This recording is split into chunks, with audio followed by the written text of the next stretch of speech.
Chair lays out Senate Bill 3 by Perry. Members, Senate Bill 3 bans THC in Texas and other CBD and CBG. After the passage of the Farm Bill in 2018, an unregulated THC market in Texas exploded. In the wake of the new market, many unsafe products were put in the hands of Texans, and most concerning, in the hands of children. These unregulated products, oftentimes synthetic, can contain dangerous chemicals, heavy metals, and in some instances, even fentanyl. Senate Bill 3 seeks to stop the unregulated THC industry by banning all THC that is not a part of the compassionate use program. We've seen stories over the last few years of an increase of adverse effects of THC, specifically the synthetic THC that is being marketed to Texans, including children. This THC is easily accessible at corner stores, liquor stores, vape shops, and THC stores. In addition to banning all THC, other than CBD and CBG, SB3 tightens the regulation on manufacturing the sale of CBD and CBG to ensure these products are not harmful to Texans. Testing of these products will be regulated by the Department of State Health Services and will include the process to determine a total concentration of the THC product. Additionally, SB3 is creating strong regulations and fees for those entities that would like to manufacture and sell these products.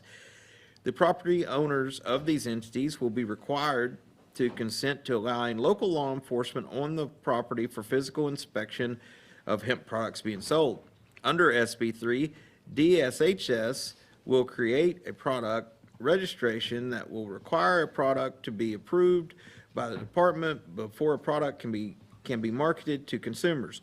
When the product is marketed, this bill creates several safeguards to ensure that hemp is not being marketed toward children. Members, Senate Bill 3 seeks to protect all Texans from these unregulated, dangerous products. Members, are there questions for me? See none? Chairman, I was curious if we were going to be able to question Senator Perry. At any time. If there's no questions for me, we'll begin public testimony. Chair calls Lindy McGee, Jesse LeBlanc, Christine Scruggs, James Higdon.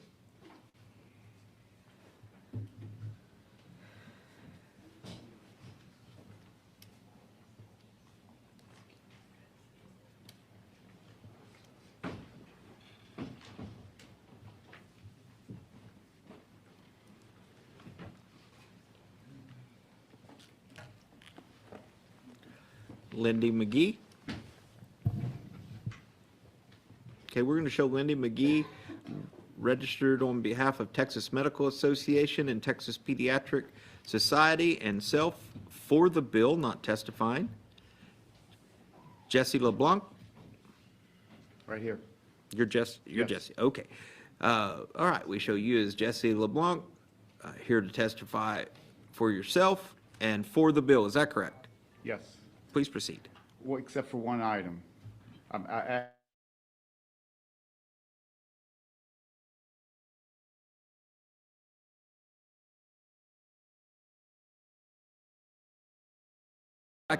Mr. LeBlanc, would you like us to add Yes, that? please. Give me 1 second.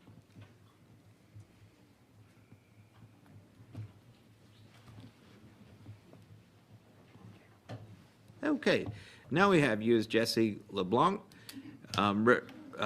testifying on behalf of Every Brain Matters and self, and you are for the bill. Is that correct? Yes, sir. Please proceed. Thank you. History shows that there's only one trend when it comes to drug manufacturing, namely an upward trend in potency. For example, opium progressed to morphine and then on heroin, but it did not stop there. They now have synthetic opioids available, such as fentanyl and carfentanil. Using morphine as a basis, fentanyl is 100 times more potent and carfentanil is 10,000 times more potent. The chemical potency rate is not going to ever end. What can we therefore expect from the hemp industry? Back in 2018, it all started with just CBD and Delta non-THC at a maximum allowable concentration of 0.3% by dry weight. However, over the past 5 years, the hemp industry began producing a myriad of synthetically produced cannabinoids from CBD. The number of powerful synthetic hemp-based drugs available throughout Texas defy comprehension. The hemp industry now makes products that are more potent than the coveted Delta-9 THC. THCP is available and is reported to be a whopping 33 times more potent. THCP, though, is not potent enough for some. The industry now makes products with THCPO, which is used in a similar chemical process that converts morphine into heroin, and which yields a 2 to 3 times increase in potency. Without doubt, the hemp industry will continue developing more potent drugs that can be synthesized from hemp-derived CBD. SB 3 will stop this madness. If regulations actually work, then Colorado, California, Oregon, Washington, and the other states that have legalized recreational marijuana should be model states to live in, but they clearly are not. We do not want Texas to slowly evolve in any of these quasi-third world states. Senate Bill 3 places lives and the welfare of Texas families ahead of ill-gotten state revenue. Senate Bill 3 will keep Texans safe and healthy. Thank you. Thank you for that testimony. Members or questions, Mr. LeBlanc? Seeing none, thank you for being here. Christine Scruggs? Yes. We that's have right. you as Christine Scruggs testifying on behalf of yourself, and you're for the bill. Is that correct? That is Please correct. proceed. Hi, my name is Christine Scruggs from Pearland, Texas. Thank you for letting us speak again today. I'm in support of SB 3. I found out that my son had gone into psychosis due to his THC use when he was 25 years old. He did not use until the age of 22, a full-grown adult. That is very important. Just because someone is over 21 does not mean that an intoxicating hemp product cannot be harmful. Allowing 21 up to purchase any THC products will continue the prevalence of addiction to THC and THC-induced psychosis. There's a lot of concern about the packaging of products and their appeal to minors. It does not matter what kind of packaging these products are in. They are addictive and causing short and long-term psychotic symptoms. They led to 19.2 million people suffering from cannabis use disorder in 2023. THC has been known and written about as causing psychosis for 180 years. We are the first wave of parents who have been having loved ones experience long-term psychosis from today's THC products. The numbers are growing. First it was a drop, causing only a ripple. Now it's a stream. Soon it will be a river. You have the chance to make the way to change and protect the mental and physical health of generations to come. I feel a bit like we're in the twilight zone, having to fight to not have products that easily and often induce psychosis to be sold at thousands of shops in our state. I want to close with a serenity prayer. Grant me the serenity to have the courage to change the things I can and the wisdom to know the difference.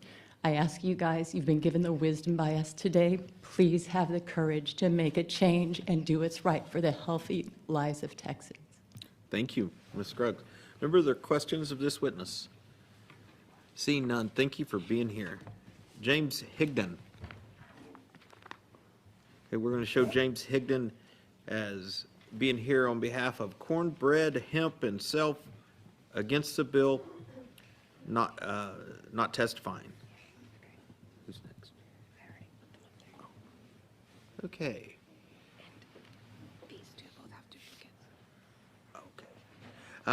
Chair calls Avery Mack. Chair calls Kelly Mack, Vicky Roca, Harmony Roca. Huh? Rocha. Sorry. Okay. So we have a duplicate on Avery. Okay. And on Kelly. Okay.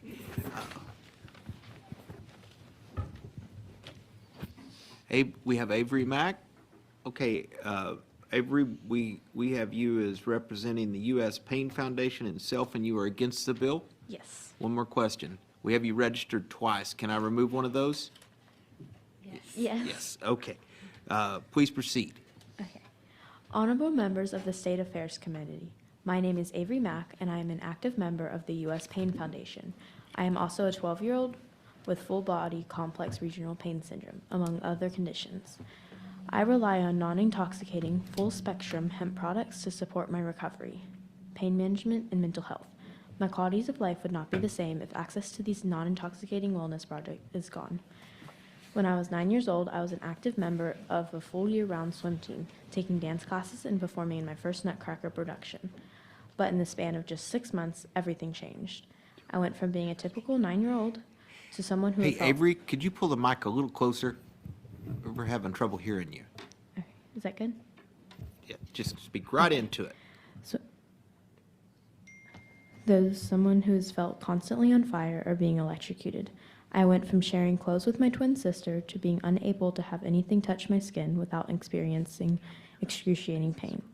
For a year, I visited doctor after doctor across the country, trying every possible treatment and medication, but my pain never subsided.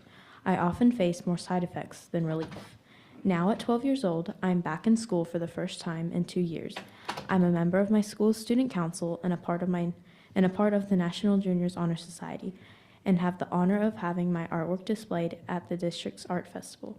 In just over 20 days, I'll complete my first Texas Para Games. None of this would have been possible without the help of non-intoxicating full-spectrum hemp products. I rely on various hemp products every day to manage my condition. Some help lower the constant burning sensations I feel, while others ease the electrifying jolts that shoot up and down my spine. Without these products, I would not be where I am today. Please consider the real impact of SB3 on people like me and the community that depends on hemp products. For health and well-being, these products would not only be helping me manage my pain, but allowing me to participate from school to sports to art. Removing access to these products would take away more than just treatment. It would take away the possibility of leading a full life. Texans living with chronic pain and disabilities deserve better. I urge you to protect these accesses to these non-intoxicating wellness tools and ensure that the language of SB3 reflects on those who rely on them. Thank you for your time, attention, and understanding. Members, any questions for this witness? Thank you. Next, we have Kelly Mack. We have you registered representing U.S. Pain Foundation and yourself, and you're against SB3. We have a duplicate registration. Do we have your permission to delete one? Yes. Thank you. Honorable members of the State Affairs Committee, my name is Kelly Mack, and I'm an active member of the U.S. Pain Foundation, a mom to 3, and an active member of my community. 1/3 of Americans suffer from chronic pain, yet only 50% of them find relief through existing therapeutics. I'm here today to express my concern regarding Senate Bill 3 in its current form.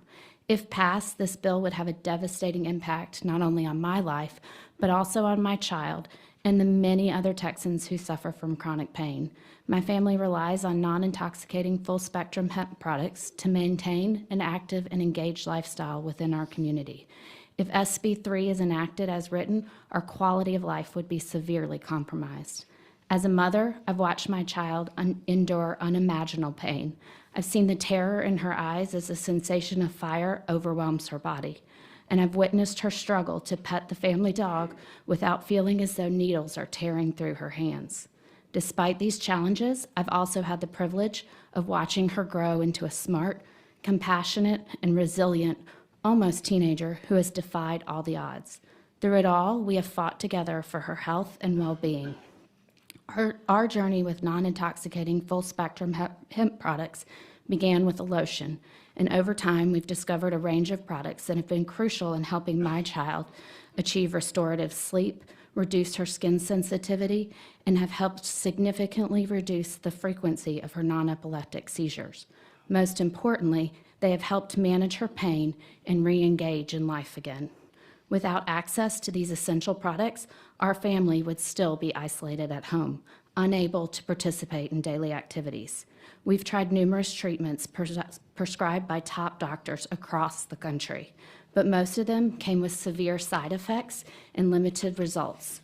Full-spectrum hemp products, however, have allowed us to attend brothers' baseball games again, snuggle with our pets, attend a full day of school, and participate in any extracurricular activities she chooses.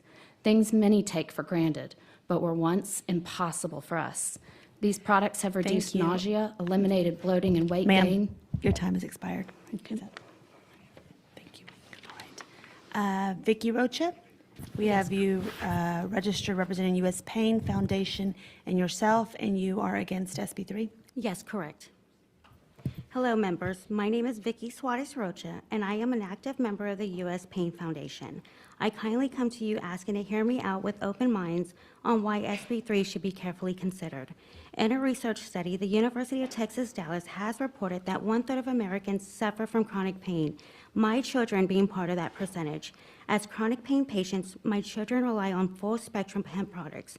Their quality of life will be drastically disrupted if access to these non-intoxicating wellness products is eliminated. See, almost 12 years ago, my husband and I watched our son go from your average boy playing outdoors to being bedridden with daily pain. Hospitals were now considered home, medical staff were his new friends, and pharmaceutical medications were considered snacks. Months later, Matthias had the diagnosis of several neurological conditions, but also the consequences to these toxic medications. As if undergoing 10 brain surgeries wasn't enough, his liver was now damaged. So here we are years later, and Matthias is still suffering. Had we been given the option of full-spectrum CBD products then, today his liver would be healthy. Due to the damage, Matthias' only option for pain management are CBD products. Now, as if our family hasn't gone through enough, recently our teen daughter has started an autoimmune disease journey, in which we already know she too is getting the benefits that CBD offers. With that being said, the bill's language makes a serious misstep by lumping in the non-intoxicating hemp wellness products with intoxicating products. Full-spectrum hemp products naturally contain small, non-intoxicating amounts of THC, so it's important to reconsider these limits based on current science. Other states have been able to address the flood of intoxicating products in the market while still protecting access to these vital health tools. So there's absolutely no doubt that Texas can too. But it's in times like this we desperately need your support. So please act now to ensure our state continues providing the effective tools our families need, because all Texans deserve better. My children deserve better. Thank you. Thank you. Any questions for any of our witnesses? All right. Thank you all very much for being here. Oh, we have one more, right? We have one more. All right. Harmony Rocha? Harmony Rocha? Harmony Rocha, we Yes, have ma'am. you representing Pediatric Pain Warriors and yourself, and you're against SB 3. Yes, ma'am. You may proceed. Hello, I am a 16-year-old high school sophomore who lives in Hays County and suffers with chronic pain. I am Harmony Rocha. See, I come before you today because I disagree with SB 3. Full-spectrum hemp CBD products should not be considered the same as isolated CBD. Unlike isolated CBD, full spectrum contains very small amounts of THC and provides wellness benefits to patients like myself. I suffer on a daily basis with invisible and rare chronic conditions, which includes von Willebrand's, EDS, and Sjogren's. These conditions cause my body to hurt in many places where young teens shouldn't. Every day I suffer with intense headaches and severe pain in my knees, hips, ribs, elbows, and shoulders. Because of this chronic pain, it's very hard to live a normal life as a teen, especially when most over-the-counter and prescribed medications hardly work for me. About 80% of the time, these forms of medicines don't have any effect on my pain. What has always helped me with my chronic pain is full-spectrum CBD wellness products, such as lotions, oils, and gummies. I use these natural, non-intoxicating products on a daily basis, as they help ease my pain and allow me to walk, stand, and just be able to focus on what's going on with life. As I take these CBD products, it's comforting to know it's natural and safe for my body, unlike most prescribed pain medicines that can eventually cause some sort of addiction. So please understand, taking away these benefits will be harmful to all those like me. So I respectfully ask each one of you to carefully consider SB 3. Because taking away full spectrum CBD products is also the state taking away my chances of living a normal teen life. Thank you. Any questions? All right. Thank you.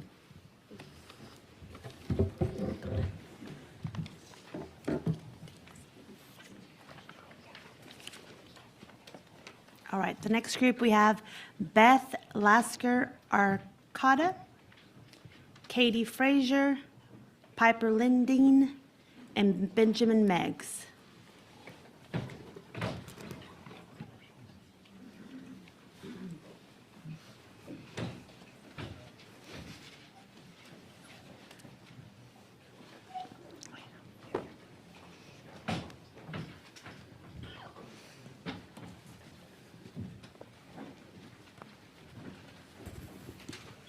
Are you Beth?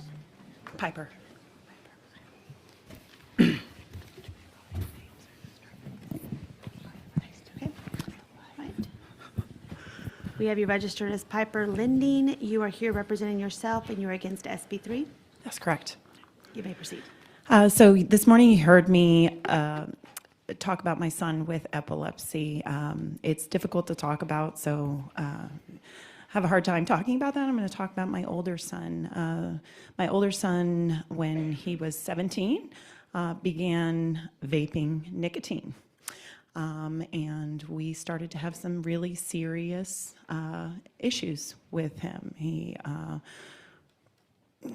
He got caught with a nicotine pen at school, and the high school principal called me and said, I know this doesn't really sound like a serious issue to you, but we are really having a lot of behavioral issues with kids who are vaping nicotine. So I went home and looked on the internet and found that nicotine pen manufacturers had increased the amount of nicotine and started using synthetic nicotine in their pens. We had my son punched holes through 3 doors in our house. Things were extreme, like you heard from other people who are talking about cannabis issues. Because I have a master's degree in medical cannabis science and therapeutics, and I know that cannabis breaks addiction, and especially CBD breaks addiction, I bought my son a dry herb vape pen and gave him some CBD flower that we use to make my younger son's medications, and encouraged him to dry herb vape, which is the safest and most effective way to consume cannabis for therapeutics. I encouraged him to do that, and he no longer is addicted to nicotine. He broke free from that habit. Within a week, he was finished with nicotine pens. He was foaming at the mouth about nicotine. So, I mean, I hope you take that into consideration when you hear. Thank you. Any questions? All right. Benjamin? Yes. All right. We have you registered as Benjamin Meggs, representing BioCity Hemp Company, and you are against the bill. Yes, ma'am. You may proceed. Thank you, Madam Chair and members. My name is Ben Meggs. I'm the co-founder and CEO of Bayou City Hemp, a Houston-based hemp beverage manufacturer, and on behalf of Bayou City Hemp, I'm testifying against Senate Bill 3 today. After passage of the 2018 federal farm bill signed by President Trump, Texas opened a legal hemp industry by passing HB 1325. In 6 years, we've grown from just 2 people to a team of over 60 Texans, providing good-paying jobs, supporting local suppliers, delivering a safe alternative to alcohol, and proudly contributing to the Texas economy. My partner and I cut our teeth over 2 decades in the oil patch. We are experienced business founders and operators, pioneering and delivering an in-demand product for responsible adults. I care deeply about protecting children and my employees. I oppose Senate Bill 3 because it is, in effect, an outright ban on hemp-derived THC products across food, beverages, and wellness items. If passed, SB 3 would eliminate an entire legal industry in our state, destroy thousands of livelihoods, and force responsible consumers towards unregulated and potentially unsafe alternatives. Texans don't want a ban. They want regulation. Recent poll results were clear. 68% of likely Texas voters support regulating consumable THC products. Only 20% would support an outright ban like SB 3 would create. We absolutely agree there's a problem. Bad actors have been selling smokables and synthetics with no guardrails, often targeting minors. That's why we support strong regulation of this industry, like banning smokables and synthetics, restricting access to those 21 and up, prohibiting marketing to minors, and requiring third-party lab testing and child-proof packaging. But let's not destroy an entire industry that millions of Texans have embraced. Smart regulation will protect kids and preserve the jobs of thousands of families. Texas is the greatest state in America, and we can get this right. I urge you to vote no on SB 3 and work with us on meaningful, common-sense regulation. Thank you. Any questions? All right. Thank you. All right. Beth Lasker Arcata. All right. We'll show that she registered for SB 3, did not testify. Katie Frazier.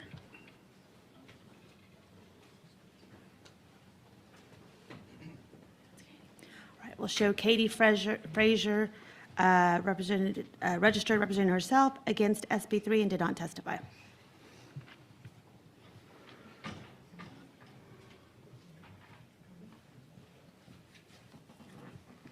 Next, we have Brian Linding, Haley Tarvin, Zachary Linding, and Alyssa Story.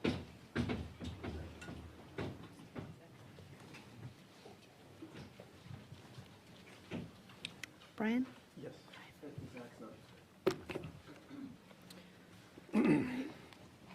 We have you registered as Brian Linding, representing yourself against SB3. Correct. You may proceed. So, basically the same as I said earlier, especially after hearing more testimonies. I didn't realize there were so many other families. My youngest son has severe epilepsy. We watched the tincture made with cannabis stop them. He was 2 to 4 a day, stop him cold for 6 weeks. Once that, this was many years ago, and there's still not enough research really, but back then, we had no idea there were different strains that would work, sort of like allergy medicine, if you think about it. Zyrtec, Allegra, nobody has a problem suggesting something else. And it didn't dawn on us when that happened. So for 10 years, we've been sort of in a struggle to find what that strain was that stopped those seizures. And that's where the entourage for us came in. Like, okay, we know this helps.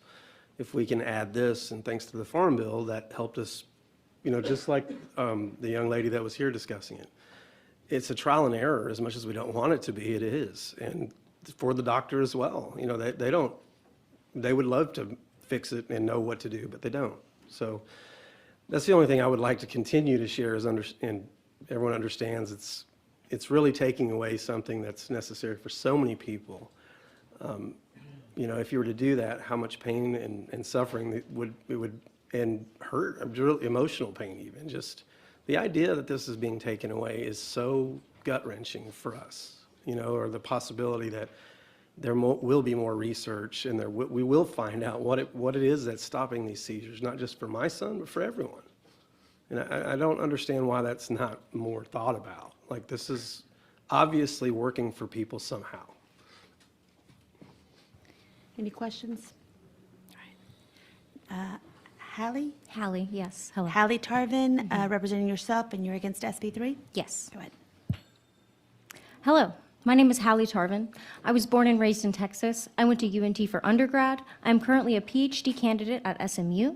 I have been involved in cannabis research and education since I was 18 years old, and I also have a master's in medical cannabis science from the University of Maryland.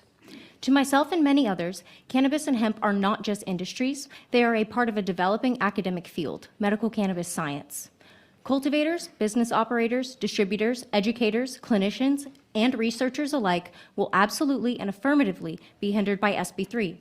Every legislative session, Texas lawmakers miss the opportunity to grab the reins, take control, and regulate this industry, this entire industry, like alcohol has been for almost a century, since 1935.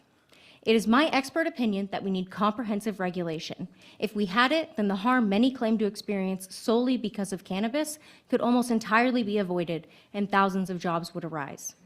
We need a state-level regulatory agency only focused on cannabis, like other U.S. states. Such an authority oversees cultivation, distribution, business standards, education, testing, medical care, research, and the enforcement of such regulations. Banning every cannabinoid except for CBG and CBD is not only scientifically impossible, but it will enable the black market to boom to an extent never before seen in Texas. Also, any psychoactive or psychostimulating substance can trigger psychosis in somebody with a genetic predisposition to it. I just wanted to clarify that. Ultimately, when hundreds of thousands of Texans will be punished medically and professionally if SB3 is passed, and it holds them back from legally accessing cannabis science as a field and the cannabis industry. Ultimately, SB3 will fail and disable Texans as a whole. Thank you. Any questions? All right, thank you. Alyssa Story. All right, we'll show Alyssa Story representing Natural Ways and More and self, registered against the bill, SB3, and did not testify. Zachary Linding, registered representing himself against SB3 and did not testify.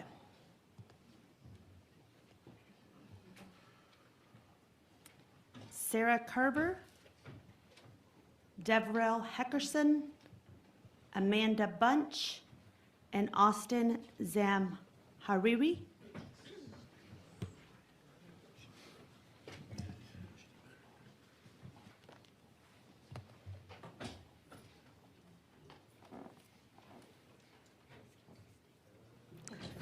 Your name, sir? Austin Zamhariri. We have you registered representing Texas Cannabis Collective and yourself, and you are testifying against SB3. Yes, ma'am. You may proceed. Thank you, committee. Again, I'm approaching this from a criminal justice standpoint. Texas has a very long history with the cannabis plant, over 110 years now of incurring penalties and incarcerating people beginning in El Paso in 1915. And we can talk about the long history that exists with cannabis in Texas all the way through the creation of the Controlled Substances Act and how Texas has mirrored federal policy towards cannabis prohibition. In 2019, as it's been stated over and over again, we passed a law that separated hemp from marijuana, distinguishable only by one cannabinoid. And so in doing so, we've kind of created this situation where what used to be considered marijuana now, technically, under federal guidelines and under the state of Texas, can be considered a hemp-compliant product. And so we've made a very difficult situation. In essence, what we've done is we've taken the toothpaste and we've rolled it all out of the tube, and we've smeared it across the state of Texas. And so this issue is not just going to be something we can take this and put it back in the tube. I will reiterate, this bill will only put more people in jail, more people in prison, and this is absolutely not an issue that we can incarcerate our way out of. I really hope this committee appreciates the gravity of this moment, this pivotal moment that we're at in our history with cannabis, and that it's this body that has the opportunity to lead us into greener pastures, if you will. Thank you. All right, thank you. Any questions? Thank you. Sarah Carver. Right, we'll show Sarah, registered representing 1937 Apothecary LLC in Self, against SB3, did not testify. Devrel Heckerson. We'll show Devrel Heckerson representing Natural Ways and More in Self, against SB3, did not testify. Amanda Bunch. We'll show Amanda Bunch, registered on behalf of herself, against SB3, did not testify. All right, thank you, sir. Thank you. Crystal Wilson, Jennifer Richter, Dr. Paul Shabbat, and Isabel Richter.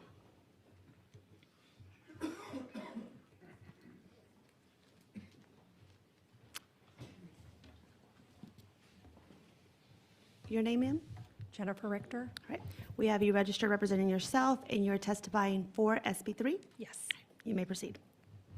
My name is Jennifer Richter, and my family has been devastated by synthetic THC in Texas. I support SB3. My son, Mason, of course, was a healthy young man. He purchased a vape in a Bee Cave smoke shop, and within months had lost a significant amount of weight, was irritable, isolated himself, and paranoid. When he ended up at Seton, every single one of their psych pods was filled with young people his age with cannabis-induced psychosis. We spent $25,000 just last month out of pocket for treatment despite insurance. We have no family history of medical and mental illness, and our son's case mirrors findings in a 2024 UK EU study that was published in Psychology Today of 115,000 Europeans, which showed high-potency THC significantly increases the risk of psychosis, regardless of genetics. And it's one of about 15 I found while I was sitting here while a bunch of others told you that that was not true. The FDA warns that 10 milligrams of synthetic THC can cause psychosis. Again, 3,000 milligrams. This particular vape, this is the back of it with distributed out of North Carolina with a California warning. It's illegal in California to sell these synthetic THC products, as is in Colorado. And it says it could contain chemicals. Well, they don't know what the chemicals are because there were 13 unknown chemicals in the vape my son was using. And it doesn't give any warning about psychosis. So we've heard that this industry wants $8 billion industry. So why haven't they used that economic power to proactively ensure businesses within their industry are reputable and well-regulated? Thank you. Crystal Wilson. We'll show Crystal Wilson registered for SB3, did not testify. Dr. Paul Shabbat. We'll show he registered for SB3, did not testify. Isabel Richter. We'll show Isabel registered for SB3, did not testify.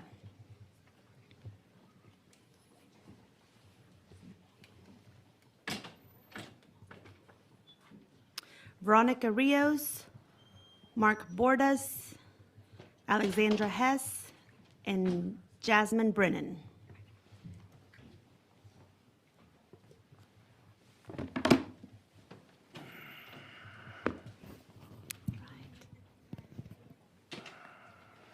We have you registered as Mark Bordas, representing Texas Hemp Business Council, and you are registered against SB3. That's correct. You may proceed. Thank you so much. Chairman King, members of the House State Affairs Committee, my name is Mark Bordas, and I'm testifying today in my capacity as Executive Director of the Texas Hemp Business Council, which is opposed to Senate Bill 3. Texas has a proud heritage of being a pro-business while balancing the protection of its citizens.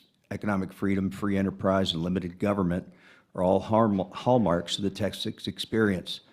The state has won 12 consecutive prestigious Governor's Cups for the best place in which to do business. While Senate Bill 3 may be well-intentioned, the way in which it is written would create an unnecessary burden on businesses, farmers, and the general public. Pushing a legitimate, lawful, licensed, $10 billion a year plus industry, which employs over 50,000 Texans, out of business will force Texans to unregulated, unlicensed, unsafe, and underground alternatives. The number one killer of 18 to 45-year-olds in the United States is fentanyl.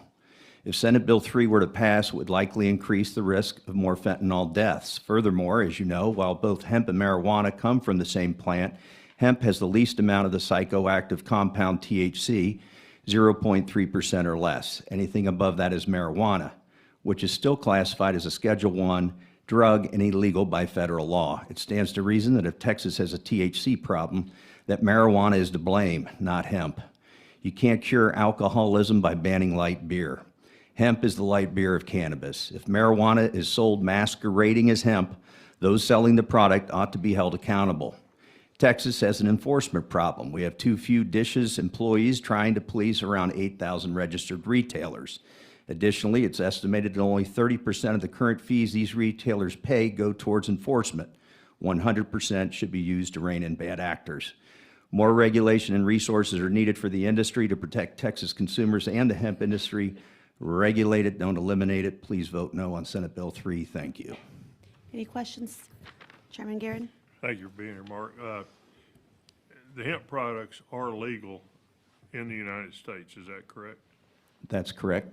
So if we ban this, I can go on Amazon and order some hemp drinks delivered to my house legally, is that right? That's my understanding. Thank you, sir. Representative Guerin. Yes, sir. Any other questions? All right, thank you. Thank you. Veronica? Your name? Jasmine Brennan. Jasmine. Jasmine Brennan, we have you register representing yourself, and you are against SB3? Correct. You may proceed. I'm the founder of Mindful Compliance, and we are a national compliance consulting firm who specializes in regulatory compliance and operational compliance, but we are based in Houston, Texas. So Texas is a very strong part of what we do. We want to be the example, and we work with many industry leaders here in the state. They try and set the example, and they want to be involved. That's why so many people are here today. They want to make sure that they have a say, and to elaborate on Mark's point too, they want to be able to have it regulated. However, the learning curve on this subject is extremely high.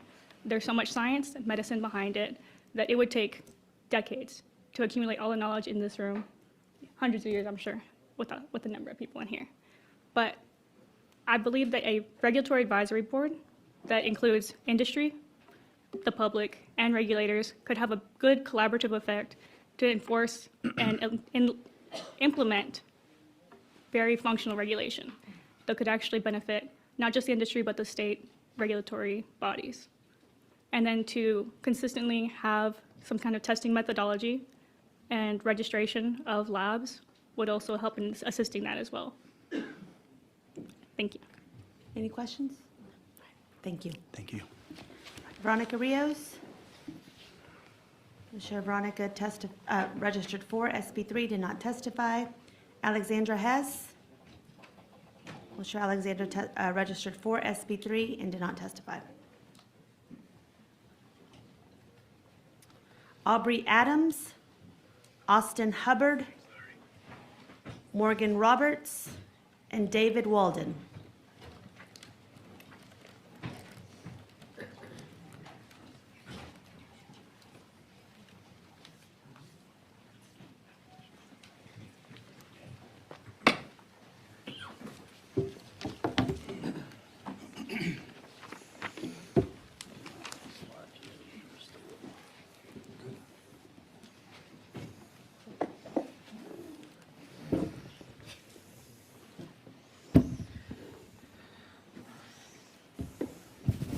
Aubrey Adams? Yes, ma'am. We have you registered representing citizens for a safe and healthy Texas and yourself, and you are for SB3. Yes, ma'am. You may proceed. Thank you for letting me speak today. I'm concerned that the science is not being talked about much in these committees today. It is 100% that THC can cause psychosis. And out of all the people that experience a psychotic episode from THC, 47% can convert to schizophrenia. That's over meth. 32% can convert to schizophrenia. The science is strong and it's clear, and most of these studies have happened, they're longitudinal studies and happened in Denmark, and we can't ignore that. In the packet that I'm giving you is a QR code, resourced everything that I say. It's not, opinion. This is science that's being ignored. It should be on billboards across Texas. So I come from ground zero of the marijuana expansion movement. Right now, what I'm fighting in my town in Pueblo, Colorado, is the opening of Mushroom Shop, psilocybin. So this is, I am totally for this ban. We stand with the Lieutenant Governor to go into special session to get this bill passed, because you need to draw the line. You need to turn this ship around, because you're on a way to be a destructive community state, just like Colorado and California. The effects are devastating. It is increasing crime. It is increasing the homeless population. It worsens PTSD symptoms. It worsens anxiety and depression. I implore you to ban all THC products. My son, when he smokes it, he thinks he's an evil being. It's not fun. I lost all the equity I had. We had 2 homes we had to sell, and I just made the last payment on his treatment center. He's 25 and he's still not well. I'm 52, I had to start over. I'm a first-time home buyer. Thank God I can do that, and I have that opportunity. But thank you for listening to me. Please ban synthetic THC, all THC products, and we stand with the Lieutenant Governor. Any questions? Austin Hubbard, we have you registered representing yourself against SB3. Yeah, I'd actually like to update that to Green Nation out of East Texas and the Green Nation community, who I'm representing. All right, so you want us to change your registration? One Yes, moment. please. Can you repeat that again? Who are you Green representing? Nation. Green Nation? Yep, and the Green Nation community, please. Green Nation Community? Yes. Green Nation Community, Yes, correct. Thank you. and you are against SB 3. Correct. You may proceed. My name's Austin Hubbard, and I reside in East Texas. I'm a husband and father and a shop owner of 4 CBD stores. We opened in 2021 to combat a communal issue that we were facing, that issue being fentanyl. Texas exploded to 1,612 fentanyl-related deaths in 2021, and that number dropped to 842 in 2022, according to the DSHS website. Although that number is still too high, it is a step in the right direction, with hemp stores likely being that step. Hemp stores with THC are arguably the largest line of defense against fentanyl-related black market, cross-contaminated products offering a safer lab-tested alternative to black market. Choking up a little bit, sorry. Since our conception, we have grown to 4 stores with 22 employees. We've helped over 3,000 people this year, 37% of those people being veterans, with an average age limit of a little over 53 and a half years of age. Our countless testimonials are people finding relief in everyday life with nerve pains, sleep, nausea, anxiety. Specifically, we've seen a father go from 60 seizures a day to virtually 0 overnight. This THC ban would force responsible adult consumers like them to a dangerous black market and search for the medication they know works for them, and we could potentially see an explosion of fentanyl-related deaths in our community. The largest supporter of this bill are black market dealers. With the work that we do with local PD and school defense, private contractors, we've been told that our store is helping put an end to the black market in our area with a safer Texas DA certified product. A ban would give the black market dealers a market to grow in within our local community. With hemp stores keeping them at bay, I'm building a safer community for the people at need and my daughter's future. Any questions? Morgan Roberts, we have you registered representing yourself, and you're against SB 3. Yeah, can I update that to my business, add my business as well? You want to represent your business, is that the Grow Room? The Grow Room, yes, ma'am. And yourself? Yes, ma'am. Go ahead. Thank you, honorable members of the committee. My name is Morgan Roberts. I'm here on behalf of the Grow Room, its customers, and staff. This is my 3rd appearance in front of this legislature. For all of us, our positions remain unchanged. The 8,000 THC-related businesses in Texas deserve an opportunity for meaningful compromise and not just summary closure. And make no mistake about it, SB 3 will destroy a critical lifeline for Texas veterans. SB 3 will destroy a thriving industry here in Texas and push these resources underground when all that is needed is mere compromise and regulation, and not the type of overnight draconian destruction intended by Senator Perry, the lieutenant governor, and their cohorts supporting this misguided legislation. One thing in which we are largely in agreement is that the medical marijuana, or T-cup program, is not working. It serves one segment of the market and has proved to be an abject failure. Thus, at the risk of being a cry in the wilderness, I implore and I beseech this committee to avoid giving in to the business interests whose focus is to continue and expand this failed model, which neither makes THC products available for those who need it most, nor does it enhance the regulation and safety of the product currently available to Texans who need it the most. Any questions? David Walden, we have you registered representing Veterans of Foreign Affairs and yourself against SB 3. Correction, Madam Vice Chair, Veterans of Foreign Wars. Veterans of Foreign Wars, my apologies. Yes, ma'am. You may proceed. Thank you, Madam Vice Chair, Speaker Phelan, honorable reps. I am Texas VFW State Senior Vice Commander Dave Walden, and in June I will assume command of the Texas VFW, representing over 64,000 veterans and their families.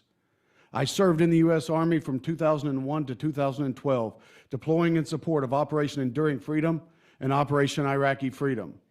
Like many veterans, I battled chronic pain, PTSD, and sleep issues. And the VA solution was opioids, benzos, and antidepressants that nearly destroyed me. Then I found a legal alternative, hemp-derived consumables. Since 2018, I haven't touched opioids or sleep meds.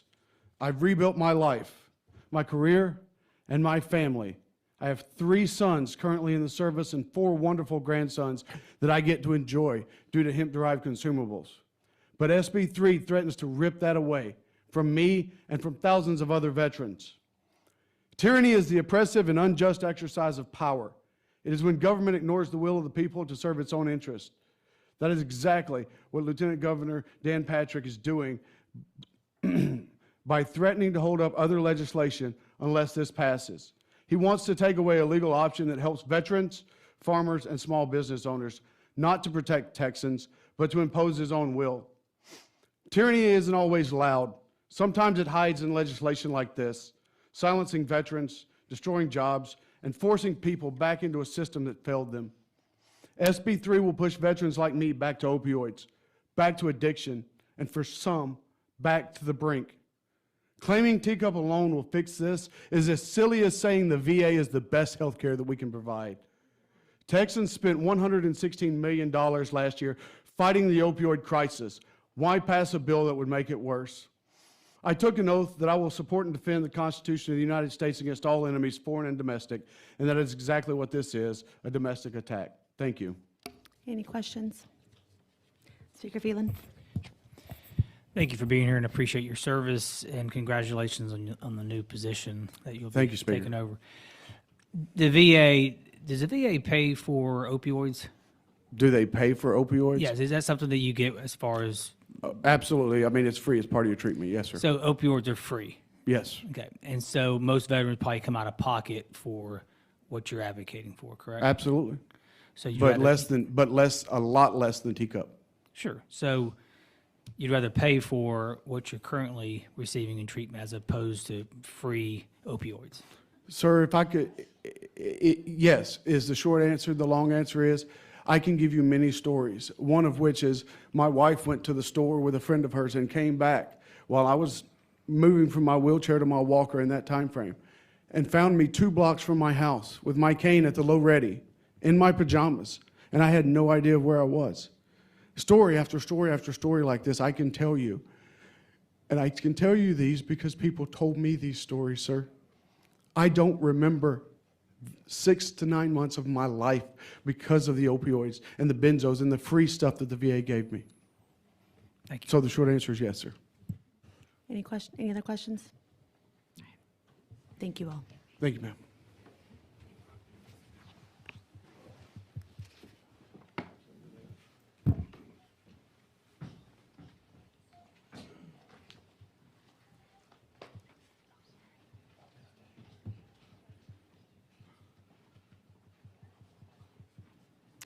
Bo Stallman, Susan Hayes, Allison Benavides, and Robin Goldstein.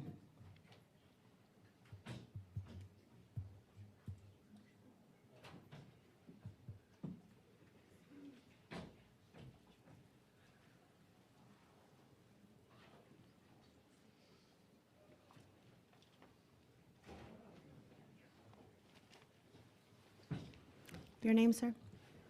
My name is Robin Goldstein, and Susan Hayes is not testifying. Is that correct?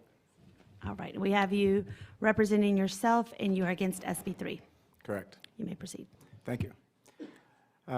SB 3 is essentially a prohibition on THC hemp products, and this includes flower, vapes, edibles, and beverages, all categories of THC hemp.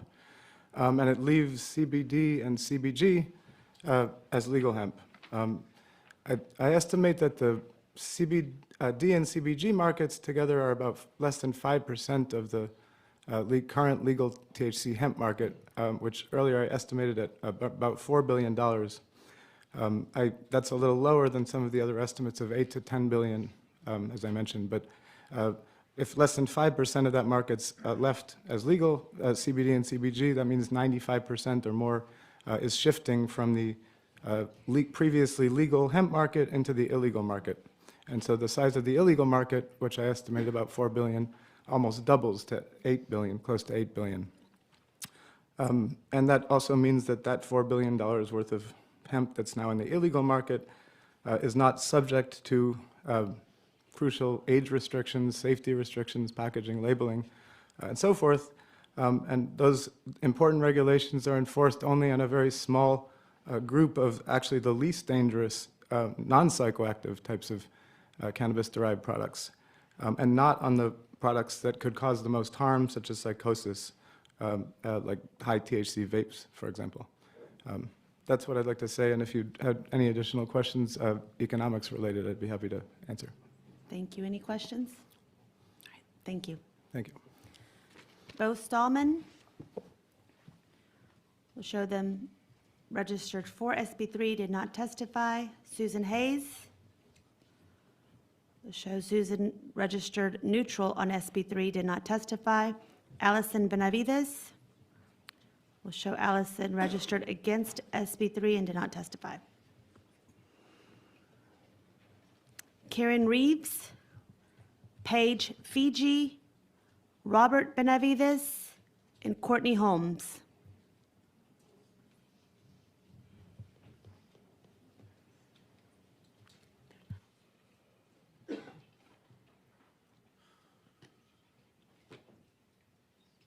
Right, we'll show Karen Reeves registered against SB3, did not testify.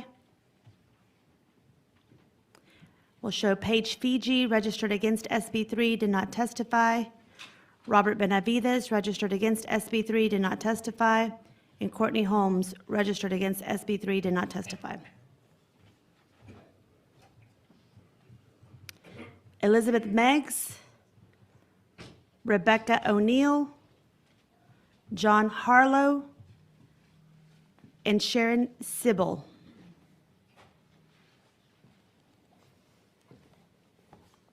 Elizabeth Meggs, Yes, we have you register representing yourself against SB3. yes, You that may is proceed. correct. My name is Elizabeth Meggs, and I'm going to share with you a little bit more of my truth, but it's not just my truth, it's God's truth. 25 years ago, I was severely injured in a car accident at the age of 14, where I suffered a traumatic brain injury. My life essentially ended. I had less than a 25% survival rate. I should not be here today, but I am. I had to relearn how to do everything again, went through months of rehab, years of outpatient rehab, dealing with muscle spasms, severe pain, hormonal issues. I felt like a 65-year-old in a teenager's body. I was empty inside. I found myself down on my knees, crying out to God, asking him why he did this to me, begging him to take me from this earth. But that's when I would receive an answer. And it came with an overwhelming amount of comfort and peace, and his voice on my heart saying, I have a plan for you. You can't stop. You have to keep going. I didn't know how or when, but I knew that one day I was going to need to be for someone else exactly what I needed in that moment. 12 years later, once I graduated with my degree in occupational therapy, he was my voice of hope on my heart. I became that voice of hope for my patients.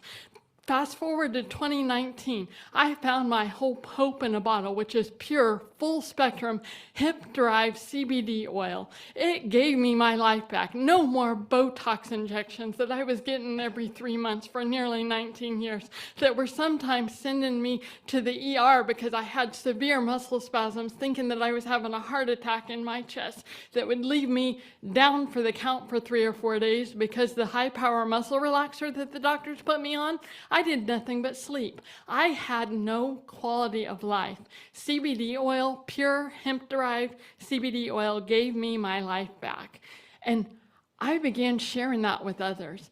I was able to help others to regain their lives. I was being called an angel by people that were asking me about CBD oil. Thank you, This ma'am. is how God is Thank still you, ma'am. healing this world Any today. questions? All right, thank you. Rebecca O'Neill. We'll show Rebecca registered against SB3, did not testify. John Harlow. We'll show him registered neutral on SB3, did not testify. And Sharon Sybil. We'll show him registered for SB3, did not testify. Luke Wayne, Milton Pfeiffer, Lucas Gilkey, and Chad West.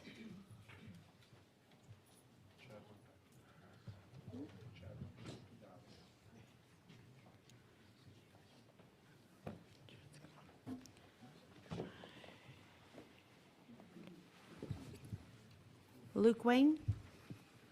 Milton Pfeiffer? Yes. All right, we have you registered representing yourself against SB3, Could you change that to Green Nation of Tyler, Texas? that you're representing Green Nation Of Tyler, Texas, yes. of Tyler, Texas. Yes. Milton Pfeiffer representing Green Nation of Tyler, Texas, Yes. registered against SB3. Yes. You may proceed. Hi, my name is Milton Pfeiffer, and I'm a medically disabled veteran from the Navy. During my time in the Navy, I've accumulated many ailments, including a blood clot that traveled to my lungs. I was in the ICU and I almost died. During that time, the VA prescribed me medications and opioids, those of which I could not function. I was walking in a fog. When I found Green Nation, THC had alleviated most and all of my ailments. I could not walk, I could not sit, I could just lay. Banning THC would do a huge disservice to veterans that are suffering from mental ailments and also physical ailments. The VA does not help. And just to add on record, this is the first time I'm hearing about Teapot. The first time. Thank you. Any questions? Thank you. Lucas? Yes, ma'am. Lucas Gilkey, representing Sky Marketing Corps, DBA Hometown Hero, and yourself against SB3. Yes, ma'am. You may proceed. Yes, ma'am. I'm Lucas Gilkey. I'm the CEO of Hometown Hero. I think there's something very important that all of you need to understand tonight. I am a former counter-narcotics Coast Guard. I was in a counter-narcotics unit within the U.S. Coast Guard, spent a lot of my youth there. At 19 years old, I have a picture of myself with $300 million worth of cocaine that we did a bust on. I am born and raised within this industry, as crazy as it is, and I'm government trained within counter-narcotics. There is something very important you need to understand with this synthetic product. Synthetic products are already illegal. Right? Since 2011 in Texas, a lot of the products that are being referenced here by everybody, talking about their children being impacted, those are synthetic products. Those have been illegal since 2011. I'm sure you can probably still get those on the street. That is not what is being bought in these stores. The products being bought in these stores are plant-derived. It's very, very important that you understand that. Synthetic products are already illegal. If they were being sold in any of the stores in Texas, they would be in jail. This wouldn't be a conversation. They would be in jail. All of us would be. Anybody selling those products would be in jail. Synthetic products are already illegal. The products that are being sold are plant-derived. And that's why you've got so many people fighting to keep these products. What is being referenced as synthetic products with K2 and Spice, they are already illegal. People have already been locked up for those. There's another important thing to understand. The products that are being sold that are plant-derived by this entire industry, by everybody coming up and talking, they are, if you do a certificate of analysis, you do a full panel test, these products are exactly the same as what you would find in the Texas Compassionate Use Program. Exactly. They are indistinguishable from a full panel test. If you do the best test that exists in cannabis, you cannot tell those products apart. So it's really disingenuous to call the products that are being sold in this industry synthetic when it is literally the exact same products that are being sold in the Texas Compassionate Use Program. They're exactly the same. There's no difference. And I think it's very important that all of you understand that, because it makes clear the motivations of what is happening and why this industry is being attempted to be shut down. And those same exact products, by the way, are being attempted to be moved into compassionate use. They don't have flower, they don't have vapes. Right now, so there is a Senate bill that is trying to move those products into the compassionate use program. The compassionate use program is trying to take an appropriation of this entire industry and move it into that program. Witness? I also wanted to thank all of you for being here. I know it's been a long day. I am proud as a Texan that you guys stayed here and you heard all this testimony.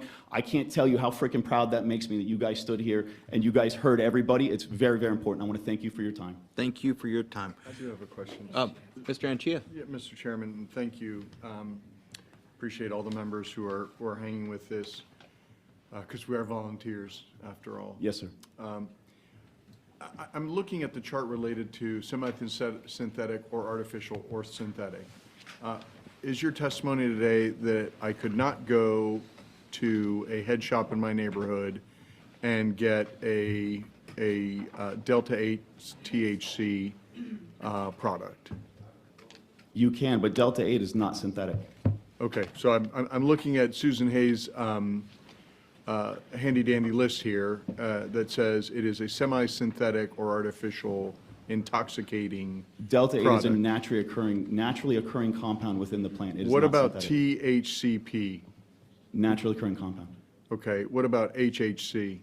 HAC, I would have to check on and get back to you. I'm not totally 100% sure on that, but everything that is derived from the plant, all of these cannabinoids, are naturally derived. They're naturally from the plant. There's a lot of misconceptions. What and about misuse of the word. EXO-THC? Say that again? EXO-THC. I've never even heard of that. How about HHCP? Never heard of that. Okay. So I could probably go and, at least according to her chart, get an intoxicating synthetic in a shop in the state of Texas. The ones that you had mentioned, I work in the industry. We make a lot of products. I've never heard of many of those that you just mentioned, and I would say you probably can't find them in the shop. Delta 10 THC? I have not seen that in the shop. Okay, how about Delta 6 THC? I have not seen that in the shop. THC 0? Haven't seen that in the shop. Okay, thank you. Thank you. Members, further questions? Seeing none. Chad West? Okay, we're going to show Chad West representing the city of Dallas against the bill, not testifying. Okay. Terrence Jones. Chair calls Terrence Jones, Colton Turner, Ethan Yost, Fahad Afif.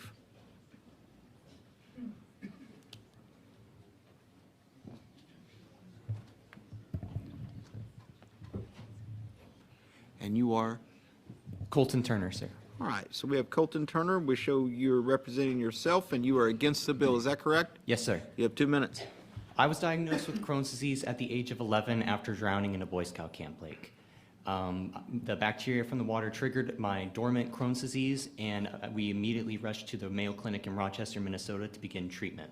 After 3 years of pharmaceutical treatment that did way more harm than good, I was 4 means behind in growth, in complete failure to thrive, confined to a wheelchair, and I looked like a cancer patient with hair. When the doctors at Mayo Clinic said that there was nothing else that they could do for me, my parents decided to look towards medicinal cannabis. So in 2014, they made the decision to move me to Colorado to get access to medical cannabis. And after 2 weeks, I was already out of my wheelchair and experiencing a better quality of life. And after 7 months, I was in complete clinical remission.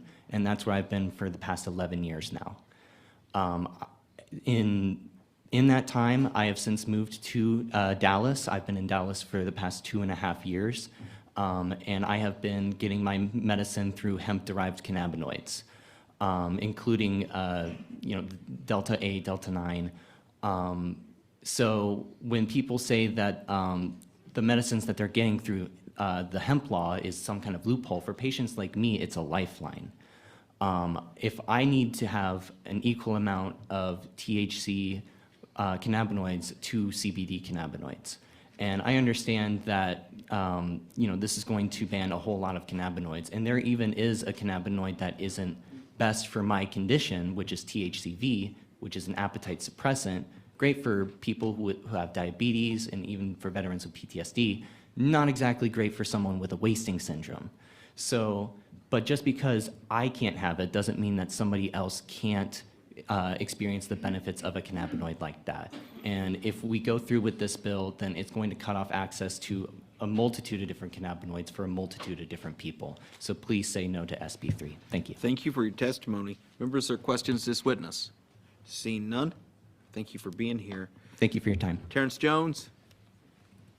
And we're going to show Terrence Jones here on behalf of himself, against the bill, not testifying. Ethan Yost.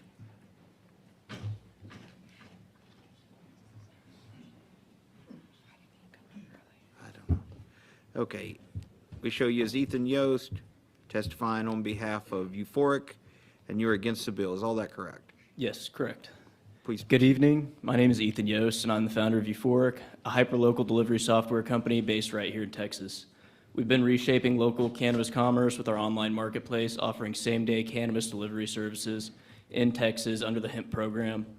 Our platform removes barriers for both consumers and licensed hemp businesses, delivering convenience, accessibility, and safety directly to consumers' doorsteps.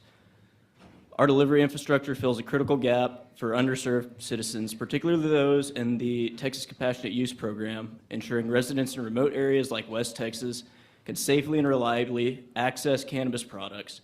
Banning minor cannabinoids and all forms of THC would severely limit consumer choices, pushing them towards unregulated markets and compromising safety and equity.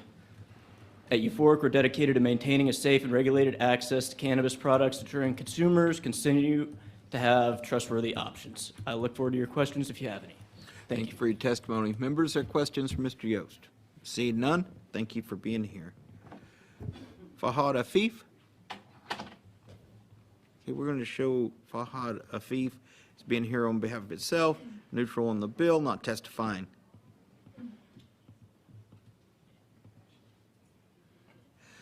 Chair calls John Burke, Glenn Howard, Nolan Schmidt, Jacob Charles.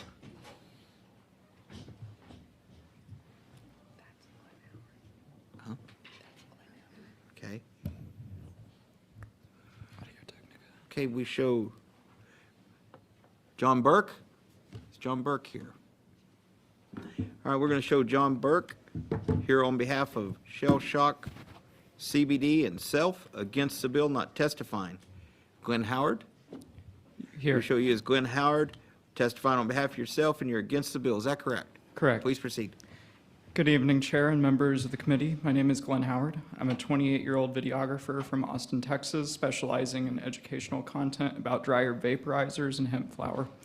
I was diagnosed with autism spectrum disorder and ADD as a child. For over 20 years, I relied on prescription medication that often didn't work well and came with many side effects. That changed when I found type 2 CBD and THCA hybridized hemp flower used in conjunction with dry herb vaporizers. It's been the most effective and sustainable way for me to manage my symptoms. If SB3 passes as written, I'll lose access to the most effective relief I've found. I'll also lose work from small Texas hemp businesses that rely on my content to educate consumers and stay compliant within the Farm Bill law. I fully support smart regulation like strict age checks, child-resistant packaging, and comprehensive lab testing, but SB3 goes too far. It punishes responsible adults and small businesses that are trying to do things the right way. Please consider the real lives that this bill will impact. I urge you to oppose SB3. Thank you for your time. Thank you for your testimony, Mr. Howard. Members, questions for this witness? Seeing none, thank you for being here. Nolan Schmidt. We're going to show Nolan Schmidt as being here to represent itself against the bill, not testifying. Jacob Charles. Yes, sir. We show you as Jacob Charles here on behalf of yourself and against the bill. Is that correct? That is correct. Please yes, sir. proceed. Thank you, sir. Members of the House Committee, thank you again for allowing me the opportunity to speak with you tonight. My name is Jacob Charles, a combat veteran retiree with over 5 combat deployments from Operation Iraqi Freedom, Operation Enduring Freedom, and Operation Observing Compass. I raised my right hand, and I took the oath of enlistment like most of my brothers and sisters. We served honorably for some of those, and they made the ultimate sacrifice. I'm asking you not to ban these hemp-derived products that have given many of us the opportunity, a chance at life again. The Teacup program, as you mentioned earlier, does not give us a chance and a right that we fought for. You're pointing us into one diagnostic treatment after another. Most of these programs, like the Teacup program, if I am enrolled in that program, according to the alcohol, tobacco, firearms, I'm not allowed to own a weapon anymore. Something that I've trained for, something that I've given and I've fought my life for. So in this Teacup program that you want most of us to be geared towards, again, like as mentioned, I won't be allowed to carry arms and I'd be registered and I'd be known as a felon if I try to have any type of program with marijuana involved. Thank you for your time. Thank you, Mr. Charles. Thanks for hanging out. Appreciate your testimony.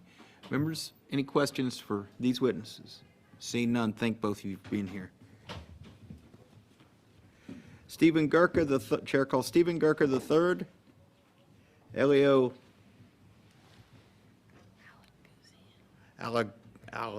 Alaguzian, Jesse Neeson, Craig Katz. Okay.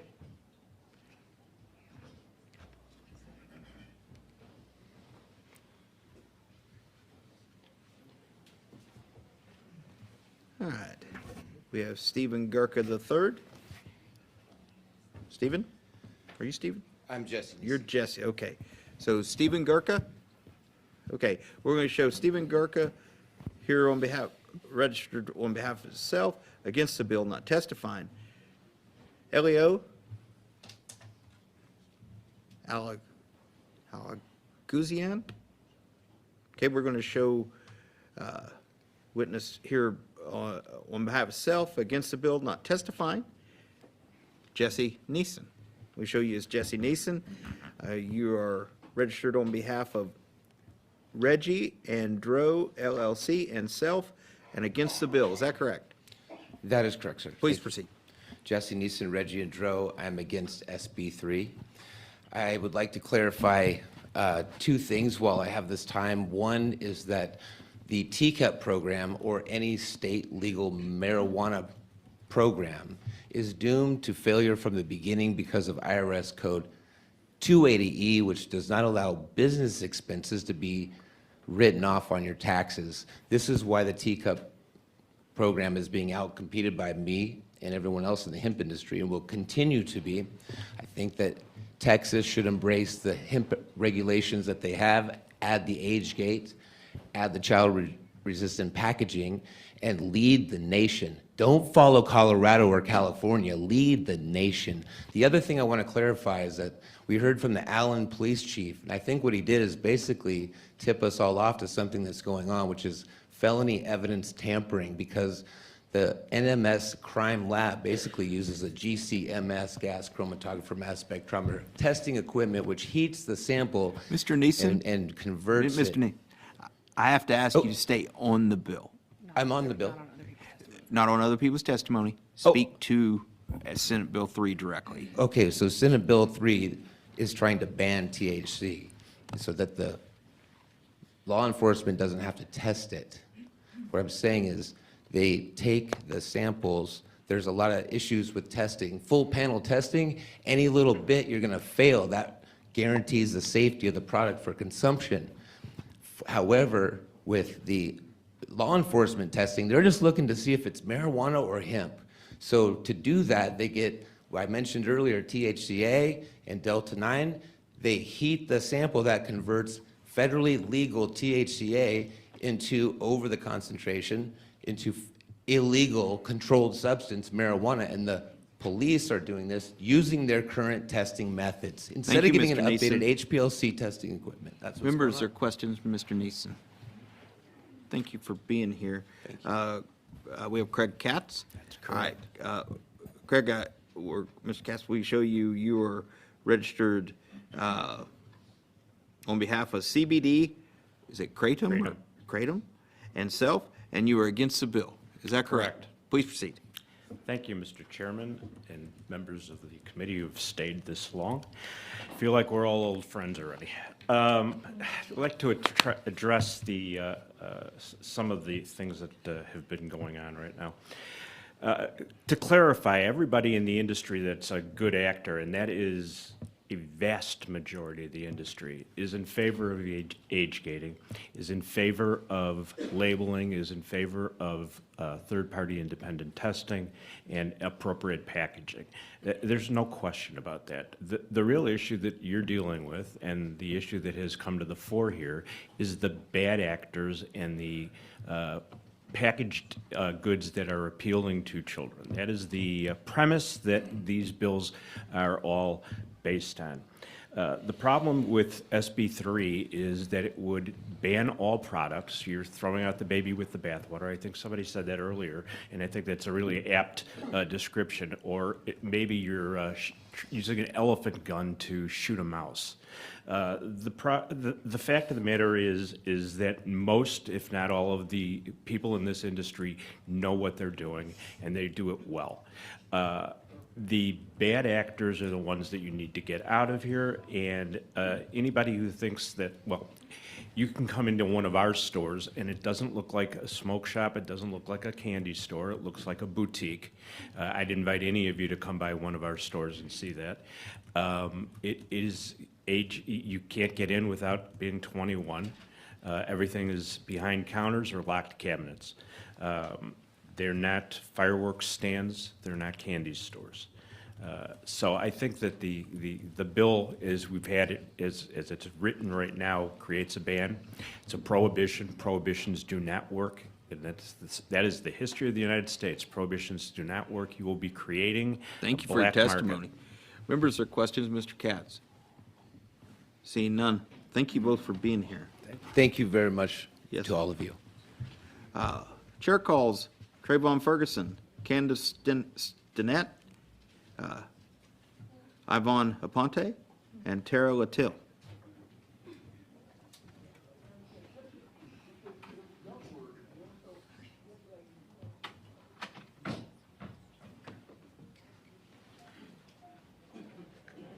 Okay.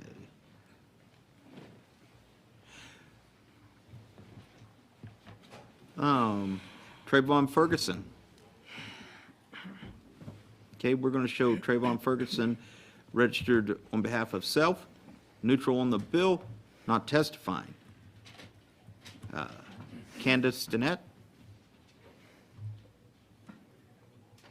Okay, we're going to show Candace Stinnett registered on behalf of Texas Hemp Coalition and self, against the bill, not testifying. Yvonne Aponte. Hello. We show you as registered as Yvonne Aponte for self and for the bill. Yes. Please proceed. Can we please just tell the truth? Meaning me, we. Someone a few minutes ago said that Delta 8 was not a synthetic. According to the Food and Drug Administration, it is a psychoactive synthetic chemical. Let's just go there. Okay, we went there, but now I need you to talk about Senate Bill 3, not another witness's testimony. You need to stick to the facts of the bill, what the bill does and why you're for it. The reason I'm for it is because my son suffered 3 episodes of psychosis, and this ruined his life. But it's not just me. We're talking about 2,000 other families that I'm a part of, a group of 2,000 families. This same thing happened to them. Now, I understand that there are people that need medicinal, whatever, hemp, and they can get it in the teacup program. Maybe it's not what it needs to be now, but from what I understand, there is supposed to be an expansion. That is the safest way to do it, because this is killing my family and my son. Thank you. Thank you for your testimony. All right. Tara Latil? Yes, sir.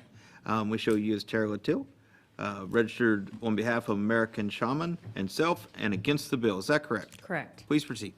My name is Tara Latil. I'm the Director of Franchise for American Shaman. Also have a degree in psychology. I've heard the emotional testimony today, and as a parent who's also lost a child, I don't take that lightly.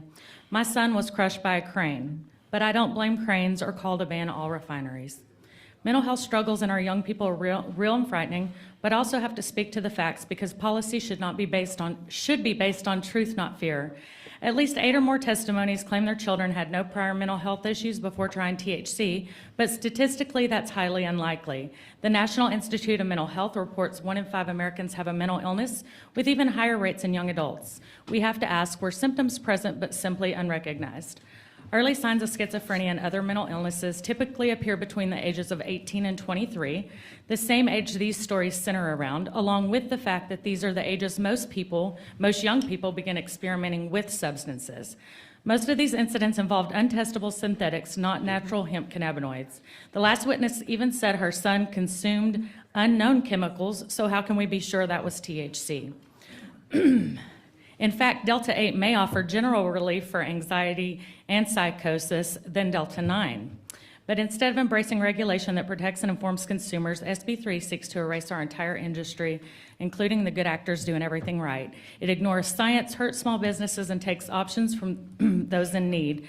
Let's regulate responsibly, not ban, and please don't let Senator Perry pressure you or bully you into a special session as he's publicly threatened to do. All right. Members, questions for this witness? Seeing none? Thank you. Thanks. Thank you.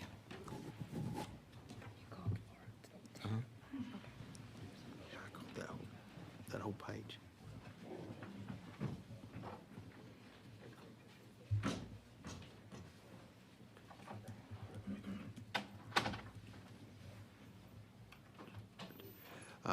Chair calls Tommy Jevrud. Okay, all right. Cindy Castilla, Alan Sibo, Eduardo Velez. Okay, we're gonna, so since I got close and didn't say it, would you please say your name for the record? Juvrud. Juvrud? Yes, sir. Okay, Tommy Juvrud. Yes, sir. Okay, we have you registered as Tommy Juvrud. You are here on behalf of Texas VFW Auxiliary and self, and you are against the bill. Is that correct? That is correct, sir. Please proceed. My name is Tommy Juvrud. I come to you today as the wife of a combat veteran whose life has been vastly improved by hemp consumable products. I also come to you as a mother. I too suffer from CPTSD and secondary PTSD from being a caretaker for my husband. I have greatly suffered from anxiety attacks, depression, and pain from a genetic disorder. Hemp consumable products have assisted greatly in our family, giving us the opportunity to live a full, happy, and productive life. Before we found hemp consumable products, we were effectively homebound from anxiety and side effects of medications. My husband would be awake maybe 3 hours to have quality time with us. I tell you this to let you know that we want to spend time with our children and make memories with them, which we can now do. I understand the concern for children. All parents worry about our children. We as parents and caregivers must take steps to keep the children safe around firearms, swimming pools, and all that could potentially harm them. Safety measures apply to hemp consumables too. It is all about access. If we can be responsible adults when it comes to any of these injury prevention areas, then we can keep our kids from getting hurt. As a parent, if my child misuses something, I don't immediately take it away. I explain why they need to use things properly, how they can be injured, and how to properly use them. This is why I support regulation on hemp consumable products and not an all-out ban. If there is an all-out ban, I fear we will be de facto taking active, involved parents away from children, not just access to hemp consumable products. Thank you. Thank you for your testimony. Members, are questions to this witness? Seeing none, thank you for being here. Chair calls Cindy Castilla. Okay, we're going to show Cindy Castilla here representing Texas Eagle Forum and self, and for the bill not testifying. Chair calls Alan Sabo. We're going to show Alan Sabo here is registered for self, for the bill not testifying. Edward Velez. Chair calls Eduardo Velez. Eduardo Velez. We're going to show Mr. Velez as being here on behalf of Texas Hemp Coalition itself against the bill not testifying. All right. Chair calls Haley Hunt, Cameron Sykes, Colton Luther, Christina Sullivan.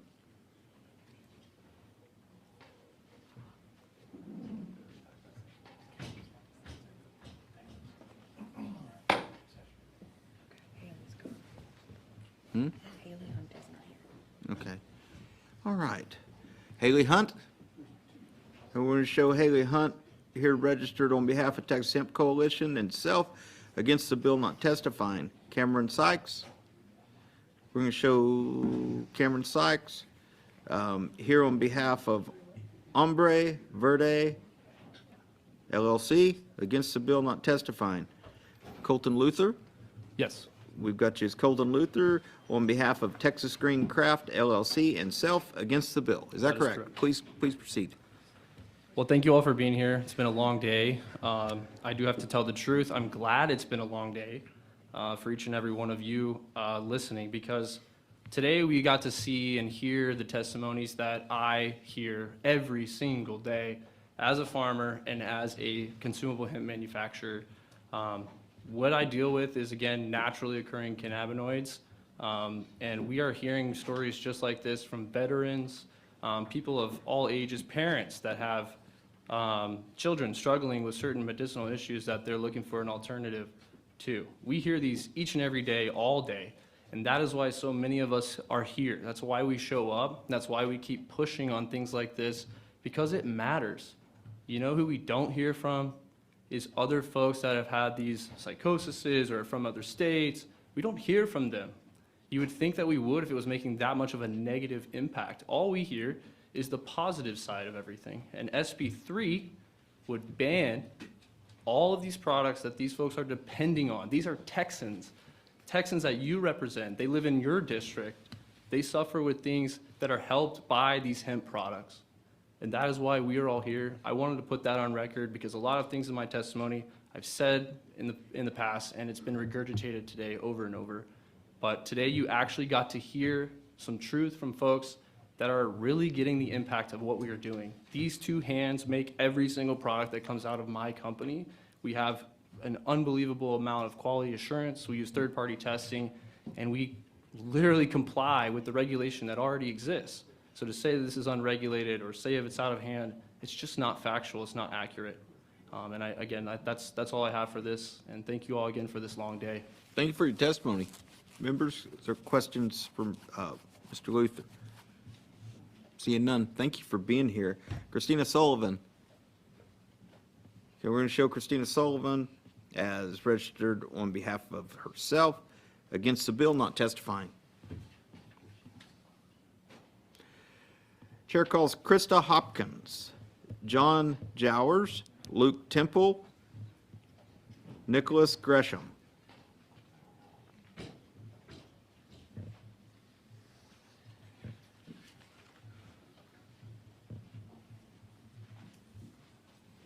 Okay, Krista Hopkins. Okay, we're going to show Krista Hopkins here registered for herself against the bill, not testifying. John Jowers. John. Okay, we show you as John Jowers, representing Texas VFW, and self against the bill. Is that correct? That is correct. Please proceed. My name is John Jowers. I'm the State Assistant Adjutant for the Texas VFW. I'm a disabled Marine with 12 years of service, including time in Afghanistan. I came home with both visible and invisible wounds. For nearly a decade, I was a shell of myself, trapped in a fog of prescription drugs prescribed by the VA. I battled chronic pain, depression, anxiety, PTSD, and suicidal attempts. What made the difference for me? Hemp consumable products.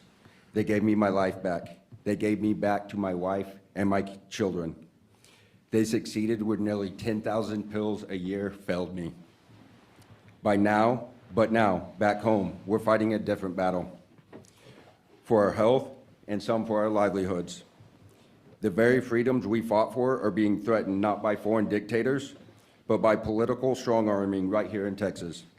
Lieutenant Governor Patrick is threatening to hold bills hostage, pressuring others to fall into line, not for the people, but for his own agenda. Texas veterans and our family are asking you to show the same courage we were expected to show in combat. Stand up to fear tactics, stand up to bullying and strong arming. We risked our lives for this country. What are you willing to risk? A bill? A few extra days in session? Let me close with this. You work for us. We fought for the right to vote, and we will use that vote. If our voices are ignored now, you will hear them come election time.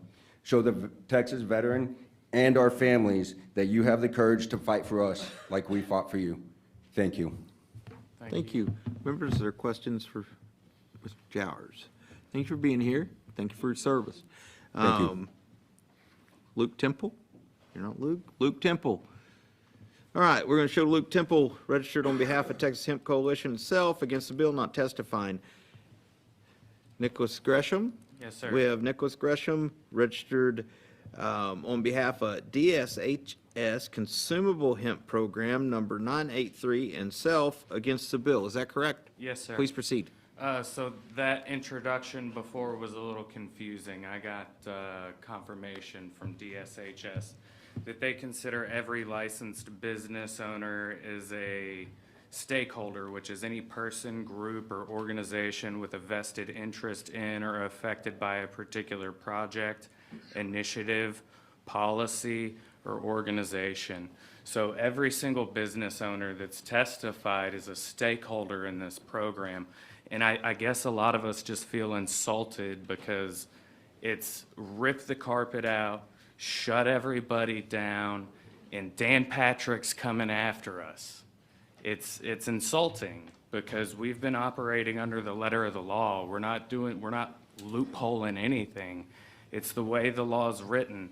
The only regulated cannabinoid is Delta-9 THC out of hundreds of cannabinoids that exist inside this plant. And God created our bodies, and our bodies contain a regulatory system that takes in the molecules from this plant. So we're talking about regulating away hundreds of them that are defined as hemp to benefit a medical marijuana industry that's federally illegal.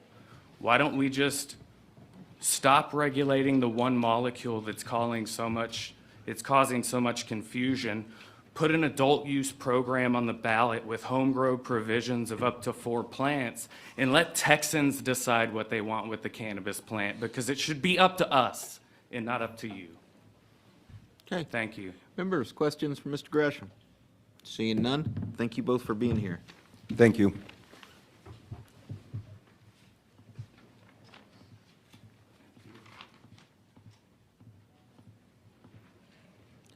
Chair calls Corey Menendez, Judy Corrigan, Melinda Hernandez-Smith, Jeanette McKenzie. Oh, Mendez. Corey Mendez, sorry. Okay. Corey Mendez. So we're going to show Corey Mendez as being for self, against the bill, not testifying. Judy Corrigan. Here. You're Judy? Okay. Judy Corrigan, we have you registered as Syntech, CBD, LLC, and self, and you are against the bill. Is that correct? Yes, sir. Please proceed. I'm not going to read my written testimony. I'd rather just be able to look at you all while I talk. I'm particularly insulted too, I guess is a good word, by some of the things that, some of the language in the SB3, especially to people who take pride in being highly ethical business people, like myself and a lot of people that have talked to you today. I never heard of CBD until 2018, and I was introduced to it by a friend. Gave it to my mom, who was 85 at the time. Couldn't believe what it did for her for years. And I started giving it to some clients, to some friends and family. And I couldn't believe that it did so much for so many people. And I was wondering, like, as a licensed professional counselor, why I hadn't heard of this stuff before. And how could one plant help so many people? So then I started learning. I felt compelled to learn. And I learned about the endocannabinoid system that was discovered, I think, in '91 in Israel. You guys can correct me if I'm wrong. And how it interacts with every single system in our body. And how there might even be more receptors in the endocannabinoid system than our nervous system. It was amazing. So that's how it can help women with hormonal problems. That's how it can help pain and inflammation. That's how it can keep migraines away for people, and they don't have to go to the emergency room and spend money on synthetic drugs to help them feel better. Thank you for your testimony. Members, questions for Ms. Corrigan? Seeing none, thank you for being here. Melinda Hernandez-Smith? No, Melinda Hernandez-Smith. Okay, we're going to show Melinda Hernandez-Smith here on behalf of self, against the bill, not testifying. Jeanette McKenzie. Yes, sir. We have Jeanette McKenzie. You're here on behalf of yourself. You're against the bill. Is all that correct? Yes, sir, that's Please correct. proceed. Good evening, representatives. Thank you again for your patience in being here this evening. I wanted to go back to what I was saying at the end of my last testimony, is that I want to approach the topic of regulation from a perspective of harm reduction. We've talked a lot about the potential harms of unregulated products. We've talked a lot about the harms that will come to compliant Texas businesses and the local economy. We've talked a lot about the harms that will come to medical patients who will lose access. These are very real harms, but those harms can be reduced through sensible regulation and community education. What has not been discussed is the known harms that incarceration has on individuals, as well as the ripples of detrimental effects that it has on families, friends, local economies, and communities as a whole. As someone who has had multiple loved ones ripped away from me for nonviolent cannabis offenses, I've seen firsthand this destruction of people's lives and experienced the ripple effect as a loved one. Numerous studies have shown that incarceration leads to barriers in getting an education, jobs, housing, and more. That it exacerbates both physical and mental health issues for individuals and family members. It often leads to financial crisis and places burden on relatives, often causing them to go into extreme debt. It increases the likelihood of relapses and addiction and the likelihood of recidivism, of which we have the highest rate in the developed world. This is especially concerning when you consider that most cannabis offenders are nonviolent, yet are put in facilities where they are surrounded by violent offenders who, let me tell you, they do have a negative influence. I hope that you will consider the harms that will inevitably come to the average citizen consumer if you criminalize these products. If you're concerned for consumers' health and wellness, I can assure you that incarceration will only exacerbate these issues. I also would love to provide some clarification on some definitions that have been talked about earlier as far as synthetic versus semi-synthetic versus natural cannabinoids, as fully synthetic are not naturally occurring within the plant, but they affect the cannabinoid, Thank the you for your endocannabinoid testimony. system. Members, questions for this witness?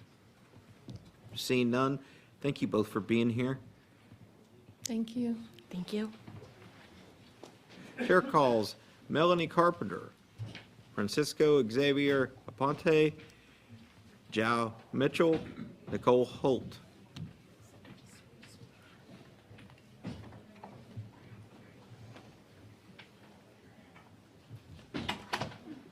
Okay.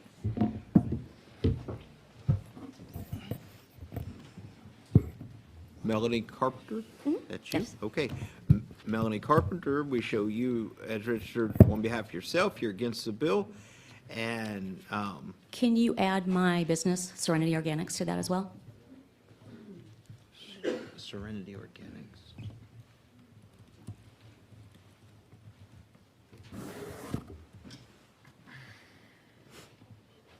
Okay, now we have you as Melanie Carpenter on behalf of Serenity Organics and self, and you are against the bill. Is that correct? I am against the bill, yes. I'm ahead. actually going to ditto some of the testimony from the veterans. They represent many of my customers, so they told their stories, and they told them way better than I could.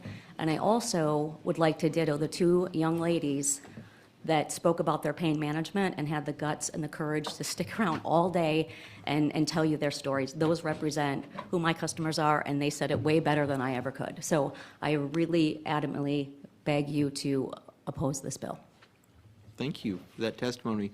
Members, questions, Ms. Carpenter? Seeing none.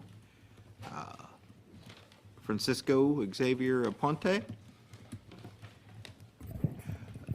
Sir, before we get started, I'm not sure, that's you?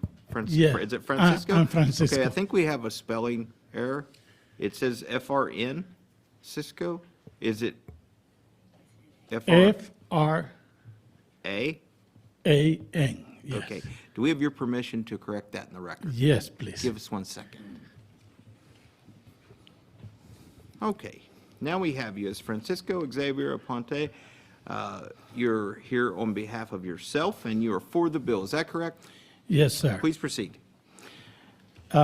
Before I start, I'd like to say thank you to all of you for being here and work so hard for this bill.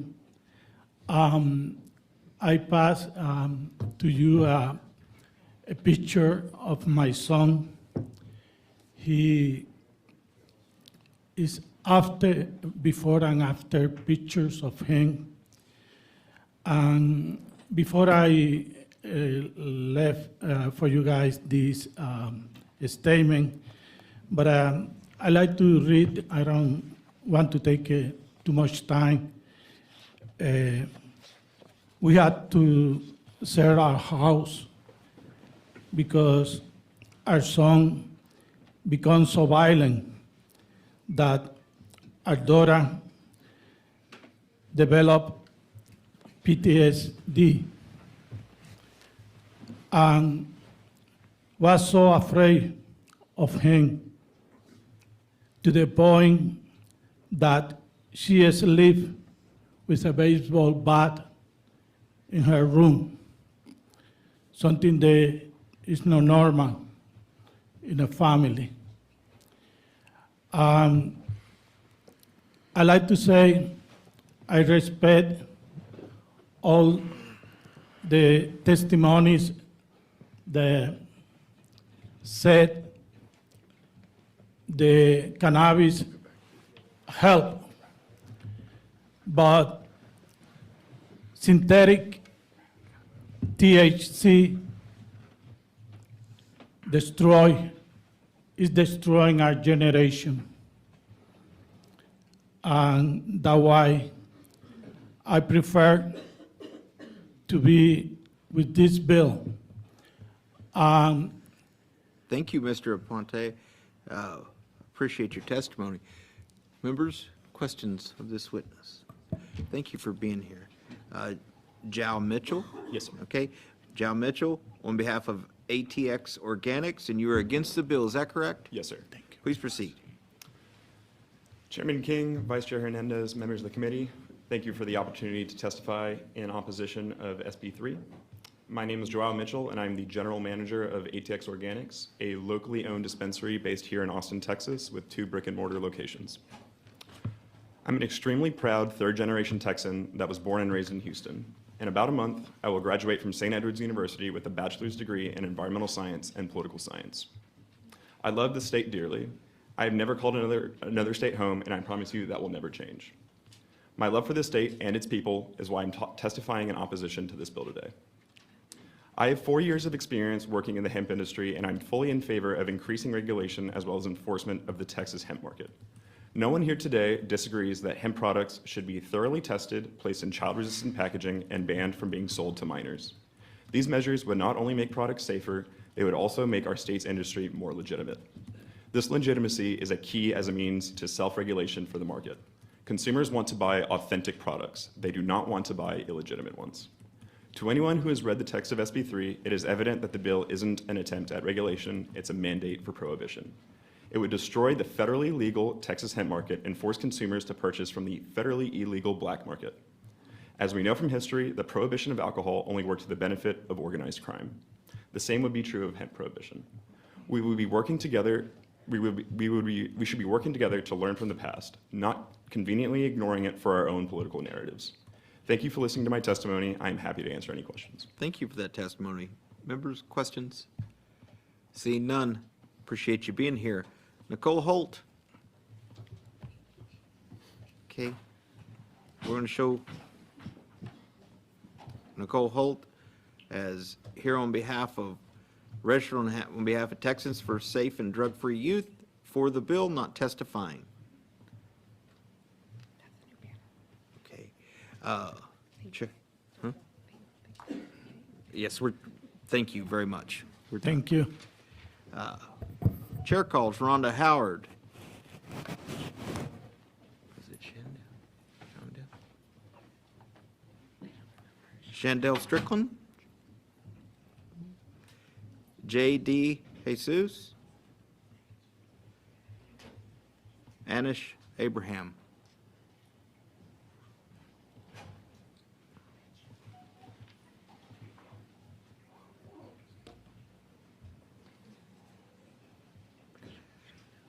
Shonda? You were here before and you told me I said your name wrong. I just did it again. Shandell? I think you were pretty close. Shandell Strickland. Shandell, I did it right, all right. Shandell Strickland, we have you as registered on behalf of yourself, and you're for the bill, is that correct? That is correct. Please proceed. That is correct.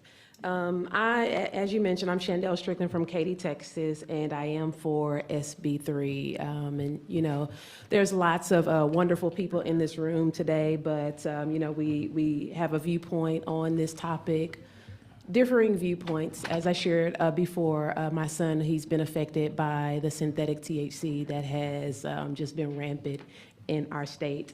One of the things that I've definitely noticed and that is worth noting is that, you know, the psychiatric disorders, science has proven that it comes from the use of cannabis in its many different forms.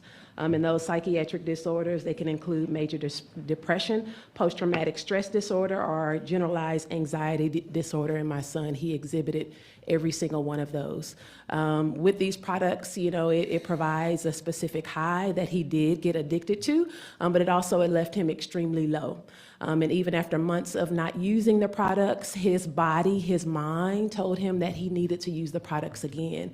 And so again, being in deep depression, I'll use the products to make myself feel better. But the cycle continues. And that's when he found himself on a rat wheel where when I don't have the products, I'm depressed. When I don't have the products, I have anxiety. When I don't have the products, I have insomnia, right? When these products are supposed to help me sleep, they are supposed to decrease anxiety. They are supposed to help with depression. And so that's why I do find myself on the side of SB3. It's a vicious cycle. And we're calling for an end to the cycle. Texas deserves better. My son deserves better. Individuals across the state, we deserve better. Thank you for your time. Thank you for your testimony. Members, questions? Ms. Strickland? Seeing none, thank you for being here. Chair Rhonda Howard, Chair calls Rhonda Howard. Okay, we're going to show Rhonda Howard as being here registered on behalf of self and for the bill. J.D. Jesus. Okay, we're going to show J.D. Jesus here on behalf of Bahama Mama against the bill. Anish Abraham. We show Anish Abraham as being here on behalf of Tazo Farms against the bill, not testifying. Chair calls Mitch Fuller, Joshua Martinez. Ezekiel.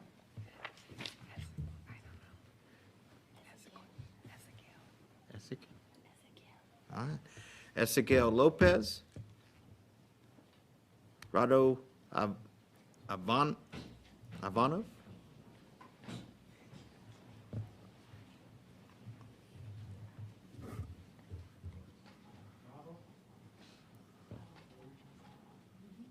Ooh. Yeah, Rado? Okay. Rado. Okay. Ivanov. So we have, Yes, correct. yeah, And Amado Neto as well? no, Okay, sorry. It's my name. okay. All right. Mitch Fuller. Show you as Mitch Fuller. Behalf of, here, behalf of the representing VFW, Department of Texas and self and against the bill. Is that correct? That is correct, Please- Mr. Chairman. Please go ahead. Thank you. Well, Lieutenant Governor Patrick referred to hemp-derived consumables as poison. And more than once on the Senate floor, Senator Charles Perry referenced the entire hemp industry as evil. What does that make us? What does that make that 12-year-old and 16-year-old little girl who testified earlier? Does that make them evil? Does that make us evil in the veteran community? I don't think it does. The VA prescription epidemic and default VA prescription of opioids has done a number on us. Many of these drugs, are dangerous drug interactions from multiple prescriptions. More than 17 veterans die by suicide daily nationwide, many while on these very medications. The widespread treat and street approach medicate symptoms without addressing the causes. We are not asking for uncontrolled access. We support age verification, child-resistant tamper-evident packaging requirements, strict testing and labeling standards, marketing and restrictions to prevent youth appeal, and enhanced enforcement through licensing fees. We're fighting now to preserve our freedom to make responsible healthcare choices, including access to legal hemp-derived products that have transformed our lives. Senate Bill 3 would eliminate these therapeutic options that many veterans rely on to manage service-connected conditions. Let us choose how to address our physical and mental health care needs. I have post-traumatic stress disorder. That's part of my VA disability rating. The pills lead to alcohol abuse. Hemp-derived consumables help me with my PTSD and help me to be a highly functioning member of society and to hold this job, this full-time job with the Texas VFW. I testified before Congress last month, along with our national commander, on the very issue of access to all alternative to opioids. Thank you, Mr. Fuller. Yes, thank you. Members or questions? Mr. Fuller. I always appreciate your testimony. Thank you, Mr. Chairman. Joshua Martinez. Okay, we're going to show Joshua Martinez, registered on behalf of Grass Monkey LLC and self, against the bill, not testifying. Say that again? Ezequiel Lopez. All right, we're going to show Ezequiel Lopez as here on behalf of self, against the bill, not testifying. Rado Ivanov. Yes, sir. Okay, we show Rado Ivanov as being here on behalf of Texarkana Organics and self, and against the bill. Is that correct? Yes, sir. Please proceed. Chairman King, members of the committee, thank you for listening to us all day. I absolutely oppose SB 3, and I believe this is the most dangerous bill that came through this legislative session. I actually had a statement written talking about the 50,000 jobs in jeopardy, millions in tax revenue that we can use for education and tax properties. But after hearing some of the testimonies earlier, I couldn't stop myself from thinking about the pain and grief that these families are being through. As a parent, I absolutely agree that protecting our children is our most important duty and responsibility. As much as I can sympathize with the parents with their adult kids in their 20s getting up psychosis from synthetic THC, and with all due respect, that is not the same as hemp. Hemp is a plant and this bill is going to ban that plant. A plant that actually saves lives, lives of veterans, lives of people with immune diseases. Synthetic THC, such as K2 and Spice, has been illegal for years, as Mr. Gilkey stated earlier. Also, bans were never a solution to a problem. Education is. Let's also mention about the consequences of this bill. Crime will increase. Fentanyl deaths will increase. Veteran suicide will increase. Make no mistake, this bill is deadly dangerous, and the impact will be devastating. The only ones that stand to benefit from it will be the few chosen corporations, the drug dealers and cartels, pharmaceutical companies, and the private prison operators. The final thing I want to speak about today is legacy. As a new parent, I think a lot about legacy and doing the right thing. I would ask each one of you members of the committee to do the same before you make your decision today. We, the people of Texas, have shown up and made our voices heard. We've made it clear what the right thing is. So I do ask, will your legacy be one of standing with us, the people of Texas, or to stand with the few organizations that put profits over people? Members, are there questions for this witness? Seeing none, I appreciate both of you Thank being you, here. Mr. Thank you for your testimony.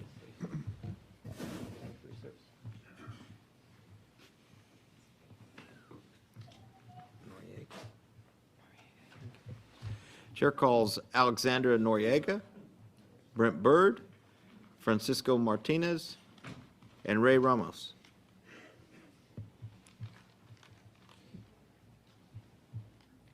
All right, we're going to show Alexandra Noriega here on behalf of Natural Buds against the bill, not testifying.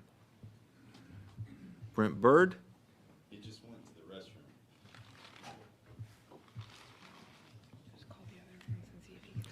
restroom. Francisco Martinez.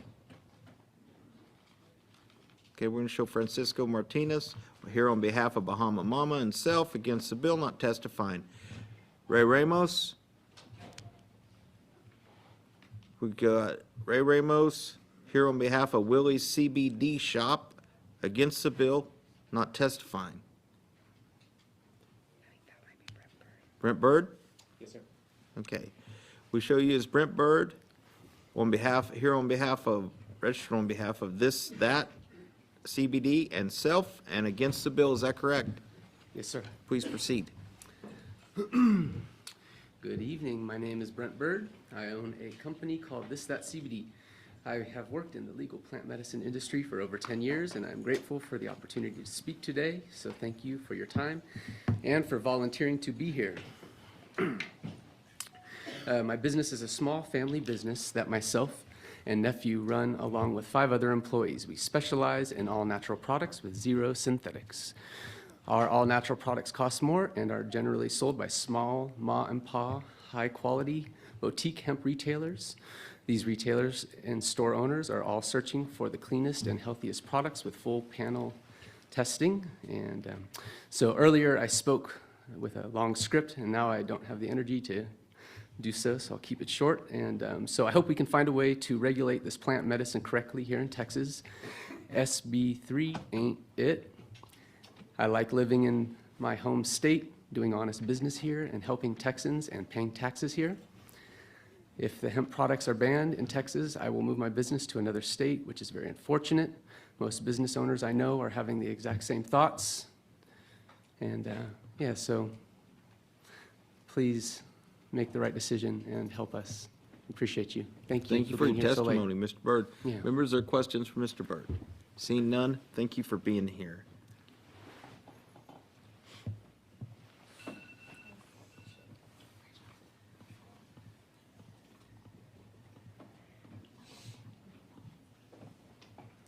All right. Chair calls Mignon Young, Nathan Bashara, Hayden Meek, Jessica Dallas.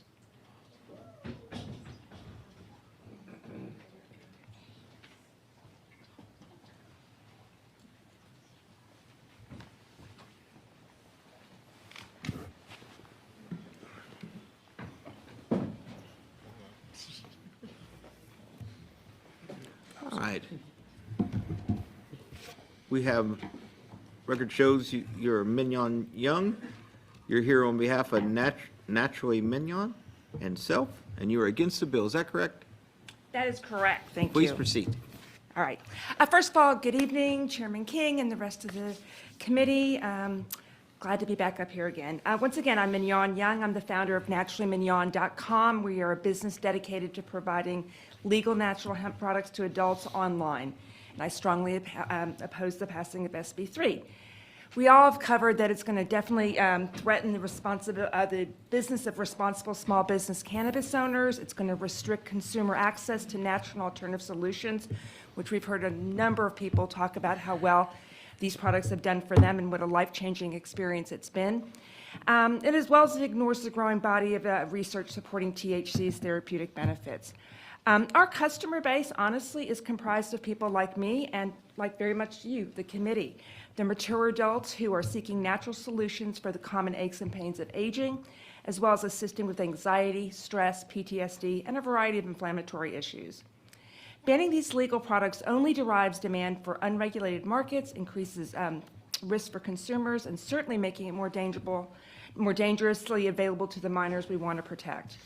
Prohibition has never been successful. Let's agree that rather than prohibition, Texas should focus on responsible regulation that ensures safety, transparency, and economic opportunity. And there's 3 ways to do that, and we've already discussed that. Age requirement, got to be 21. Number 2, child restraint packaging, and packaging that is not designed to attract children. And anybody that sees anything that has name brands like Jolly Rancher or Doritos, that's a major red flag. And thirdly, enforce the state and third-party laboratory batch testing. Banning these products ignores the emotional and physical well-being of consenting adults, and therefore I respectfully urge that you reject this bill and support policies that respect personal choice, small businesses, and the well-being of our community. Thank you for your Didn't get cut off. Thank you very much. We have Nathan Bashara. All right. Nathan, we show you, you are Nathan Bashara.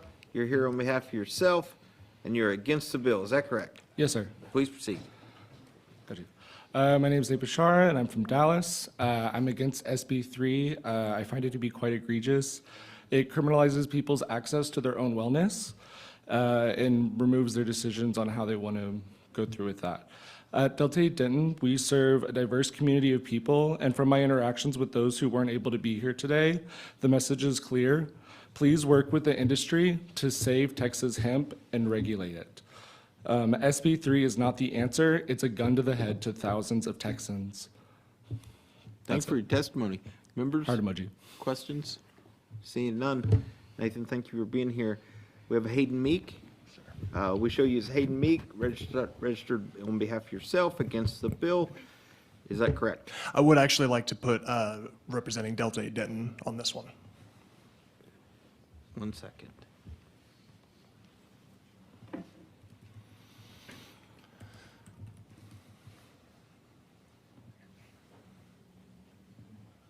Okay, so now we have you as Hayden Meek here on behalf of Delta 8 Denton and yourself, and you're against the bill. Is that correct? Yes, sir. Please proceed. My name is Hayden Meek, and I'm the owner of Delta 8 Denton, a small cannabis shop in Denton, Texas. I'm in strong opposition to SB 3, a bill that threatens to plunge veterans, moms, and otherwise law-abiding citizens into a black market of unregulated and dangerous products. There are products we're hearing, these are those products that we're hearing from all these mothers complain about their adult children using. They're already illegal. Earlier, a witness suggested that businesses like mine care more about profit than people. And later, a member asked whether Delta 8 Denton was open for business today. My coworker Jake told you no, we're not. Because to us, it's not about profit over people. It's about fighting for people, for our customers, our community, and their right to choose the products that work best for them. To be frank, I wish I was making the kind of money that makes you question your morals. But I'm not. I make $50,000 a year. I send more than that to the state of Texas in taxes in just 6 months. I bought this blazer specifically for today, and it's the first one I've owned since high school. All I need is enough bread to make a sandwich. All this to say, I'm not a rich man, but I do feel wealthy. Every day I wake up knowing I'm helping people who often feel like they've been left behind. Many of my customers struggle with the cost, distance, and limitations associated with the Teacup program. For them, Teacup is not an option, no matter how hard the powers that be try to shove it down their throat. I don't serve kids. I rarely serve anyone under 25. My customers look a lot like the people in front of me right now. I have moms, dads, grandparents, and they look a lot like the people behind me too. Entrepreneurs, veterans, pastors, and warriors. We want to be regulated. We want age gates, child-proof packaging, clear labeling standards, and a framework for the entire country so they can look at it and go, wow, Texas really got it right. So no, sir, Delta 8 Denton is not open for business today. We're proud to be at the Capitol fighting for our customers' access to their preferred products. Thank you, Mr. Meek. Questions for this witness? All right, you already answered this question. Good job. Any other questions for the witness? Seeing none, thanks for being here. Jessica Dallas, we have Jessica Dallas. You are registered as Jessica Dallas here on behalf of yourself, and you're against the bill. Is that correct? Yes, sir. Please proceed. Thank you. Good evening. Thank you once again for this opportunity to speak my piece. My name is Jessica Dallas. I'm coming from Denton, Texas, and I'm store manager at a small cannabis store at Delta 8 Denton. I'm speaking on behalf of myself, and I am in opposition of Senate Bill 3. Since we preach about education, I'd first like to do something I do every day and very quickly clear the air on semi-synthetics such as Delta 8 or Delta 10, 11, 12, THCP, and HHC. They are solely called semi-synthetics because the hemp goes through a chemical process to isolate those specific cannabinoids, not because it's a completely illegal synthetic cannabinoid like K2 or spice. With that being said, the passing of SB 3 would be a genuine attack on thousands of Texans, including myself, my colleagues here today, and the thousands of customers we serve.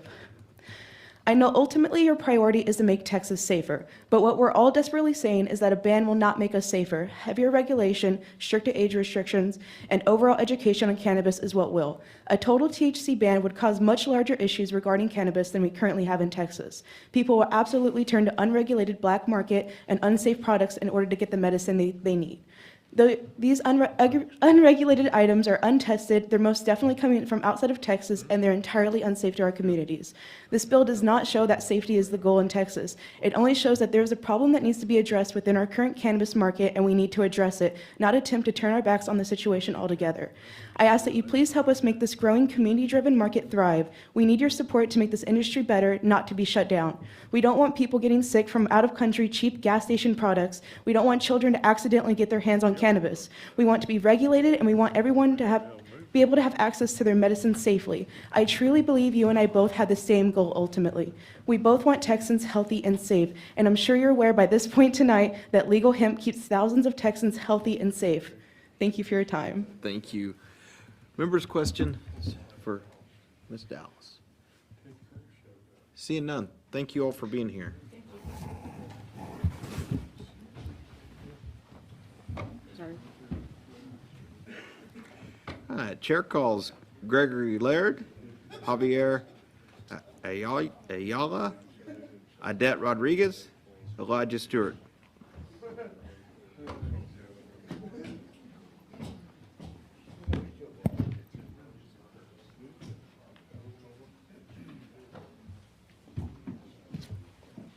Gregory Laird. There's Gregory.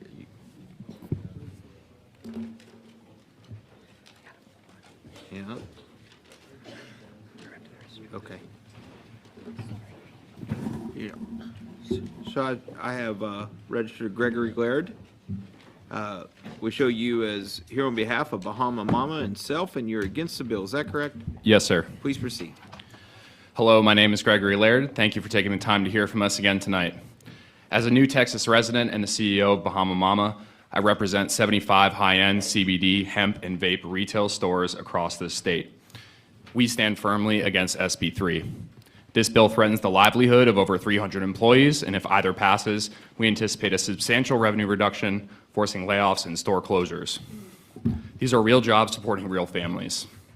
The tax implications for the state are also severe. Our business alone contributes about $10 million in sales tax and rent payments across our 75 locations to government and local property owners. SB 3 would reduce this contribution and create a commercial real estate crisis while forcing our customers to an untaxed black market. Let's be clear about the health benefits this legislation dismisses. Our adult customers, like many you've heard from today, rely on legal hemp products for their wellness needs. These products help them manage anxiety, pain, and sleep issues without prescription medication and their harsh or life-altering side effects. Our industry has been regulated since 2019, including mandatory inspections, product testing, and transparent labeling.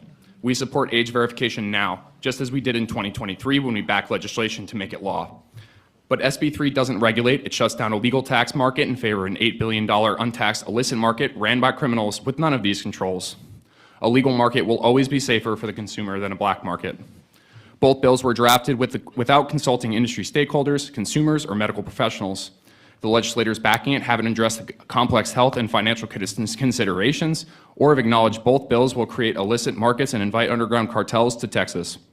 I urge you to reject the prohibition bill SB 3 and instead support a bill which provides stability and predictability while protecting consumers, preserving jobs, tax revenue, and access to beneficial products. Thank you. Thank you for your testimony. Members or questions, Mr. Laird? Seeing none.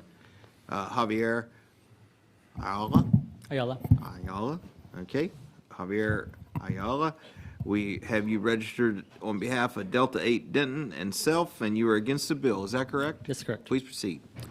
Well, first, I want to thank you guys for your continued attention this evening.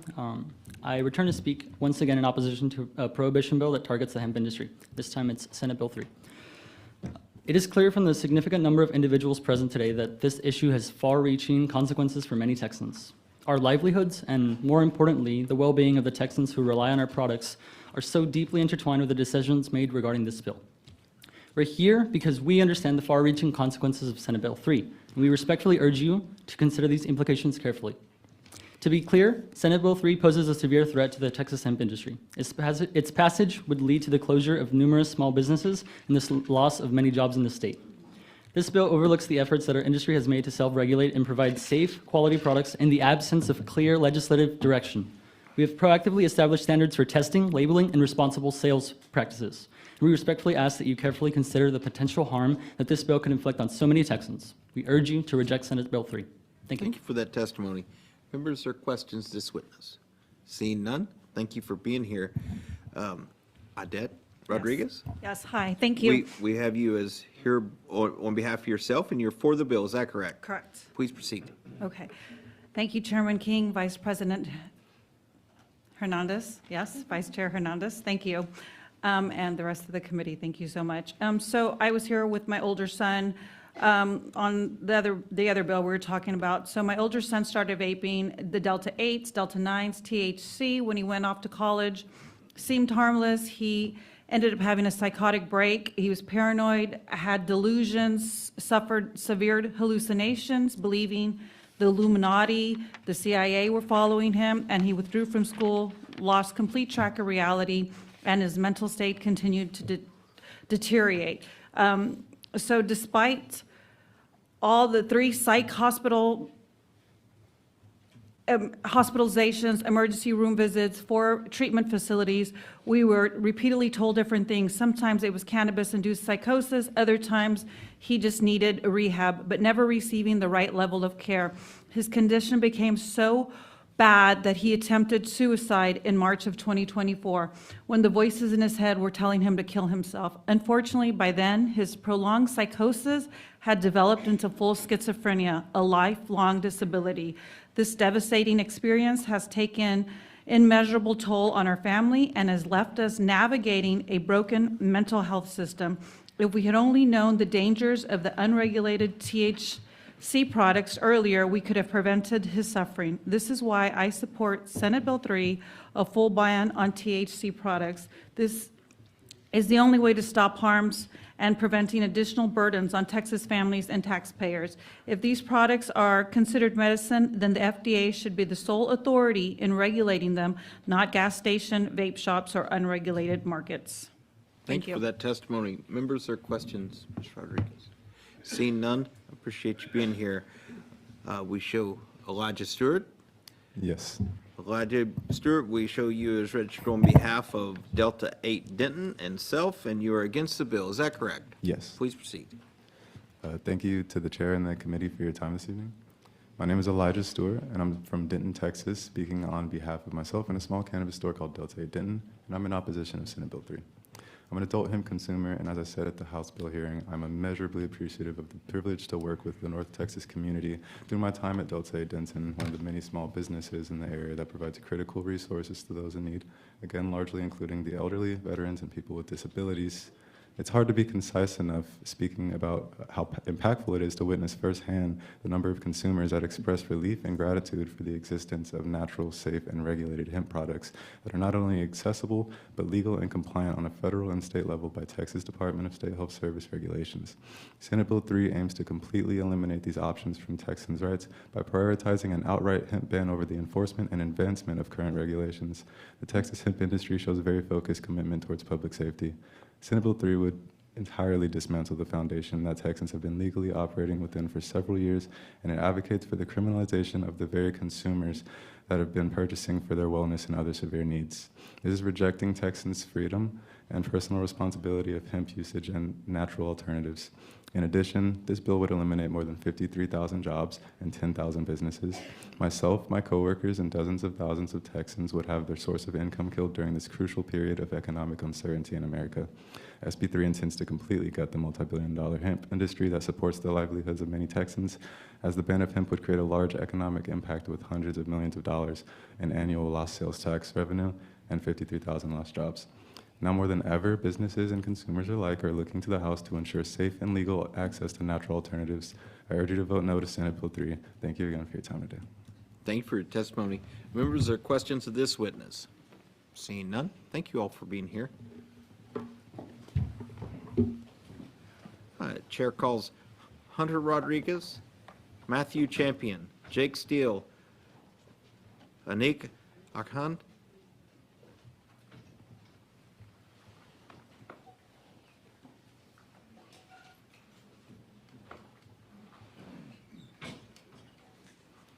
okay.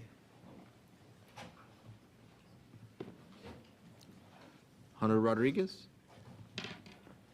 Nope. Okay, we're going to show Hunter Rodriguez. Or, what's your name? All right, we're going to show Hunter Rodriguez was here registered for self for the bill, not testifying. Matthew Champion? No? Okay, we're going to show Matthew Champion was registered as for self against the bill, not testifying. Jake Steele? Hello. All right, we got Jake Steele on behalf of Delta 8 Denton and self against the bill. Was that correct? That's correct. Please proceed. Good evening. Thank you for hearing me again. My name is Jake Steele, and I'm here representing myself and Delta 8 Denton in opposition to Senate Bill 3. I believe this ban is a huge misstep to a problem that could be fixed with hard work the industry is willing to put in. According to the Texas Department of State Health Services, there were 853 calls to poison control related to cannabinoids in 2024. In comparison, the year prior saw 3,741 opioid-related calls. And this is in a hemp market that's lacking proper common sense regulation. With standardized testing, clear labeling, and child-resistant packaging, we could significantly reduce the number of cannabinoid-related incidents. Consumers want safe, consistent products that responsible businesses are ready to meet their need.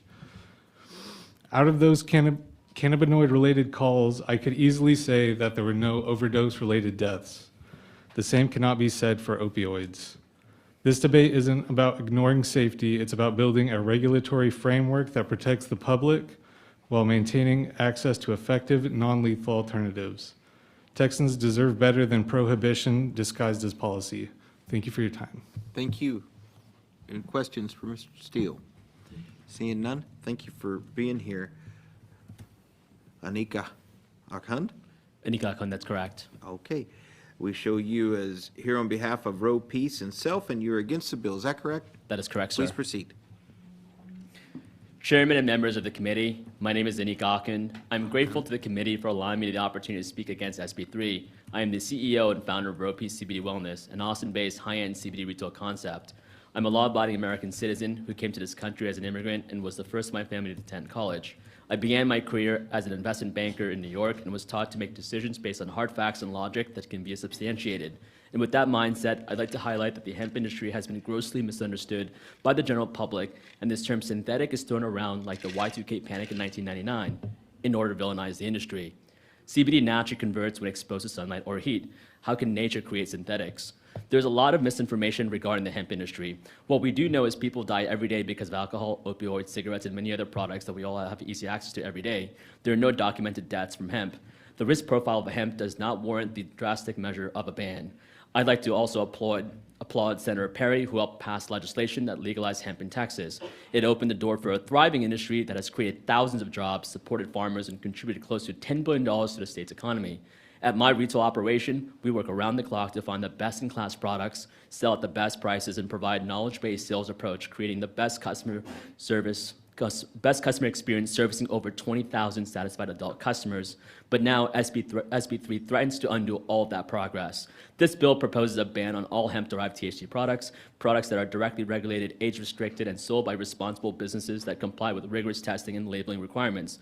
A ban will also take away tens of thousands of jobs, costing the state hundreds of millions of dollars in unemployment benefits, and jeopardize consumer safety by forcing them to the black market. Let's protect and responsibly regulate instead of an outright ban. Thank you for that testimony. Members, questions? Seeing none, thank you both for being here. Thank you. Thank you.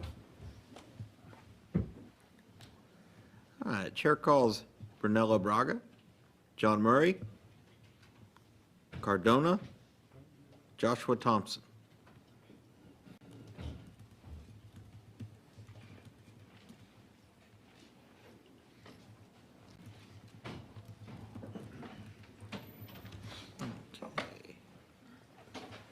All right, we have Brunella Braga. You are registered as for yourself and for the bill. Is that correct? That's correct. Please proceed.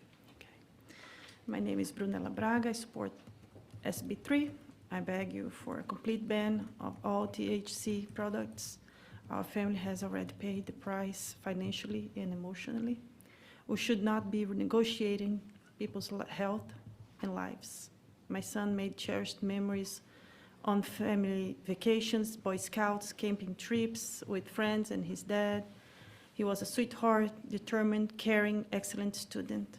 After used THC, sold in vape shops in our neighborhood, my son became aggressive, unable to reason or express himself. My husband and I had to hide kitchen knives, sleep with our bedroom door locked. One time, I was so scared and frightened that I stayed in a hotel for a few nights, leaving my husband to watch him. He had a psychosis episode and grabbed my husband by the neck. He was completely outraged. December 2nd, 2024, he had another psychosis episode due to cannabis THC. He said that there were ghosts in our home and that he want us to put him to sleep. He was aggressive and punched huge holes in walls, and we had to call 911 for help. He was sedated and was admitted for a second time to a mental health hospital, followed by the 3 rehabs. Actually, that day, when he was admitted under the 3rd rehab, that day he was denied by 2 because the psychiatrist diagnosed him with a schizoaffective disorder because of that episode, and nobody on the other rehabs knew what to do. Like, they had no preparation or way to care of him. And Thank you, Ms. Brock, for that testimony. And for those reasons, you're for Senate Bill 3. Yes. Understood. Members or questions, Ms. Brock? Seeing none. John Murray? John Murray? All right. We're going to show John Murray registered on behalf of himself against the bill. Mr. Cardona, we only have one name for you again. Do we have your permission to update the record? Yes. What is your first name? Angel. Huh? Angel. Angel. A-N-G-E-L. All right. You already have him? Okay. Now we have you as Angel Cardona testifying on behalf of yourself, and you're against Senate Bill 3. Is that correct? Yes. Please proceed. Good evening, Senate Committee. I am Angel Cardona. I, Angel Cardona, am here tonight to show my position against SB 3. For far too long, Texas has been suppressing a medical plant for 110 years. For far too long, Texas has allowed small and improper amounts for use. We cannot ban THC. Texans are tired of this. We want the freedom to choose on what we take to help with our health. There are thousands of Texans that want this freedom and free market. Programs like Teacup are very limited and unfit to get the proper healing that Texans need. Cannabis gummies and tinctures are not enough for the good people of Texas. We want full spectrum, organic, pure THC and CBD flower and concentrate made and grown here in Texas. If SB 3 passes, the established Texas market will be handed over to the black market and unregulated sellers, creating a bigger problem and making felonies and misdemeanors more common for all entrepreneurs of all walks of life. Please do not let this bill pass. No matter what happens, marijuana and THC will always be here. There is no bill or committee that will change that. Do what's right for the people of Texas and stop this bill and push for a new era of Texas, of legal marijuana in Texas. Thank you. Thank you for your testimony. Members, questions, Mr. Cardona? Seeing none, thank you for being here. Joshua Thompson, we have you as Joshua Thompson, registered on behalf of yourself, and you're against the bill. Is that correct? Yes, sir. Good. Go ahead. Please My name proceed. is Joshua Thompson. I own a boutique CBD IV drip store, and I'm a partner for distribution company and a biometric ISO 2755 licensed age-verified vending machine manufacturer. A lot of words, sorry. If you have any questions on the age verification software or hardware and its expansion in the retail space, please ask me. Peer-reviewed studies at PubMed show cannabinoid support for treatment for PTSD, sleep disorders, chronic pain, multiple sclerosis, Parkinson's, and even cancer-related symptoms, as well as the elimination of tumors completely.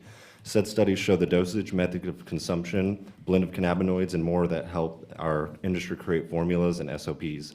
Synthesized versus synthetic are two different things. Synthetics are made from chemicals and have been illegal since 2011 by way of the FBI 94 Analog Act.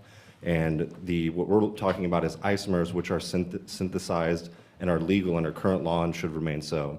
As a licensed retailer, I work directly with registered nurses that perform IV drip therapy and receive referrals from reputable institutions on and off record, such as St. David's, Baylor Scott & White, the Cedar Park VA, private practices, and pain management centers. Delta 8 is synthesized from CBD, and it was done in the 40s, 1941, by Roger Adams. It was used in clinical studies published for children's chemo nausea care. It was 100% effective with negligent side effects. This is published again in 1995, and they did it again, I think, in 67.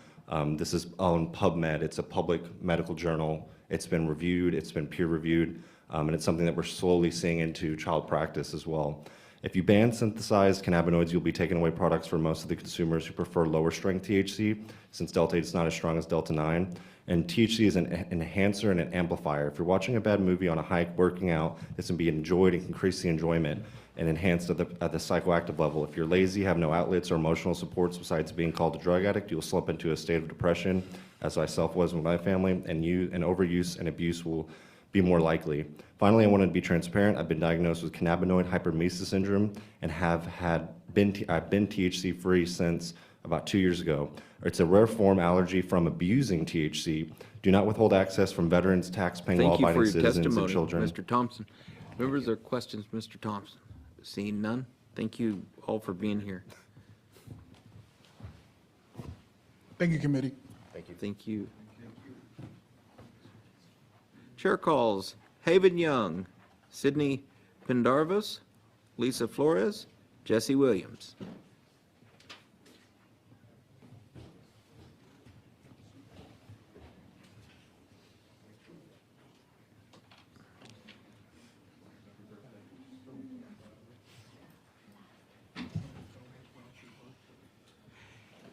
Haven Young?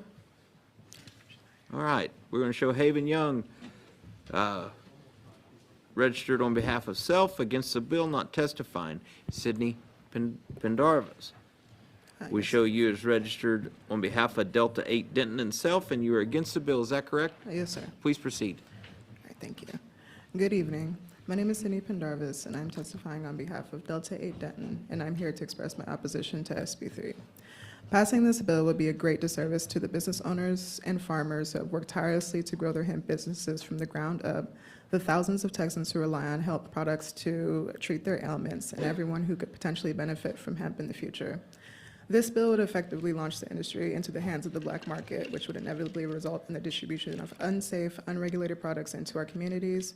And as someone who has seen the world of the cannabis before legal hemp options were introduced to the state, I can attest to the fact that returning to this era would be absolutely detrimental. As you have heard from the many testimonies today, there is a real demand and necessity for regulated hemp products for a variety of ailments, including but not limited to stress, anxiety, and chronic pain. Passing this bill would be a direct attack on the quality of life for those suffering and would leave them to turn to less effective, more harmful alternatives.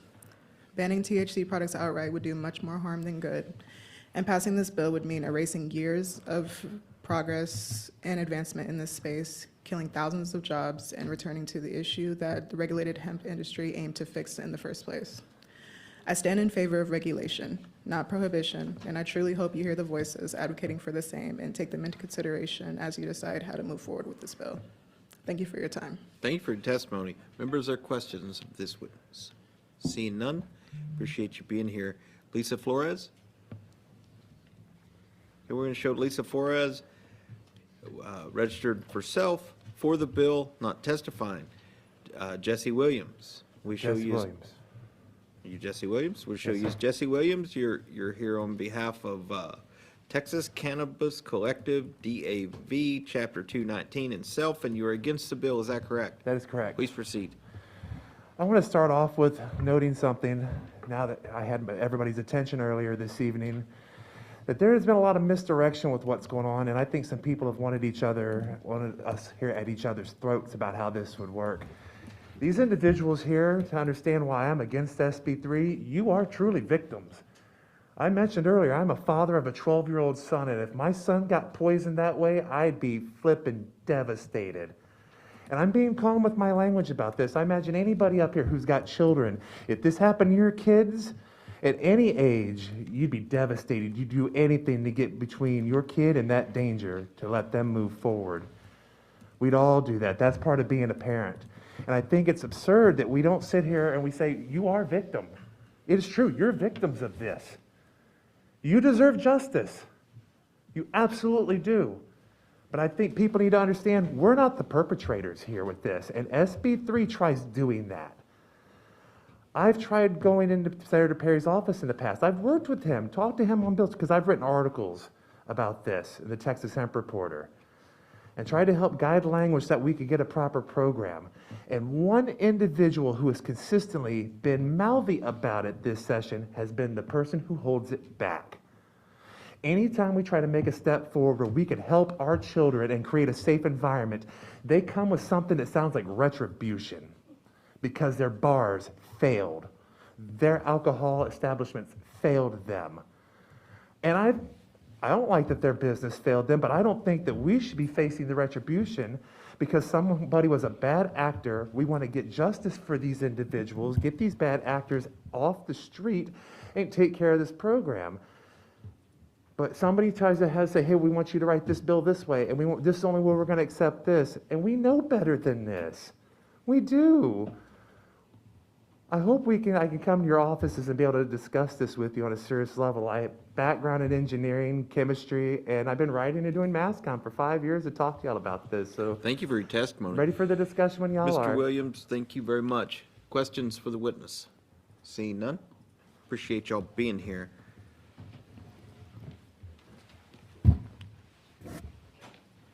All right, chair calls Cheryl Murray, Zachary Gogger.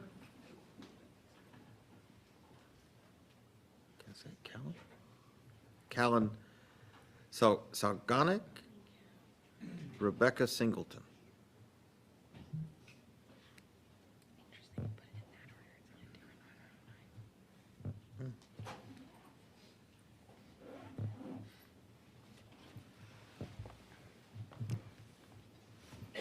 Zachary Gogger? Callan Salganic. Callan. Yes, sir. Sorry. Oh, you're fine. All right. Callan Salgonic. We have you registered as Callan Salgonic, Salgonic on behalf of Salgonic Services, Inc., and against the bill. Is that correct? Yes, sir. Please proceed. Thank you for your time today, Chair and members. My name is Callan Salganic, and I'm a small business owner, born and raised in Waco, Texas. SB3 is being sold as a safety bill, but that couldn't be further from the truth. At best, it misunderstands how this industry works. At worst, it eliminates small businesses like mine in favor of a single, tightly controlled program under TCUP. TCUP is run by one company with no competition. And when there's no competition, there's no pressure to improve quality or lower prices. That's not a sustainable solution for Texas consumers. Expanded or not, it will never work. This bill will not stop intoxicating hemp products from being purchased by Texans. We've already heard today, products will continue to be shipped from out of state regardless of what this body decides. The only result of SB3 is shutting down responsible, tax-paying Texas businesses. Businesses like mine that check IDs, use certified labs, and follow the rules.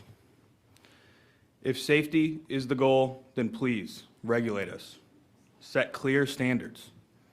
But don't eliminate an entire industry just to create the illusion of control and safety. SB3 doesn't make Texans safer. It just shifts the market away from those who are accountable and into the hands of those who aren't. That's why I ask you to support HB 4242. Thank you. All right. Members, are questions for this witness? Seeing none, thank you for being here. Thank you. Cheryl Murray. We're going to show Cheryl Murray here was registered on behalf of self against the bill, not testifying. Zachary Gogger. We're going to show Zachary Gogger was here on behalf of Caprock Family Farms against the bill, not testifying. We have Kyle Gogger Also was here on behalf of Caprock Family Farms against the bill, not testifying.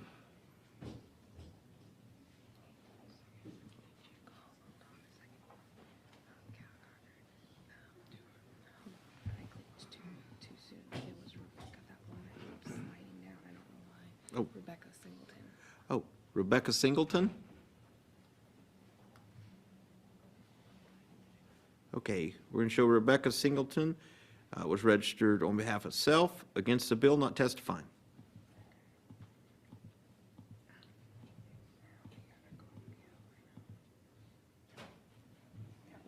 We already did him. All right. Chair calls Elizabeth Miller, Chastity Wedgeworth, and Daryl Surf.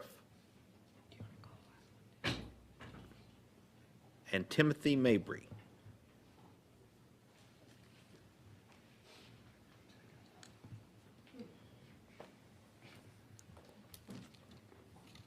Okay.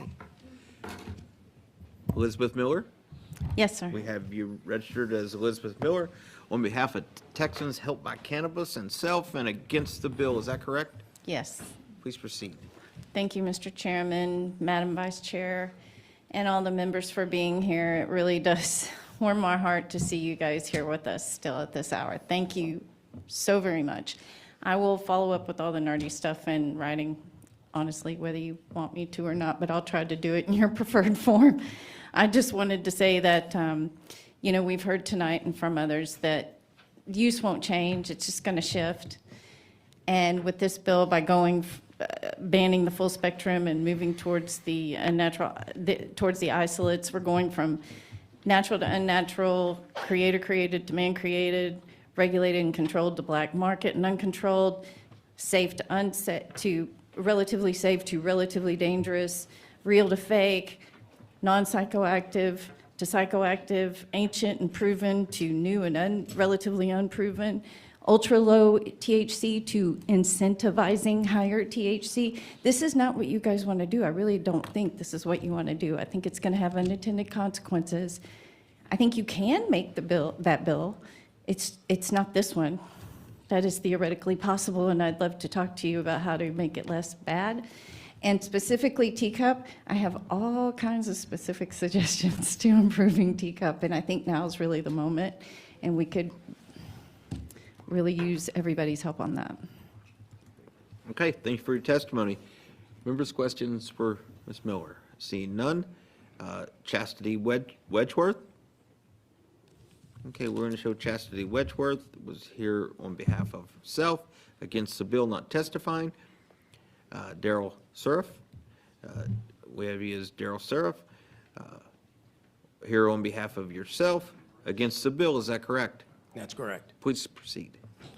So just spoke a little bit earlier about the millions of dollars that we do, but I want to put a backstory to that. 11 years ago, I was in another country and found myself in a life-threatening accident. I was left in a side room of a hospital in a body bag, left for dead. The problem was I wasn't dead. I woke up. Made it back to the U.S. and became highly addicted to opioids. I was a newlywed, and it pretty much destroyed my life for a year and a half. It was alternative products that allowed me to get off of morphine, which saved my life, and I haven't had a prescription drug since then. I tell you that because it's not all about the money. I'm passionate about the business. Yes, we do millions of dollars, but it's because I'm passionate about it, what it did for my life. I also live in a household that's divided. We have completely different political views, and we absolutely disagree on this subject. My wife is 100% against it, but she supports what I do. It's because she listens to me, she understands, and we have tolerance for each other. So our views are totally different, political and in this spectrum. But again, she listens to what I have to say, which is what I'm hoping you're doing. She understands what I have to say, and we tolerate each other's different views. So I believe together we can come up with a solution. Banning it is not the solution. It will become a black market. It's guaranteed to become a black market. It already exists here. But when it comes to teacup, the last thing I'd say is, yes, for $800 a month, you can get what you need there, or you can walk in and get a good quality Delta or THC low dose for $30 to $50 this serves you for a month. So there's a big difference in saying teacup can do the job. A lot of people can't afford it. I was fortunate to be addicted to morphine and have insurance, so it was provided and crammed down my throat. But what about the other people that can't afford it and use illegal drugs? It's that simple. It's a financial process. So thank you for hearing us. Thank I you hope for you your listen, testimony. understand, and tolerate. Members, questions for the witness? Seeing none, thank you for being here. Timothy Mabry? Yes, sir. Okay, we have you as Timothy Mabry. You are registered on behalf of Lead Through Fire LLC and yourself, and you are against the bill. Is that correct? Yes, sir, that is Please correct. proceed. Well, first of all, I want to thank y'all for staying up this late. I know it's been an extremely long day, so I'll make this short, sweet, to the point. This way y'all don't run out of coffee. I'm Timothy, and I just want some clarification for SB3. One of the big things that I'm helping a veteran-owned company come into Texas with is for industrial hemp. And one of the things in this bill, there's not a really big separation between industrial hemp and other consumables. And also, when it comes to consumable hemp, is that talking about actual what we eat as humans or for animal feed? Because there's a distinct line what we can use as for ourselves and also for animals. And right now, this does not have a really big definitive separation on that. And also on the regulatory tracks, if you have any processing, it says consumable and manufacturing. So if you have a $10,000 fine or a contract fee that you have to sign up for in order to have a manufacturing plant. So what I'm asking for on this is a little bit more of a separation between industrial and on the recreation side. And on the recreation side, right now in the state of Texas, we have a massive opportunity for tax funds. I keep hearing sitting in committees that we need money, that where are we going to fund these projects? For our roads, for other infrastructure. And right here it's sitting before us. By legalizing and by being a little more proactive with the THC and the hemp industry, you're able to take those funds from taxes and rebuild the roads, improve our infrastructure. Because right now, our infrastructure is failing. I know that as a committee, it's a major issue, especially for our energy, our water and transportation. Just look around for Austin. Our traffic is insane. So that's would be my ask, is to have a little bit more of a separation and a clear understanding on the business aspect and not to villainize over 8,000 businesses, which according to our Lieutenant Governor is, in his eyes, not real businesses. But I would argue that everybody here who has a real business is a real business. Thank you for that testimony. I appreciate it. You brought a new perspective to it, and that hadn't been brought up before. I appreciate that. All right.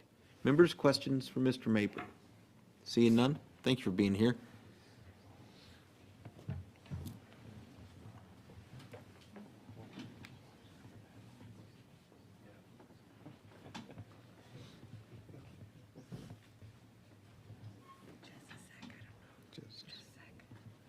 All right. Chair calls Aaron Jezusek, Eduardo Frangioso, Carl Jones, Michelle Amarillo. Sorry, getting tired. Carol Jones, Michelle Amarillo. Huh? I am. I was screwing it up. I gotta put my glasses back on. Okay. All right. Aaron. Aaron. I'm Carol. You're Carol. Okay, 1 second, Carol. Aaron Jezusek. Okay, we're going to show Aaron as being here on behalf of self, against the bill, not testifying. Eduardo Frangioso. We're going to show Eduardo as being here on behalf of self, against the bill, not testifying. Now we have Carol Jones, and we show you as here on behalf of yourself, and you're against the bill. Is that correct? That's correct. Please proceed. All right. Well, again, thank you guys all for being here so late. I am exhausted. I know you are too. So we'll make it as quick as possible.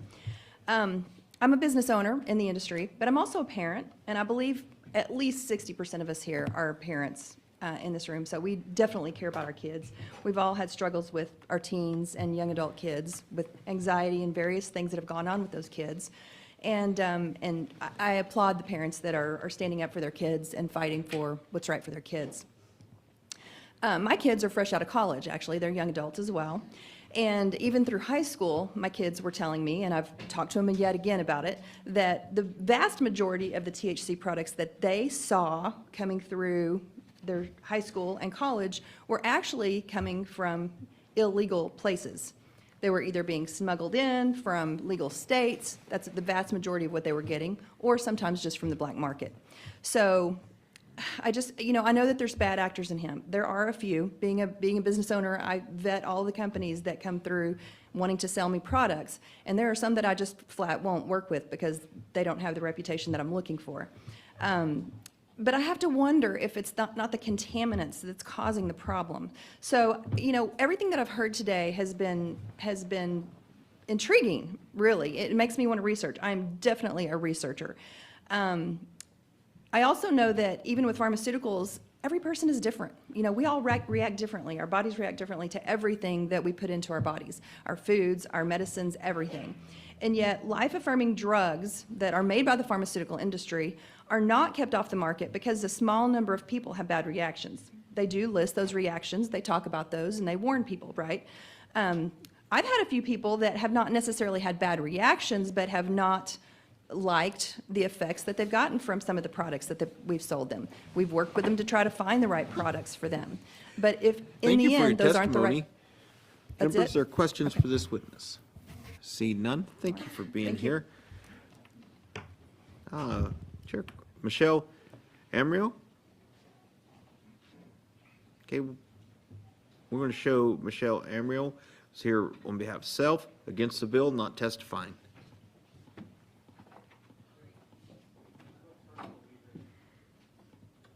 Chair calls Louis Garcia, Alexander Greenblatt, Christopher Lynch, Zachary Henson.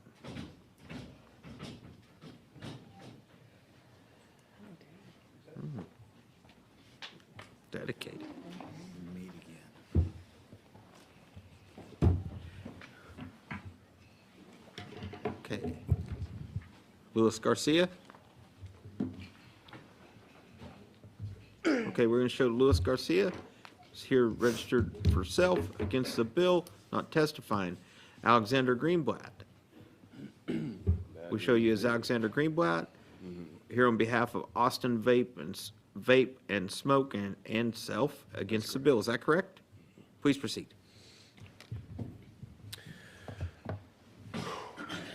Good almost morning again. My name is Alexander Greenblatt. Once again, worked for Austin Vape and Smoke for almost 3 years, one of many businesses that could be potentially heavily affected by SB3.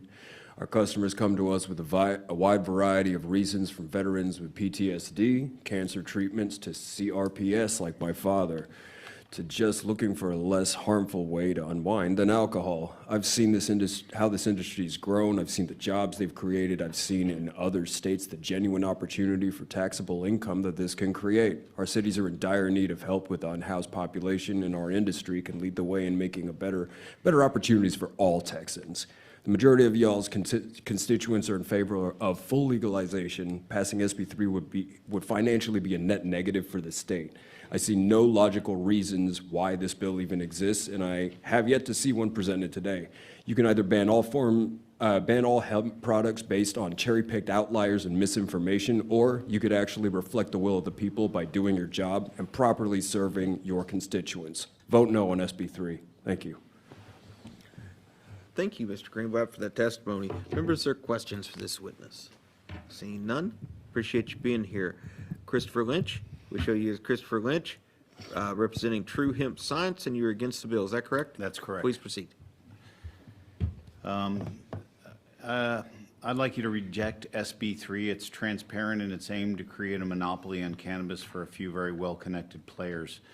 I see no applicability in how the language attempts to recognize the alleged life-threatening, unrelated forms of THC and the proven medical benefits, historic human use, and real-world attributes surrounding cannabis. It would be a disaster for consumers, law enforcement, and a boom for black markets. Any legislator purporting to have the best interests of the Texas public in mind will appear disingenuous if they support the bill without a major rewrite. If your issue is THC, address the forms of THC. Cannabis is the ultimate proof of intelligent design on Earth. The plant mimics our endocannabinoid system. There is at least 100 components which help regulate essential functions in the human body, and the medical science indicates the plant is not efficacious without all these constituents, particularly THC. And this issue transparently reflects the tension between government policy and the will of the people. Texans overwhelmingly support reasonable, practical regulation that balances accessibility with public safety. Unfortunately, the current legislation efforts suggest undue influence by special interests prioritizing profits over the interests of individuals who rely on hemp's diverse applications.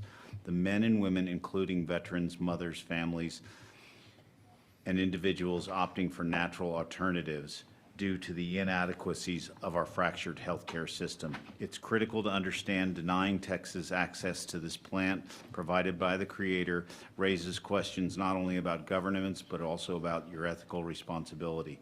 Texans deserve regulations rooted in evidence, practicality, and genuine desires. Thank you for your testimony, Mr. Lynch. Thank you. Appreciate it. Members, are questions for Mr. Lynch? Seeing none, thank you again for being here. We have Zachary Henson. Yes, sir. We show you Zachary Henson, registered on behalf of Austin Vape and Smoke and Self, and you are against the bill. Is that correct? Correct. Please proceed.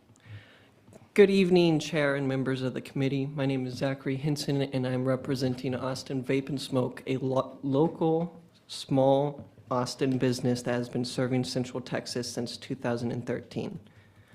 Me, myself, I'm a consumer of hemp products. I've been consuming for about 13 years now, and I've tried pretty much everything under the sun.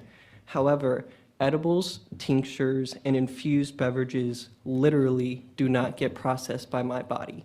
So the only option for me to seek sleep aid and pain relief that is not pharmaceuticals, over the counter, or alcohol related is through smokable hemp product. If SB3 passes, it wouldn't just restrict access, it would eliminate the only delivery methods that work for people like me. That's not harm reduction, that's cutting people off. And the supposed alternative, the teacup, one of its main providers, Texas Original, sells a 450 milligram jar of THC isolate gummies for $100. In my store, I can offer a 400 milligram full spectrum gummies with better therapeutic effects for half the price. SB3 won't protect Texans. It will push them out of safe, affordable access and leave them with an expensive, limited, and often ineffective system. This isn't about public safety. It's about removing freedom, choice, and relief from everyday Texas. Please vote no on SB3. Thank you. Thank you, Mr. Henson. Questions for the witness? Seeing none, thank you all for being here.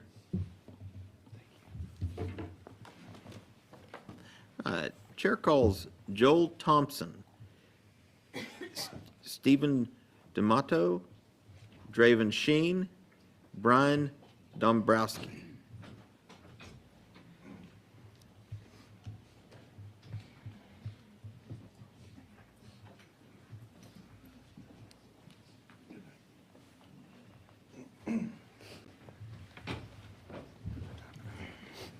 Joel Thompson? Yes, sir. You're Joel? Okay, we show you as Joel Thompson. You're here on behalf of yourself and you're against the bill. Is that correct? That's correct. Please proceed. Chairman, members of the committee, thank you for being receptive and for hearing out 13 hours of testimony. My name is Joel Thompson. I'm the co-founder of Modern Herb Co., here to oppose SB3. It's clear that Senate Bill 3 is not about safety. There's never been a death from hemp, so how could it be? This is a misguided ban bill, yet it certainly won't stop Texans from accessing these products. They'll still order them online under federal law and have them shipped straight to their door.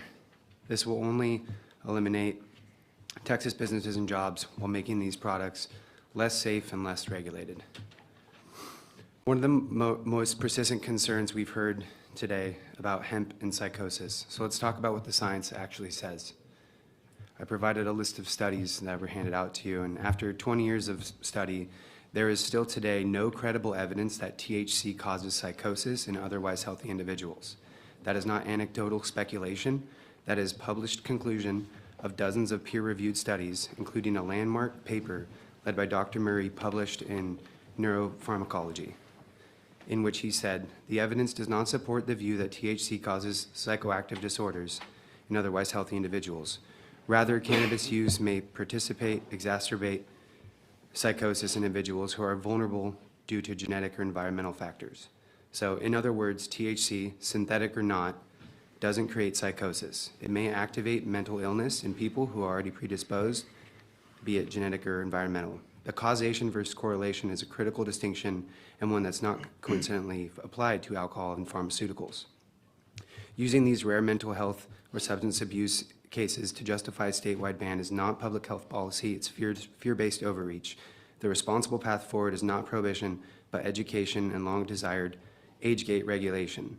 We already have testing requirements, QR code transparency, and can easily make age verification Texas law.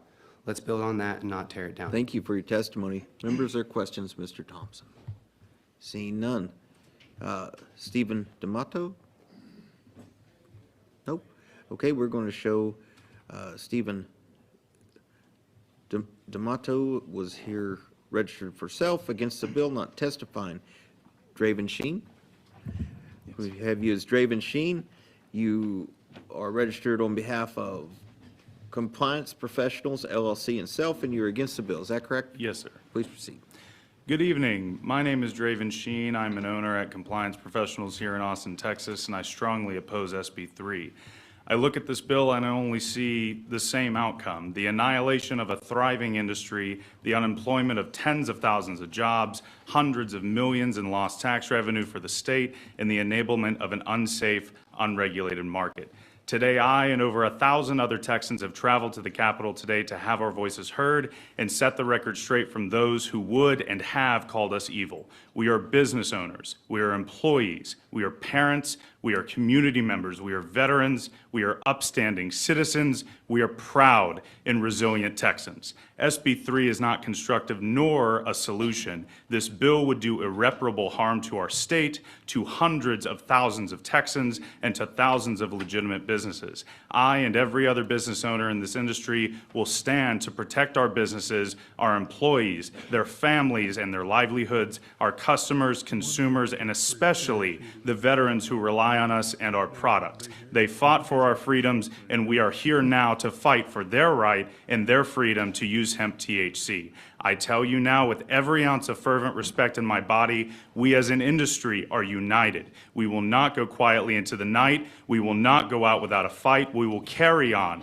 We will persevere. We will fight on. We will not be silenced. We will make our voices heard, and we will not be tread on. I implore you, listen to the people of Texas you represent, oppose SB 3, keep hemp and THC legal in this great state. Thank you. Thank you for your testimony.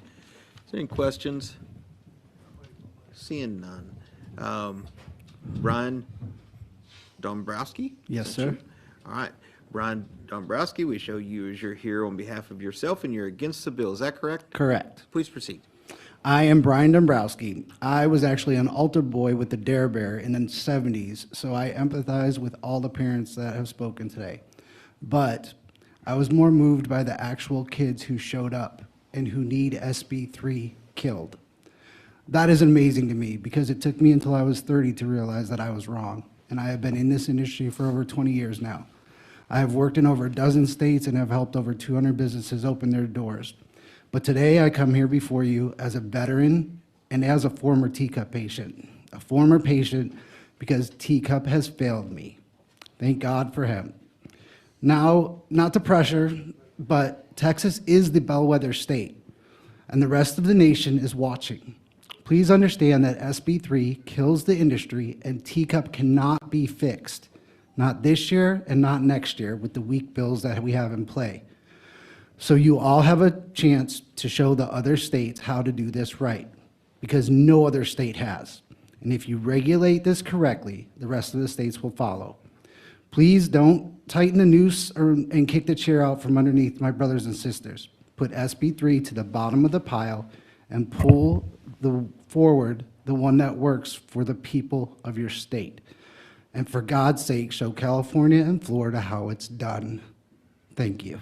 Thank you, Mr. Dombrowski. Members, are questions for this witness?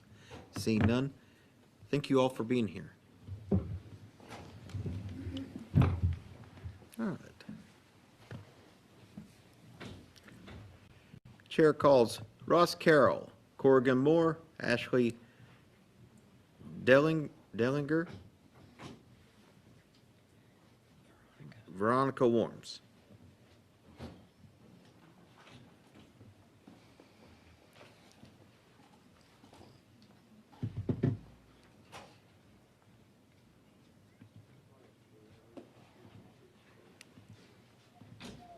Ross Carroll. Okay, we're going to show Ross Carroll as registered on behalf of Compliance Professionals LLC and self against the bill, not testifying. Corrigan Moore. You're Corrigan. All right, we show you as Corrigan Moore, representing, testifying on behalf of Austin Vape and Smoke and self against the bill. Is that correct? Yes. Please proceed. I'm going to keep this short and sweet because it is almost tomorrow. I'm sure you're all aware at this point that passing a complete ban on hemp products would be so incredibly damaging to so many individuals and businesses, even animals and children. Just because hemp hasn't worked for some doesn't mean that it should be banned for all. This bill, and if enacted, will backfire on the state. Banning it doesn't mean people are just going to let hemp go. They're going to obtain it in other states. They're going to buy untested, unregulated THC from the guy down the street or around the corner. I urge you to please vote against SB 3, create regulations for a safer industry and safer Texas. Thank you. Thank you for that testimony. Members, are questions? Seeing none. All right. Ashley Dellinger. Before my timer starts, if I can just say Dade, Chris, John, Megan, Anna, Drew, and Charlie, thank you for being here. I see a lot of empty chairs, and I just want to publicly call out those here with their eyes and ears open to witnesses on the stand at such a grave moment for your constituents. I see you. Hey, I appreciate it. We cannot have that. I do appreciate it. We are still here. So, all right. So, are you Ashley? Yes. Ashley Dellinger. You are here on behalf of yourself, I am, and you sir. are against the bill. Is that correct? I am, sir. Please proceed. As owner of Modern Herb Co., I thank you for those here today asking real questions and seeking to understand the truth. Your engagement is noted and respected. I'm still saddened to see minimal witness questions on the testimonies clarifying the critical assumptions these hemp bans are based on. This hearing could be a life or death for thousands of vulnerable Texans, including elderly and veterans. Many of us, probably including you, woke up at 4 a.m. to be here and shut down our businesses to ensure countless Texans who didn't realize these bills were even existing, many single-issue wellness owners who deserve responsible representation. And here we all still are, nearly at midnight on a Monday, serving the proper exploration of these devastating proposals affecting veterans, seniors, and business owners alike, those whose healths and livelihoods are in our trusted hands, praying we act in a net positive best interest of the community at large, which these products clearly do.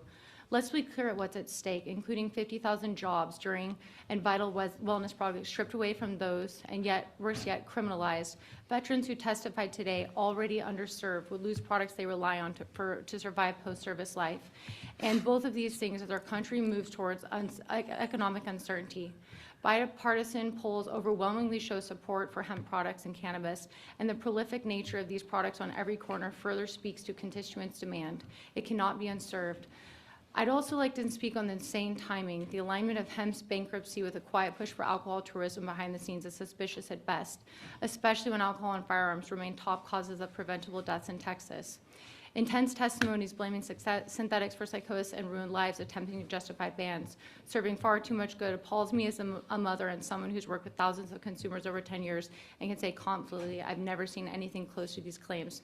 As parents, are we not responsible for teaching our kids to make safe choices? My son, a straight A, athletic 19-year-old son, knows better. I've lost 2 parents to drugs, and I still just want proper regulation of substances. May we refocus today on proven solutions and facts, the things we're truly here for. Tax the products. Please fund the regulation. Thank you for this your way. testimony. We appreciate it. Members, there are questions for Ms. Dellinger?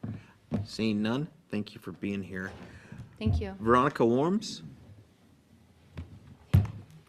Okay, we're going to show Veronica Warms is registered to testify on behalf of Texas Civil Rights Project and self against the bill, not testifying.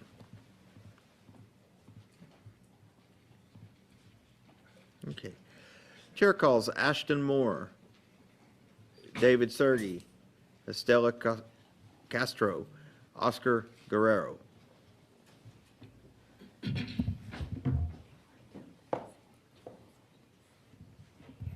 All right.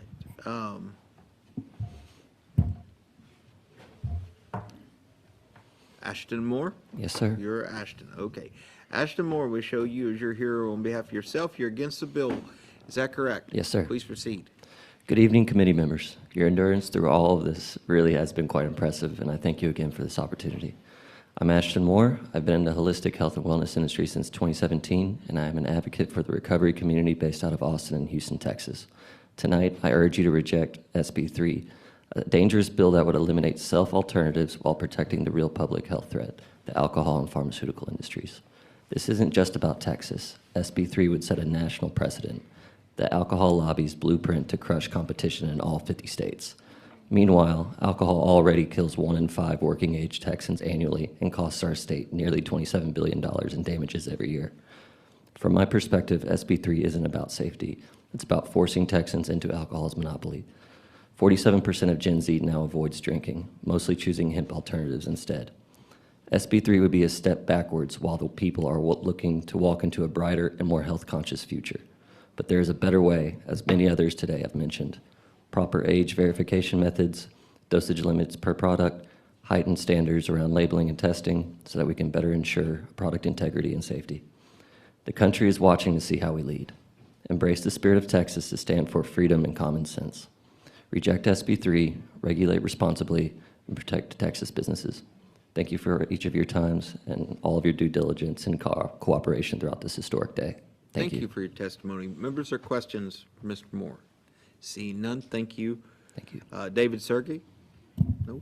Okay. We're going to show David Sergey, registered to testify for self, against the bill, not testifying. Estela Castro. We're going to show Estela Castro, registered on behalf of Austinite Cannabis Co. and self, against the bill, not testifying. Oscar Guerrero.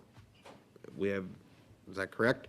Motivation dispensary. Okay, we have you are here registered on behalf of Motivation Dispensary LLC, and you're against the bill, is that correct? Please proceed. Good afternoon, Chair and members of the committee. Evening, sorry. My name is Oscar Guerrero, and I'm proud father of 2 and owner of Motivation Dispensary LLC, a licensed hemp retail store in McAllen. I'm here today respectfully to oppose SB 3. At my store, we take compliance and community safety very seriously. We have never sold hemp product to anyone under 21. Every single customer is carded, no exceptions. As a father, I understand how important it is to keep these products out of the hands of minors. That's not just a business policy, it's a personal commitment. We go above and beyond to do things right, the right way. We only work with vetted, trustworthy farms. Every product we carry is lab tested, clearly labeled, and comes in child-resistant packaging. Senate Bill 3 puts responsible businesses like mine at risk, businesses that follow the law, serve our community, and operate with integrity. And when you eliminate legal or regulated options, you push people toward unregulated illegal markets where there are no age checks, no testing, and no accountability. That's the opposite of public safety. Instead of punishing those of us who are doing things right, I ask the committee to consider more targeted enforcement and clearer regulations that protect both our communities and the small businesses that serve them. Thank you for your time and consideration. Thank you for that testimony. Members, are questions of the witness? Seeing none, thank you very much.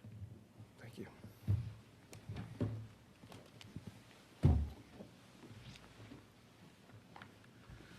All right. Chair calls Stephen Bethards, Andrea Solis Daniels, Brandy Alvarez, Oscar Serban.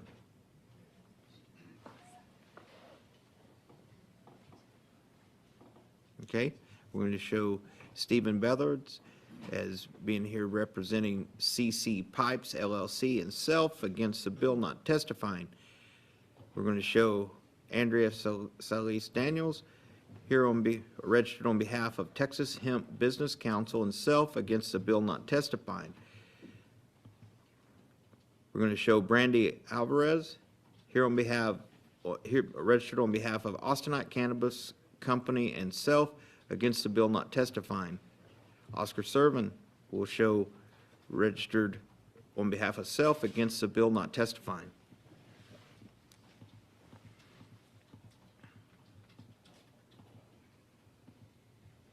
Okay, chair calls Todd Harris, Sarah Reyes,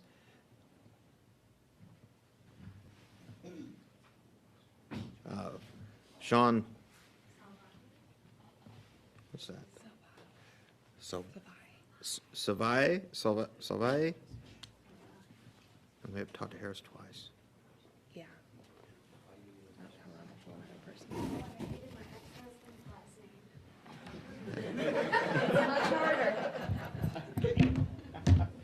Okay. So Todd Harris.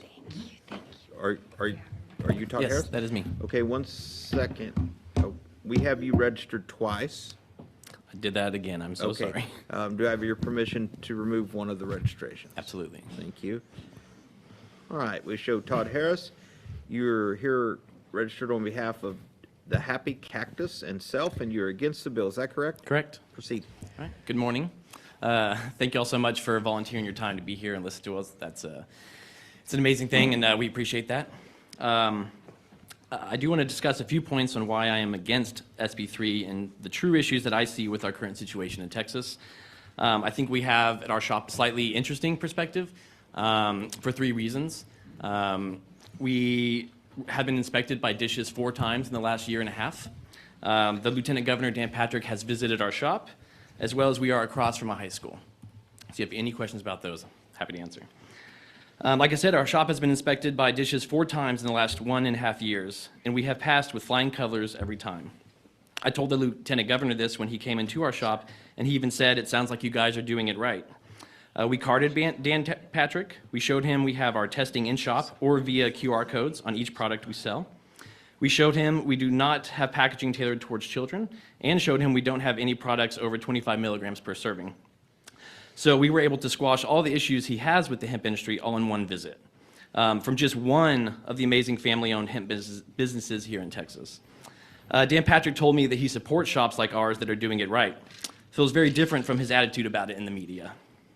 One of the reasons we have been inspected so often is because Teacup did a piece with Texas Monthly last summer.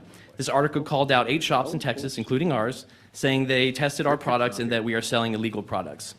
Dishes came to our shop the following week. We passed the inspection easily, again. So why is Teacup trying to mess with businesses like ours? Probably because they know the hemp industry is a much more effective program for Texans than the compassionate use program. Additionally, the inspector, Mr. Chambers, told us that there are only 8 inspectors in the entire state of Texas. How are 8 people supposed to enforce the regulations already set in place? And why, especially with 8,000 shops? And he said he only goes to 1 shop or 2 maybe a week. And why are they visiting our shop so often when we have shown Mr. Harris. we are in compliance? Mr. McQueenie has a question. No, you said, you teed You it up. said you had a question. We love questions. You said that your products had no more than 25 milligrams per serving. Indeed. How does that correlate to this 0.03 that is in the regulations? The 0.3%. Yeah. Yeah, so the 0.3% is per dry weight. So with an edible, you just have to make sure the edible is heavy enough or big enough that you can fit 25 milligrams in there and still be under the 0.3% per dry weight. And it's actually very easy to do. They're actually very close to that already in Colorado and California. Vegan gummies are a little heavier, so that's what we use. Is that an intoxicating dose, or is that I've got PTSD and it's going to make me calm down dose? So I think intoxicating is, it's objective. Is it Yeah. comparable to having a couple beers, or is it comparable to Can I having? help you with that one? No, I'm currently ma'am. dosed on 30 No, ma'am. milligrams. We have not read you in yet. Oh, I'm Nice. sorry, just for Yeah. the Only asking So question. me and my Harris wife can take test. around 50 milligrams every time, and or when we need to just have relief. So for some people, 25 can just be relief, and for some people, it's they can't even feel it. There are some people that would get a euphoric feeling from that dosage, and some people that would not. Is that what you're saying? Agreed. Yeah. Thank you. Thank you, Mr. Chair. Thank And I you. wanted to mention, so I passed out a letter that we actually sent to the high school that we're across from, letting them know that it's a trespassing for their students to enter our shop as well. And we sent that 6 months ago. We sent them 3 letters, and we actually have a meeting with the principal now. And that is something we've done before. He even mentioned SB3. It's something we've been doing for 4 years, keeping, carding everyone in our shop. So I just, let y'all Understood. have those letters. Members, there are other questions for Mr. Harris? Seeing none, thank you for being here. Thank y'all. Sarah Reyes? Are you not Sarah Reyes? No, sir. You're not. Okay, Sarah Reyes. Okay, we're going to show Sarah Reyes, registered on behalf of Texas Center for Justice and Equity and Self against the bill, not testifying. Sean, Yes, sir. say your last name. Salvaje, like hey. Salvaje. Yes. Okay. Sean Salvaje, you are registered on behalf of yourself, and you're against the bill. Is that correct? Yes, sir. Please proceed. Okay, yes, so I'm currently dosed, while we've been sitting here, I've taken 10 milligrams Delta-9 with 10 milligrams THCV at least 3 times. So I have about 30 milligrams of THCV and THC Delta-9. By that dry weight in my system right now, I'm totally coherent. I have a very high tolerance level. I am a combat veteran. We covered that earlier. And I'm a mediator, so we're looking at best interests. Let's talk about some of this testing. The gas chromatography testing that is being used may actually contribute to false positives because testing is done through a heat process. The heat converts the molecules. So inadvertently, PD may be testing positive because their testing process is converting THC-A molecules into THC. They may not be aware of that. So there's that. We got to fix the testing. Gas chromatography testing for law enforcement is probably a bad idea since it applies heat. Let's keep going. Psychosis, causation versus correlation. As you can see, I'm here, I'm highly dosed. What we have found is that psychosis, I also worked in some psychedelic spaces and with healthcare, there is genetic testing available to check to see if people have a predisposition to adverse effects. We can provide those to medical providers. I'd love to see schools like Baylor, where I went, participate in this kind of research and be allowed to participate. And I really wish I have some of those gummies, and if at any point you guys want some, why do I feel really good and I'm going to wake up fresh tomorrow morning? I know what 0500 wake-ups look like. It's because I have a gummy with B12, with THCV, with THC Delta-9, and caffeine through green coffee. So I feel pretty healthy. I use it to regulate my health. I also consume these products in place of alcohol. So it's for my health in place of alcohol. I don't want to go buy it at a liquor store, and I also don't want to see it banned or criminalized. I also have faced false accusations and had inadvertently been arrested by APD.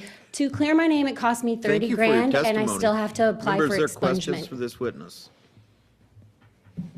Seeing none, I appreciate your testimony. No Thank you all both for being here. Yeah, thank you all so Ross much. Martinez? Okay. We're going to show Ross Martinez as registered on behalf of VJ Farms Company LLC against the bill, not testifying. What about this?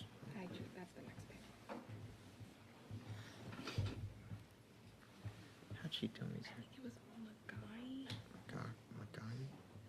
Okay, Christy McGaggy. I think it's her. I think I said it right.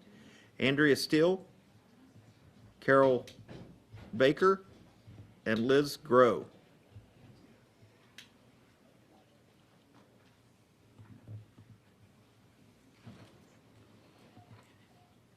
Okay. Christy, you taught me how to say your name earlier. Did I say it right? McGoy. I wasn't paying attention to how you pronounce it. I'm so sorry. I just said it wrong. Say it again. McGoy. McGoy. Yes. All right, that's Christy McGoy. We show you're registered on behalf of Redbird Hemp, Texas Hemp Coalition, and self, and you're against the bill. Is that correct? That's correct. Please proceed. Thank you. Good evening, good morning, and thank you very much for taking the time to hear my voice again today. I started my testimony earlier, and I'm going to reintroduce myself and pick up where I left off since I believe it is still relevant to SB3. My name is Christy McGoy, and I'm a small business owner of Redbird Hemp in Temple, Texas, and a THC member of Texas Hemp Coalition. Today, I'm speaking in opposition of SB3. I'm 100% for stricter regulations being put into place, such as 21 and up purchasing requirements, child-proof packaging, exit bags, and full panel testing from DEA-accredited lab facilities, including heavy metal and pesticide testing. I also encourage the creation of a regulatory advisement board to help monitor registered retailers and manufacturers to ensure compliance. I know many of the people speaking here today would love to help and pitch ideas on this. It is my hope that together with the state of Texas that we can overcome these issues in the current hemp industry and be waymakers for other states dealing with very similar issues. I hope that there will continue to be a space for my small business and other small businesses like mine who have paved the way for this once regulations are in place. Please hear our voices and help us regulate and not ban, and become the leaders in the hemp industry together. Thank y'all so much for y'all's time. I really appreciate y'all staying here late. Thank y'all. Thank you for your testimony. Members, questions of the witness? Seeing none, thank you for being here. Andrea Steele? That's me. Are you Andrea? Yep. We show you as Andrea Steele, registered on behalf of Texas Hemp Business Council and against the bill. Is that correct? Correct. Please proceed. Thank you. Andrea Steele, the Banks Law Firm. So the battle over hemp in Texas has really never been about THC. It's always been about freedom. Freedom from control, freedom from government overreach, freedom for veterans to access affordable holistic wellness options, freedom for farmers to grow a new crop legally and confidently, and freedom for consumers to choose what works best for their bodies. SB3 takes the wrong approach, and it creates almost a dozen new jailable offenses over federally legal products. Earlier, you asked about the illicit market. It's already shrinking because of legal hemp. Cartels are losing their ground. And despite the narrative, Texas has some of the most comprehensive regulations in the country. What we lack is enforcement. These bans won't actually eliminate the products, but they will kill the federally legal hemp industry. And let's be real, it would do so in exchange for an expansion of a medical marijuana program, a federally illegal program operated by our own state police in direct violation of federal law. It's not just bad policy, it's legally risky, and it's completely backwards. There's other issues with the bill. If it's passed as drafted, that would invite litigation. As mentioned before, interstate commerce, preemption, due process issues. Texas is home to one of the biggest and best medical centers in the world. We could be leading the nation in developing America's first federally legal state-run medical cannabis program. But that future doesn't exist through marijuana or teacup. It exists now only through hemp. And I cannot stress enough the opportunity before Texas in this moment to lead the nation in smart cannabinoid policy. The Farm Bill opened the door for hemp innovation, and Texas burst through it. We've seen safer alternatives, more jobs, more small businesses, increased veteran satisfaction, and increased tax revenue. You can't put the toothpaste back in the tube. We want access and smart solutions. For every concern you've heard, there's workable solutions. Purity standards can address manufacturing issues. We can have dishes do lab registrations for the testing labs that don't have to be in Texas, but they can be required to meet Texas standards to be able to test consumable products. Child-resistant packaging, age gating and buffer zones to prevent youth access, mandatory training for people selling consumable hemp, strong penalties for selling to minors with carve-outs for active military. So 21 and up except for active military, 18 and up for them. We can meet the safety goals without destroying the industry. Let's not regulate. Thank you for your testimony. Thank you. Members, are there questions for Ms. Steele? Seeing none, thank you for being here. Carol Baker? No? All right, Carol Baker. All right, we're going to show Carol Baker registered on behalf of American Shaman and Self against the bill, not testifying. Liz Grow. That's All me. right, we have Liz Grow. You are registered on behalf of yourself, and you're against the bill. Is that correct? That is correct. Please proceed. Thank you. Good evening. Good morning, Chair King and members of the committee. Thank you so much for your time and for being here tonight. Again, my name is Liz Groh, and I'm a proud New Braunfels unicorn, a mom, and the co-founder of Grow House Media, a video production company that's been telling the story of Texas hemp since 2018. I'm here to urge you to vote no on SB 3. This bill would wipe out over 50,000 jobs in Texas. It would rip away access to plant-based relief for millions who use safe, lab-tested hemp products for pain, anxiety, PTSD, and sleep. And it would push people back to the black market or to unregulated online sellers. And it would criminalize law-abiding Texans like myself. Imagine cancer patients, veterans, grandparents turned into criminals for using legal relief that works. Now, my heart does go out to these parents that we've heard from tonight who are desperate for answers, who want to blame THC for genetic underpinnings. But banning THC is not the way. This bill doesn't protect Texans. It hurts our economy, undermines public health, and hands the market to cartels and out-of-date sellers. We don't need prohibition. We need smart, enforceable regulation.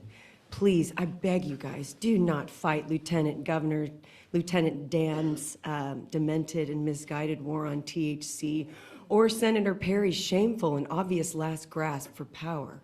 Please stand with Texans, families, farmers, and freedom, and vote no on SB 3. Thank you so much. Thank you for your testimony. Members, are questions of this witness? Seeing none, thank you all for being here. Thank you. All right. Chair calls Sheila Hemphill, Madison Wickham, Karen Jackie, David Ramirez.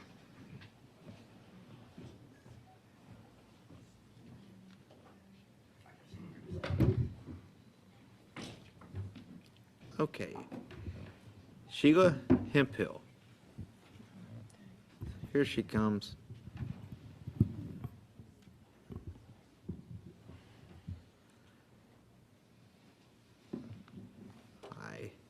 All right, we show you Sheila Hemphill, registered on behalf of Texas Right to Know and Self, and you are against the bill. Is that correct? Yes, sir. Please proceed.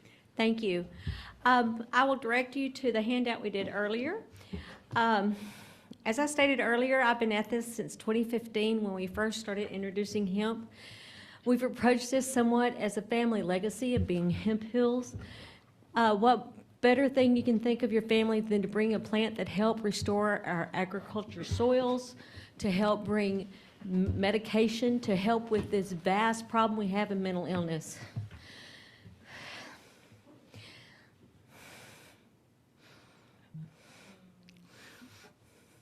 I personally have had 4 psychotic breaks. I've never had any kind of drug. It took my 4th one to figure out that my trigger is empathy. And it makes me wonder how many other people are out there whose hearts are breaking when they see the pain that's around them, the pain that they've withstood through their own traumas, the pain that we're seeing in this world that we're in, especially these young children. The first one broke me of being a school teacher. I taught computer science for 4 years at a university level, and I taught 4 months in public school. And it was the lack of a future that absolutely broke me. And since then, I have suffered from the pharmaceutical industry. I had the capacity not to eat or drink or feel or touch or smell or taste or sleep or time for 9 days. And it was really kind of nice getting out of this body, but I don't recommend it.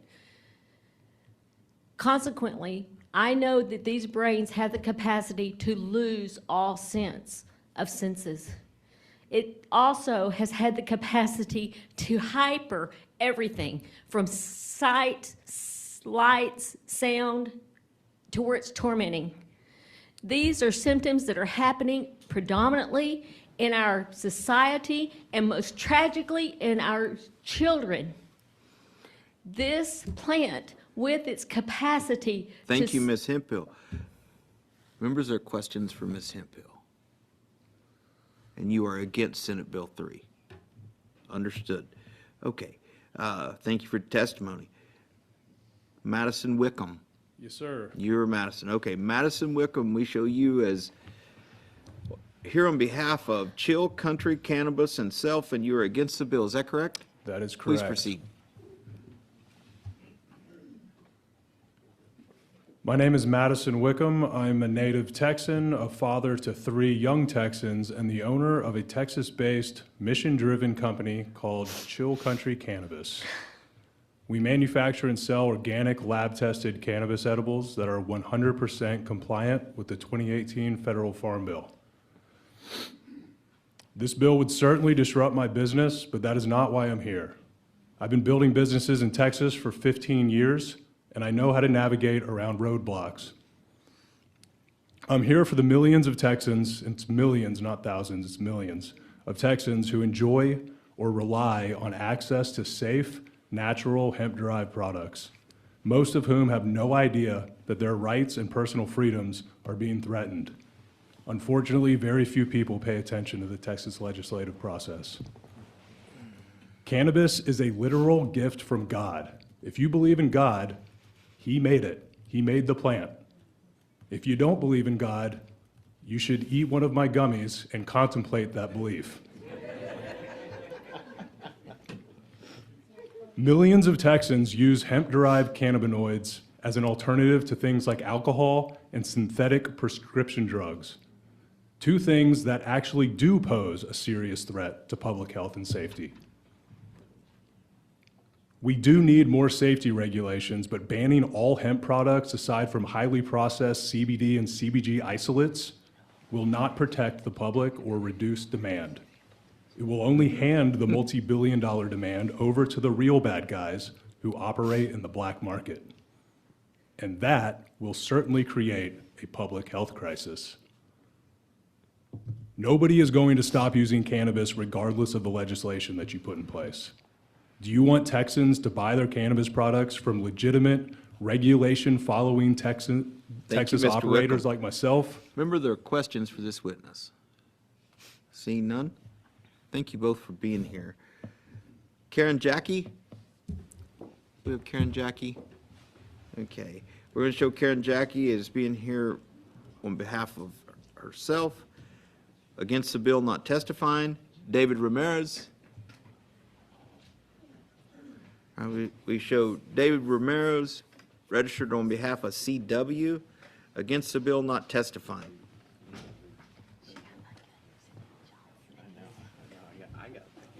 All right.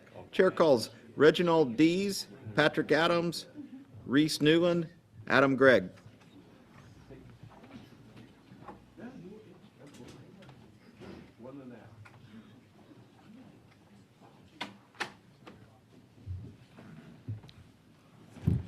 Reginald Dees? Nope. Okay, we're going to show Reginald Dees as registered on behalf of Cloud Ponics and Self against the bill, not testifying. Patrick Adams? Yes, You're sir. Patrick, okay. Patrick Adams, we show you as being here registered for yourself and against the bill. Is that correct? That is correct. You have 2 minutes. I just want to thank all of you guys and ladies for being here tonight with us. I know it's been long. We appreciate you volunteering your time to try to find a positive outcome for all of Texas on this issue. I oppose SB 3, simply put, because it is poorly written. It fails to understand basic human chemistry and basic human biology. It also fails to understand basic plant biology and chemistry.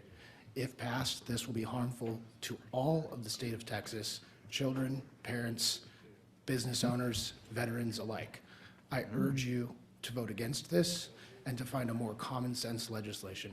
Thank you for your time. Thank you. Thank you for that testimony. Members, are questions for Patrick Adams? Seeing none? Okay. Reese Newland? Are you Reese? Yes, sir. Okay. Reese Newland, we show you as you're registered on behalf of yourself. You're against the bill. Is that correct? Yes, sir. Please proceed. Yeah, I'm here to oppose SB 3, a total ban. Bringing back prohibition is bad for Texas. We need regulation.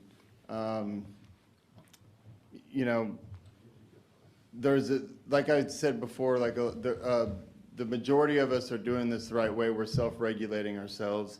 I am really fearful of what would happen with the total ban. Like we've said before, like it's going to put, people are still going to be able to get these products. They're just going to be getting them from another state. We're going to be putting this $4 to $10 billion, whatever we decide that is, into the hands of the black market. And I think that's dangerous. You know, like I just know that black market money is just going to, it's not good. Like there's a lot of, you know, mom and pops, you know, the business owners that I've met in this industry are all good people. They have families. They, you know, have bought homes. They spend a lot of money in this industry, and they've done a lot of research, and they learn this product, and they're trying to educate people. And you just don't have that with the black market. And I think locking up people for cannabis use is wrong. Okay. Thank you for your testimony. Members or questions? Seeing none, thank you for that. Thank you. All right. Adam Gregg? Yes. Okay, we show you as Adam Gregg, and you are registered on behalf of Find Your Hemp and Self, and you're against the bill. Is that correct? Yes. Please proceed. All right, so I've been here all day. You have too. I'm going to assume you're all smart enough to have listened and understand what's really happening with what SB3 would do. I'd like to remind you that, you know, the Farm Bill was voted for a reason. We don't want to go back to prohibition. I don't think that's the goal of anybody, except for very few people that are paid by very rich people. And, you know, SB3 is just, it's not just insulting and stupid, but dishonest to act like we're selling products that are unregulated when we pay for a license that literally tells us what we need to do, and then we go above and beyond that. And I want to remind you that if you remove an industry because of a few bad actors, or do you really think you're going to get these people selling cannabis that are bad actors to stop selling cannabis because you told them to? You're just going to reward all of the people who are doing it wrong to go back to the black market. And if you want to talk about border safety, then let's talk about that too. But what we really need to do is figure out how to regulate this plant in a way that makes it accessible to the people who need it and the people who want it, and make it safe for everybody in the state. And thank you. Thank you for that testimony. Members, questions of this witness? Seeing none, thank you all for being here.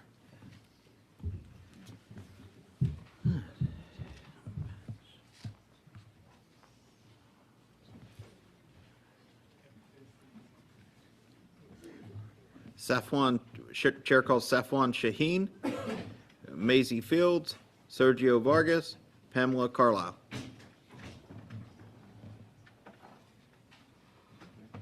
Here you go. Oh, what's this? That looks good.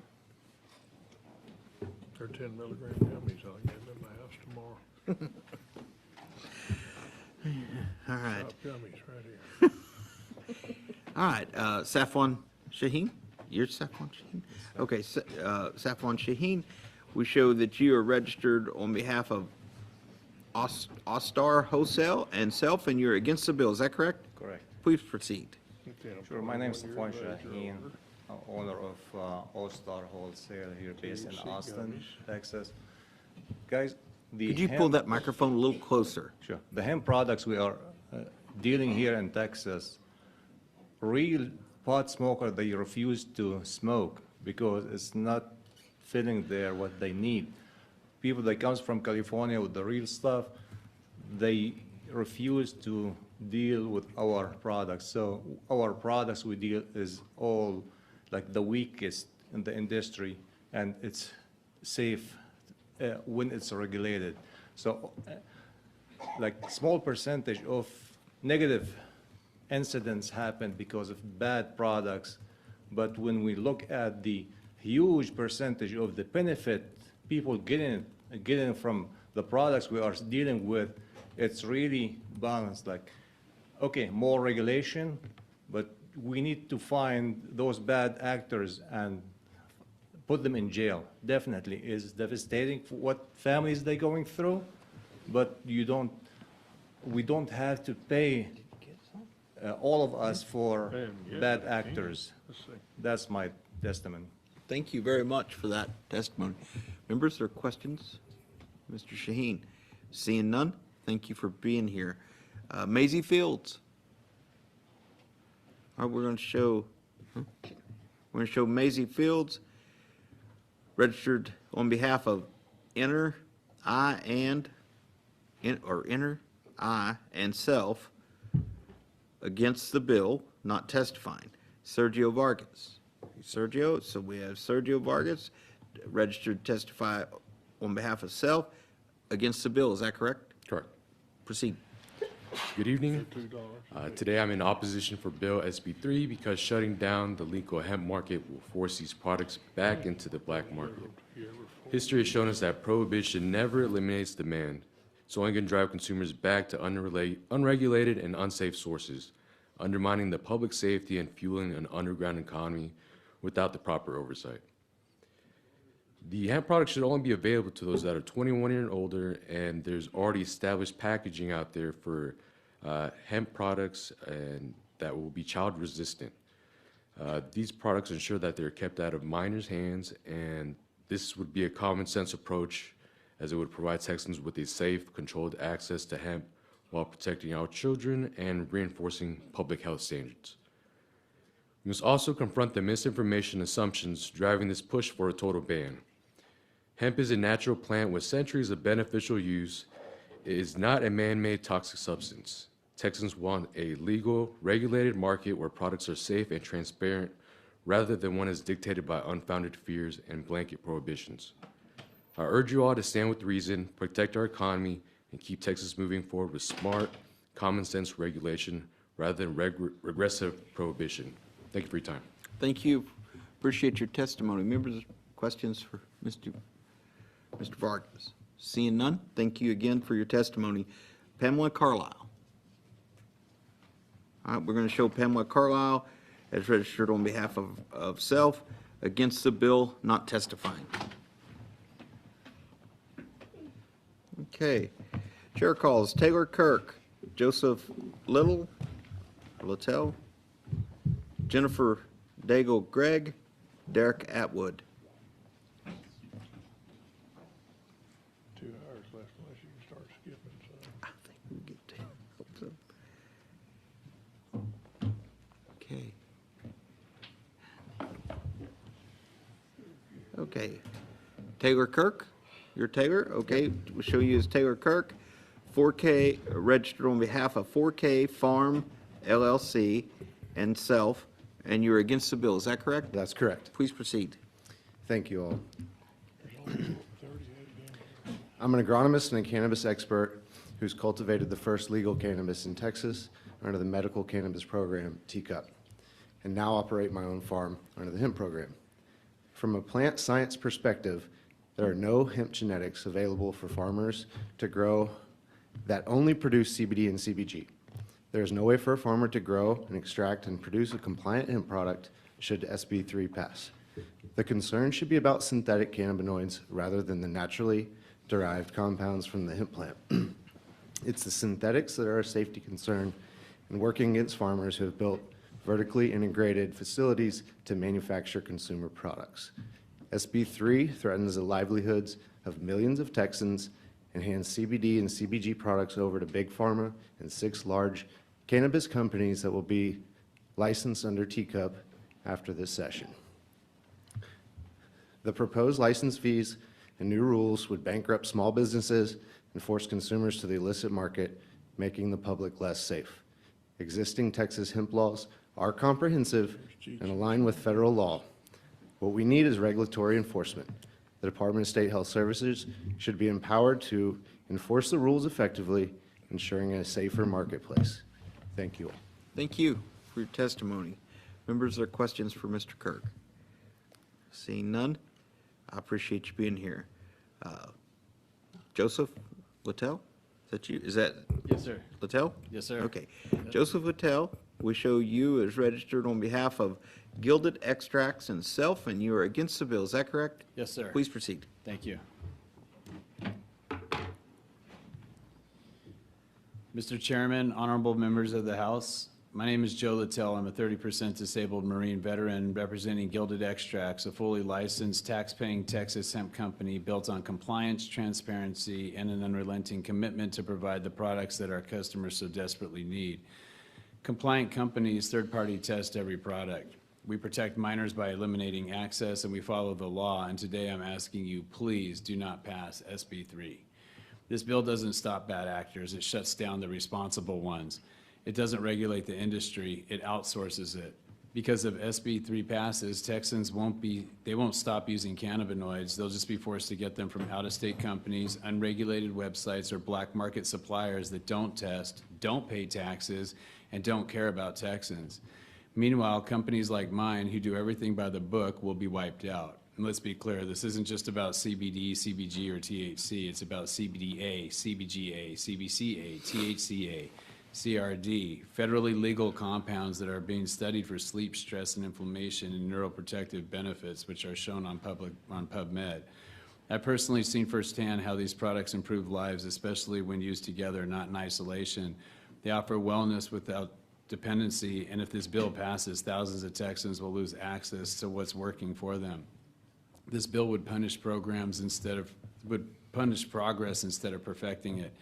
We want regulation, we want enforcement, but we can't build a better system if you eliminate it from us. Please don't erase us. Lead us. Don't hand our industry to the outsiders. Let's keep this business here in Texas where it belongs. The world is watching. Let us take this opportunity to set a new standard for the hemp industry. Stop SB 3 and let's move forward together. Thank you for your testimony. Members, there are questions of this witness.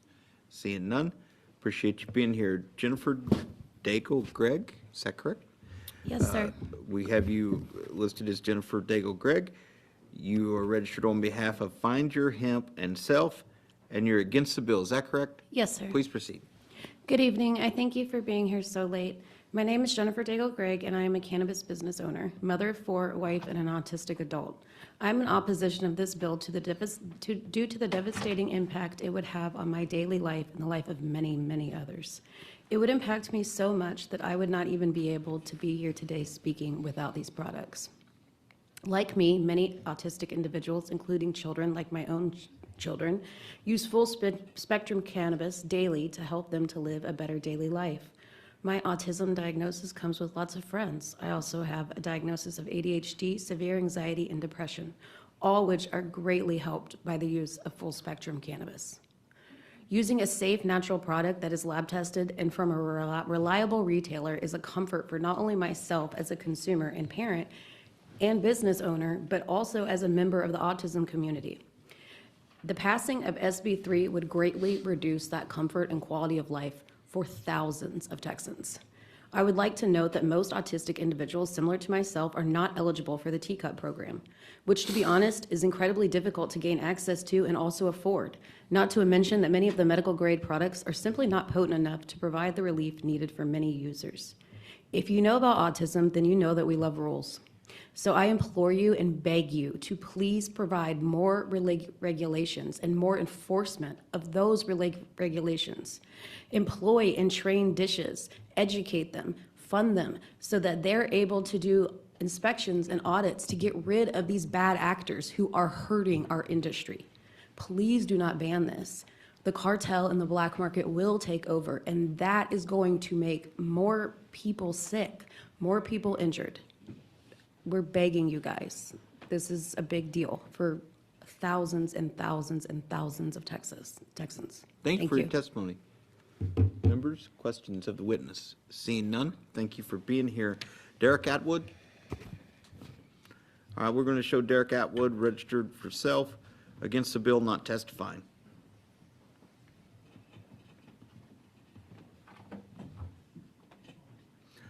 All right, chair calls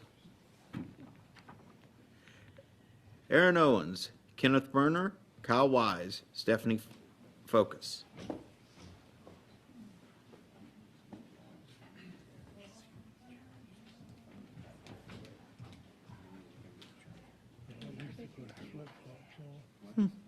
He's out in the hall barefoot.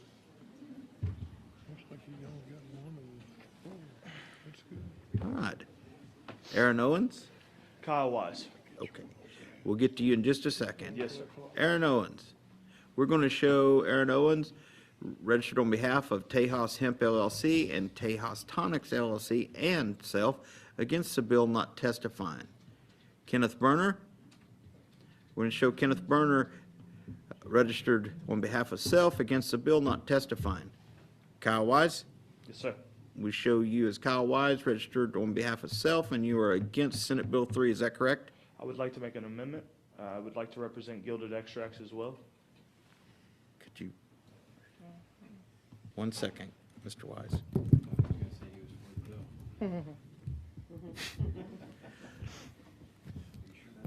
All right, now we show you as Kyle Wise, here today representing Gilded Extracts and yourself, and you're against the bill. Is that correct? Yes, sir. Go ahead, proceed. Thank you all for sitting here, allowing me to speak today. My name is Kyle Wise, and I work for Gilded Extracts. I bring to you my story on how the products we are fighting for today have changed my life exponentially for the better. On March 29, 2017, I was in a car accident that left me with broken bones that will never heal, 24/7 chronic pain, and extreme PTSD. I am lucky and grateful to be alive. My extended hospital stay had me on highly addictive opioids that left me with an addiction that I struggled with and battled against for years, and at a point, I had no option but to turn to the dealers on the streets for opioids due to the costs. I was gifted a vape blend that was labeled as a full-spectrum mix that had the cannabinoid Delta-8 in it. I inhaled 3 times on that mix and felt my pain melt away within minutes. Since the day after my 21st birthday, I have been clean and sober from opioids, and thanks to alternative cannabinoids, I have a quality of life I never expected. This industry has given me a job with a boss and a team that understands and works with my disabilities, and these alternative cannabinoids have given me a level of security in my life that I've never felt. Banning these products takes that security away from me and many others just like me. It takes away my medicine, my house, my job, and my ability to support my family. It takes away medicine from my father, who's a disabled combat veteran, and my brother, who uses hemp to manage his mental illnesses, and it would take medicine away from my mother for her chronic pain as she works daily to support them both.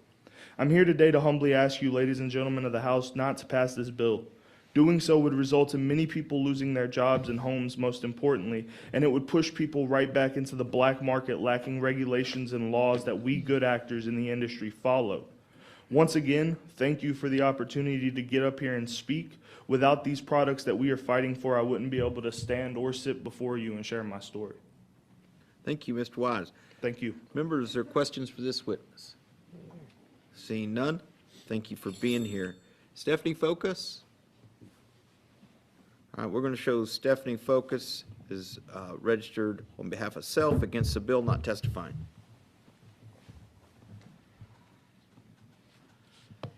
Chair calls Thomas Monty, Kaylee Vasquez, Mary Cruz Wolfell, and Maria Fuentes. Come on. Maybe 2. Yeah, we got 2. Yeah.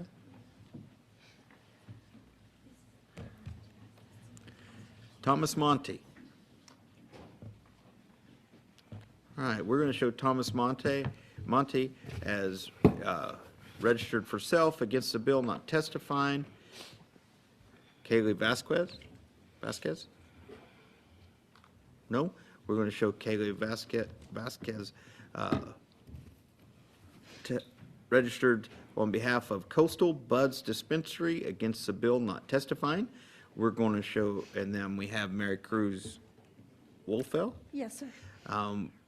Registered on behalf of yourself, and you are for the bill. Is that correct? Correct. Please proceed. Thank you. My name is Mary Cruz Wolfell. I support SB3, and I encourage you all to ban all THC products. My son is 29, has been in psychosis for 2 years.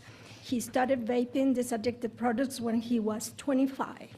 Most of the young adults affected and mentioned in tonight's testimonies had been in their 20s. Somebody was wondering where these young adults are. Let me tell you where. They're in psych wards, rehab centers, ER rooms, and some of them, unfortunately, in cemeteries. I'm blessed my husband is at home taking care of my son right now, who is in psychosis, and for some reason he thinks it's okay to sunbathe on the street. So we have to keep an eye on him day and night. He was an honor dual student. He was a dual credit student, and now he's facing a dual prognosis, severe mental illness along with addiction. He didn't have mental history, neither predisposition. I wonder if these vendors are going to provide a genetic test along with each of the products that they're selling. His job facilitated him to be within arm's reach of several US presidents. Now he has faced the police on several occasions and has been in jail twice. He believed these products were safe. He didn't buy them from the black market or bad actors, whatever that is. He bought them at the Bahama Mamas, at the boutique style stores that sell and brag about the products being safe and produced from hemp, from a natural plant. And even they do tactics to attract more customers that are naive. Thank about you the for your consequences. testimony, Thank you. Ms. Wolfeld. I appreciate it. Members, there are questions for this witness? Seeing none. Maria Fuentes, we show you as registered as Maria Fuentes, testifying on behalf of yourself, and you're for the bill. Is that correct? That is correct, Please sir. proceed. Thank you so much for allowing me to speak. I am here to express my opinion as a concerned mother and to ask you to support SB 3. As parents, our goal is to raise healthy children, and we find it difficult even to, we do our best effort because all the pressure that they have.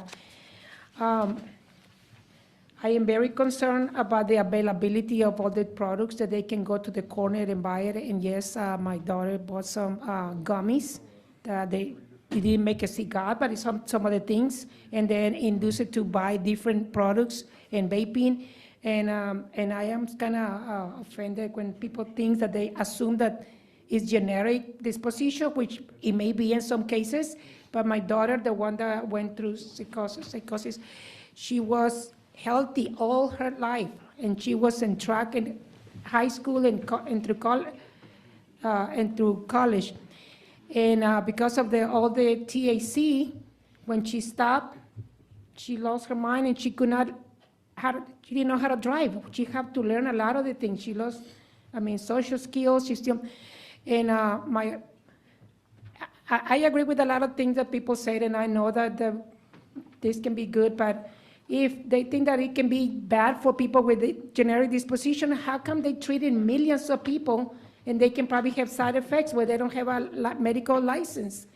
And I also cannot go outside and smell all the vaping. It just gives me headache, and I'm kind of upset that tobacco was banned from public buildings, but when I just go 2 steps away and even back here, I have a headache because of the people cannot stop, so they're highly addicted. So just think that this is really bad, and I will ask you to please reconsider or ban all those products, because I also very worried about my 2 younger daughters. Thank you very much Thank you so much. for your testimony. Members, there are questions of this witness? Seeing none, thank you both for being here. Thank you. Thank you. All right. Chair calls Scott Van Landingham. I think that's backwards. No. Okay. Okay. Kretschmer Simeon, Chris Bentler, Casey Hellenberg.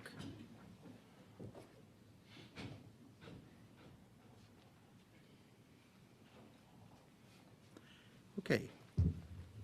Scott Van Landingham? No, he's not with us. Okay. We're going to show Scott Van Landingham registered to represent De Vega against the bill, not testifying. Kretschmar Simeon.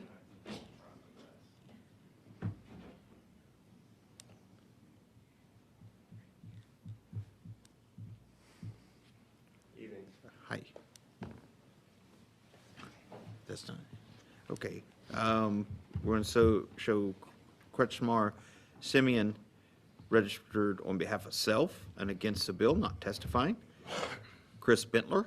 Yes, sir. You are Chris Bentler, okay. We should have you as Chris Bentler, registered on behalf of De Vega, and you are against the bill, is that correct? Correct, sir. Please proceed. Chairman and members, you heard me testify about my company, De Vega, and all the good we do for veterans. Now I'm going to testify as a personal level as a parent. June 13th of 2022, my life was completely changed forever. My 19-year-old son, who was thankful to come into his life when he was 2, killed himself. He was a smart young man with an extremely bright future. He wasn't using any THC products. Actually, he'd been drinking. But that is beside the point. He succumbed to mental illness, like a lot of other young adults. I only wish he would still be here to help him through his mental health crisis. As you can imagine, this devastated my family. His oldest brother, 22 at the time, who was doing extremely well in life, who earned his way into the Naval Academy, started having suicidal ideations. He had to drop out of the academy. He started ripping out his toenails to match his mental pain. And by the grace of God, he asked for help and now survives day to day using De Vega CBD products, therapy, and his service dog. He's not the only one who struggles with contending with his life. CBD saves my life as well. Thank you very much. Thank you for that testimony. All right. Case members, are there questions for this witness? Seeing none, I appreciate you being here. Casey Hellenberg? Yes, sir. Okay. We show you as Casey Hellenberg, represented or registered on behalf of yourself, and you're against the bill. Is that correct? Yes, sir. Yes, sir. Please proceed. Hey, how you doing, ladies and gentlemen, chair members? Thank you for your attention, your patience today. I know it's been a long day. I'm a disabled combat veteran. I'm a Texan. I'm a citizen here. I was frontline infantry 2006, 2007 operator, not only a combat veteran, but an operator. One of those operators, that, saw the munitions over there overseas, and 25 to 30% of them were, American munitions blowing us up. Thanks, Bush. But I'm here to actually say we need plant medicine, full spectrum THC and CBD for disabled combat veterans. Our suicide rates are out of line and out of hand. I was just informed yesterday, because it's past midnight now, but we lost another veteran at the San Antonio VA. Since you all have been sitting here, another one. My friend Scott lost 14 friends to suicide last year, including his brother to suicide, who did 3 combat tours, including Afghanistan, where our federal government gave them money for irrigation systems, so now they're growing 4 times the poppy.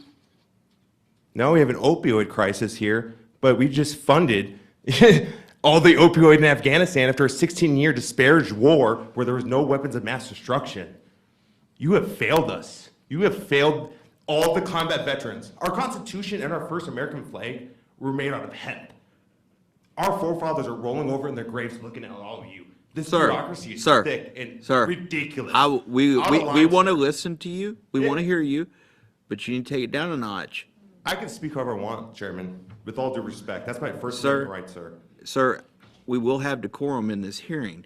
We've all been here a long time. We want to hear you. Nobody on this dais did the things you just accused us of. Please give us your testimony. Please give us your testimony.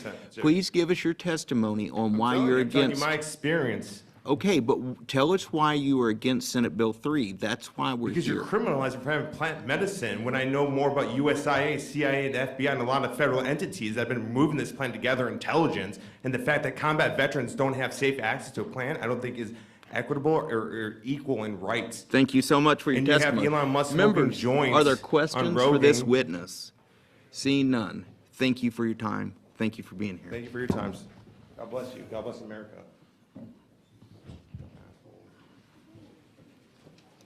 Chair calls Kimberly Moyers, Michael Anderson, Lauren Bridges, Cameron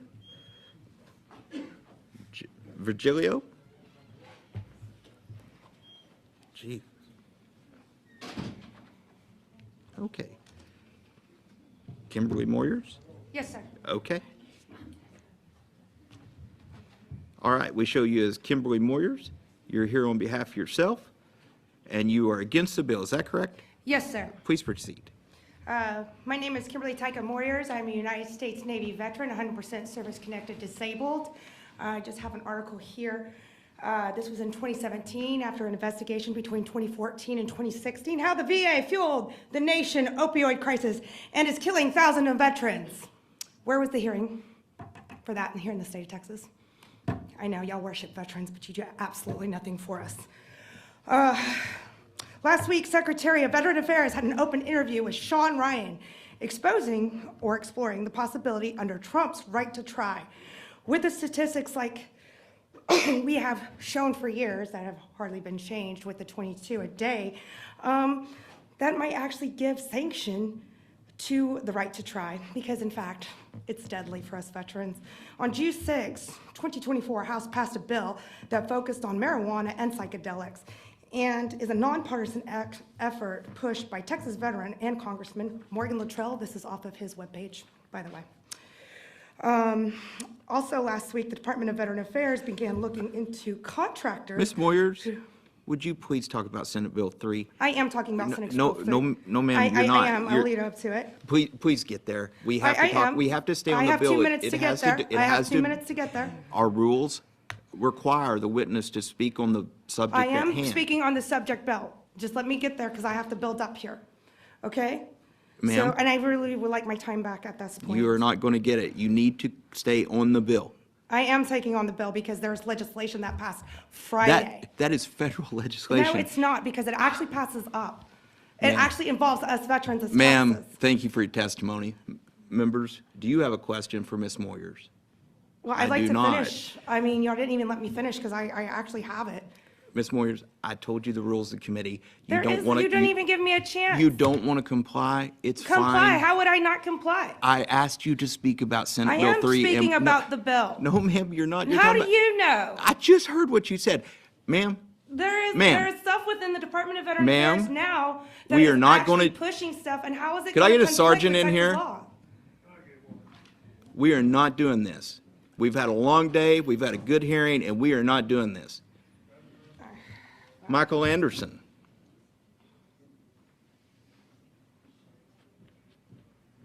Michael Anderson?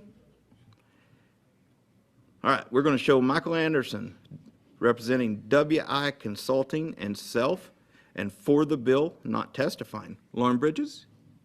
Lauren, we show you as Lauren Bridges, here on behalf of yourself, and you are against the bill. Is that correct? That is correct. Please proceed. Yes. My name is Lauren Bridges, and I'm a small business owner in Longview, Texas. I also have a degree in cannabis science and operations, and I'm here to express my strong opposition to Senate Bill 3. Senate Bill 3 would take away access to federally legal products that thousands or millions of Texans use every day to support their well-being. Many have found relief from chronic discomfort and have avoided becoming dependent on prescription drugs and have lessened their dependency on alcohol. These products have made a real difference in people's lives, and removing them won't eliminate demand. It'll only remove the safety. These proposed carve-outs for isolated compounds while banning full-spectrum plant products are not a fair compromise. As someone who uses these products myself and have devoted my life to doing some research on these things, I can tell you that these products in isolation do not work, especially for me personally. We deserve the freedom to choose what works best for our own bodies. Instead of getting tested traceable products from licensed shops that check IDs and follow safety protocols, Texans will be pushed towards unregulated sources with no verification, no labeling, and no oversight. That's a real and very urgent public health concern. And worse, these bills would criminalize Texans for using and selling federally legal products. People who are following the rules, supporting their families, and choosing plant-based wellness would suddenly become criminals in their own state. We support age limits, we support smart regulation, but an outright ban would hurt communities, harm public health, and eliminate legal choices that are helping Texans daily. Thank you. Thank you, Ms. Bridges, for that testimony. Members, is there a question for Ms. Bridges? I do appreciate your testimony. Thank you for being here. Oh, is that it? Did I do Cameron? I don't think I. You're right, you didn't. Okay. All right. Cameron Virgilio? No? Okay, we're going to show Cameron Virgilio was registered to testify on behalf of Rock and Roll It against the bill, not testifying.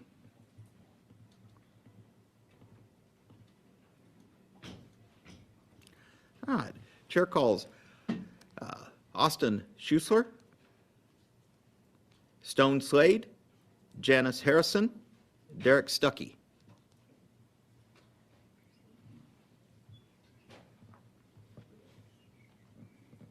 Austin Schuessler? Stone Slade. All right. We're with you in 1 second. Austin Schuessler. Okay, we're going to show Austin Schuessler registered to testify on behalf of Rock and Roll It Smoke against the bill, not testifying. Now we have Stone Slade. Stone Slade, we show you as you're representing yourself, and you're against Senate Bill 3. Is that correct? That is correct. Please proceed. All right. I changed this from good morning to good evening, afternoon to evening, back to morning.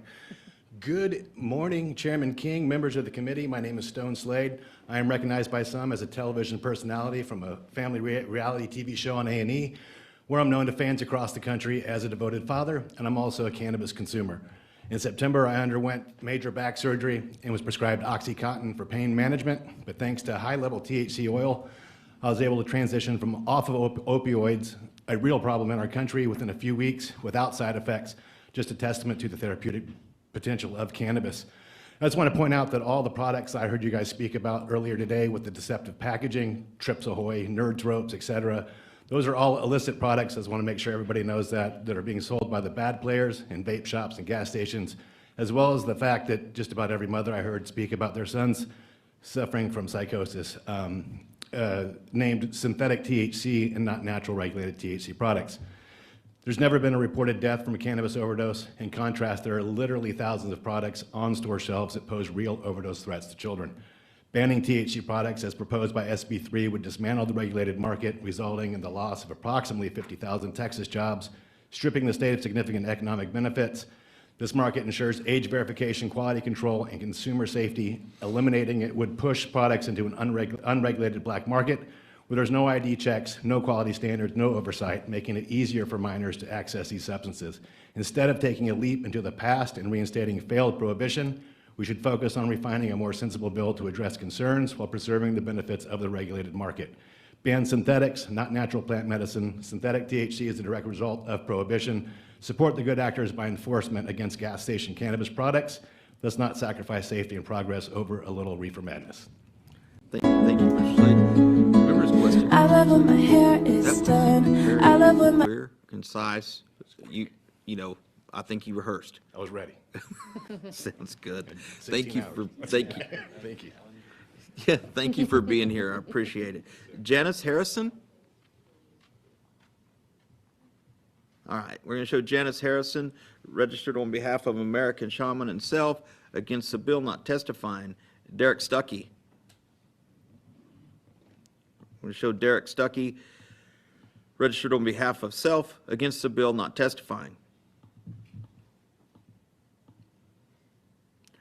All right, chair calls Robert Garcia, Jordan Christensen, Israel Cortez, Savannah McKittrick.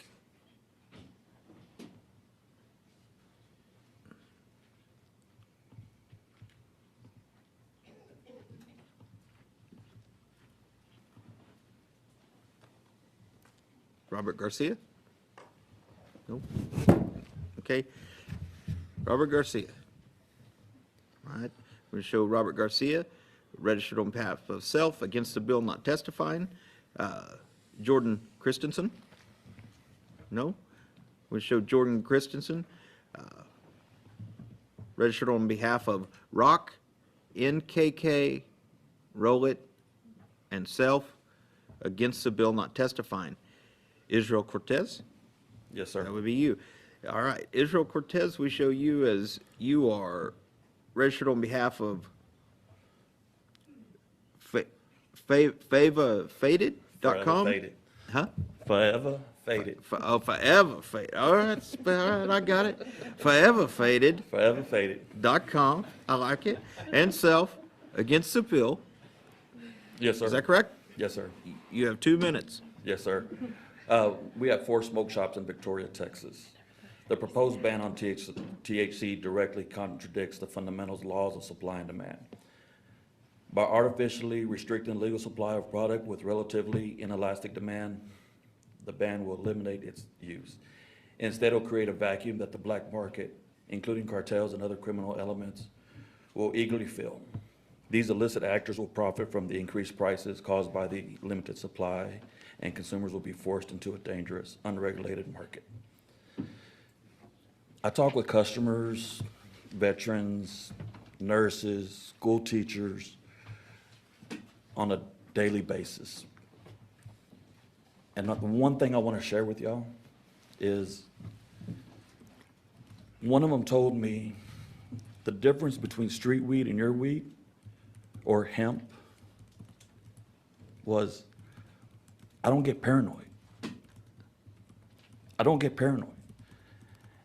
And I know it's not different, but when you purchase it on the street, you're looking over your shoulder. Why am I going to get in trouble? Are the cops looking at me? Is this house under surveillance? But when you come to an establishment that does COAs, that you can verify there's no pesticides, there's no metals, that it's tested, you know what you're getting.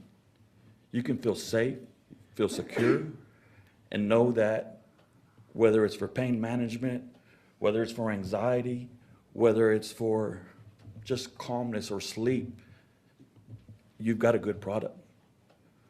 With this ban, with SB3, it's going to eliminate that, and it's going to turn these people to the streets or to other markets where they don't know what they're getting. It doesn't take much to make a fake website and send anything from any place and say that it meets all these requirements. Thank you, But Mr. Cortez. Yes, sir. Thank I you. do appreciate your testimony. Yes, sir. Savannah McKittrick? Was that you? That's That's you? me. Okay, we show you Savannah McKittrick, and you are also with Forever Faded Yes, LLC. I am. Is that correct? Yes, sir. And you're against the bill? I am. Also correct? Yes, sir. Please proceed. Okay. Hi. As you know, my name is Savannah. I work at Forever Faded, and we have 4 locations, as Israel stated. We employ 20 to 35 jobs because we also host events. So just on a day-to-day basis, we have 20 employees, and then when we host events, we have even more. So those are jobs that are lost with this bill, and we don't want that, obviously. We want our jobs. I want to be able to pay my bills. I'm a country girl at heart. I got my boots on. You can see my special boots. I understand the principle of the ban. We're concerned for the children. I understand that we don't want them to easily be able to access these things, or I say children, but the youth, I guess, is what I mean. You know, and I understand there has to be regulations on these things, and that's, we're all for that, regulating, but all-out ban is just, it's harmful, I think, because as he stated, they're getting it from dealers, and it can be laced with fentanyl and LSD or cocaine, or you never know what. I even heard roach spray runs once, which was crazy. Like, why would you do that? No one's denying that, you know, it needs some regulation, but like I said, an all-out ban is just not a good idea.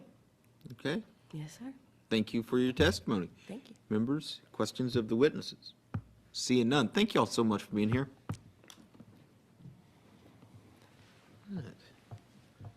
Chair calls Colleen Phillips, Zachary Adair, Gina. Gina Aliani. Robbie Barron.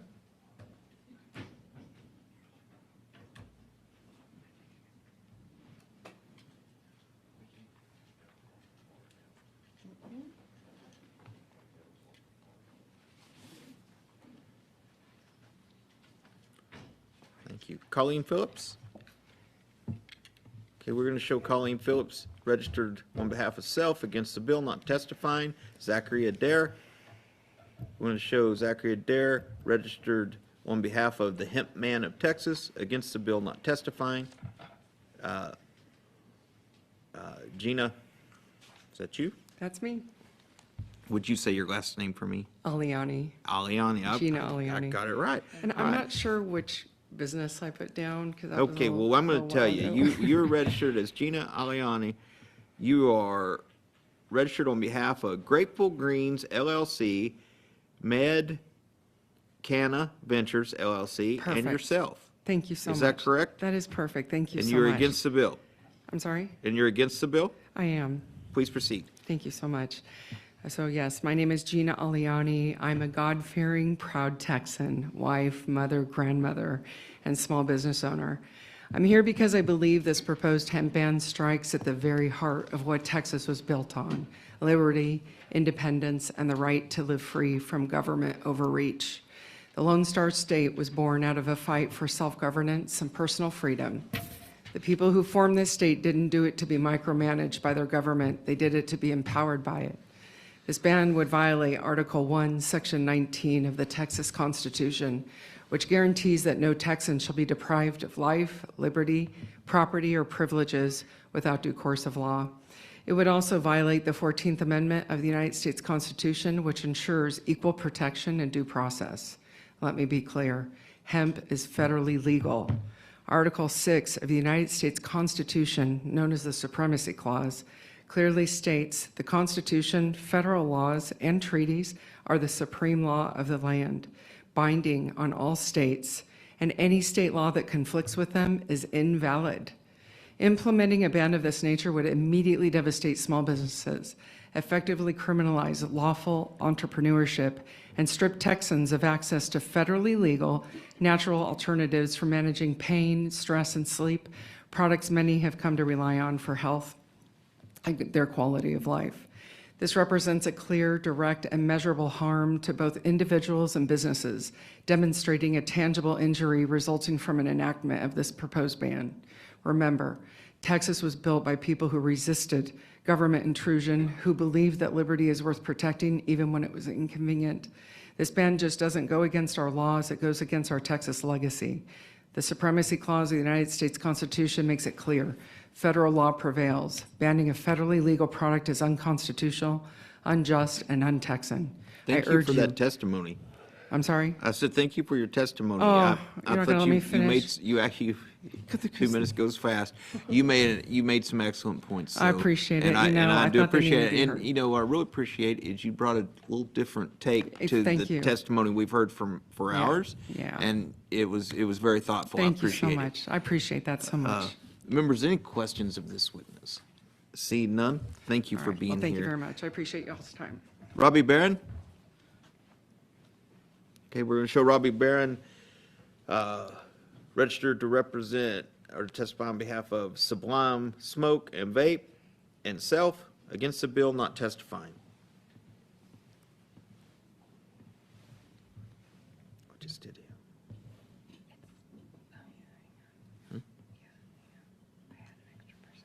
Okay.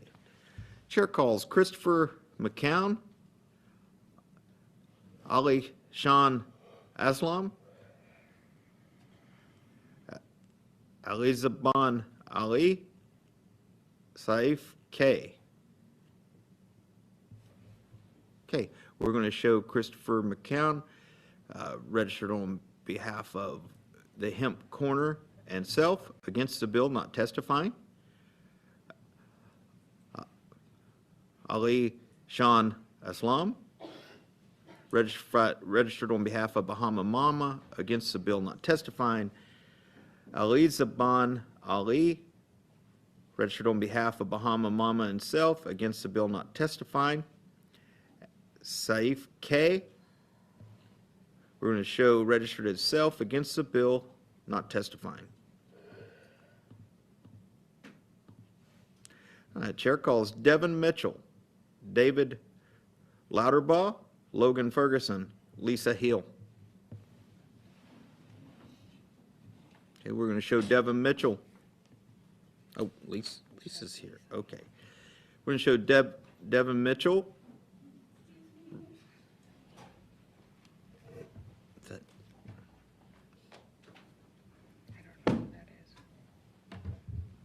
Devin Mitchell? Yes.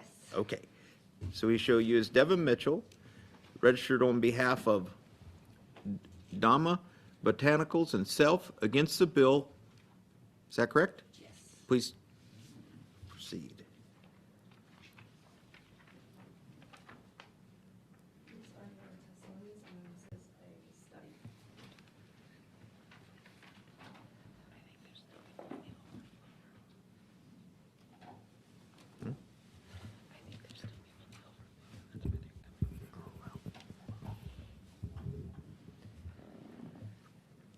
I'm ready when you are. Cool, okay. Chairman and members of the committee, thank you for still being here. I know it's really late.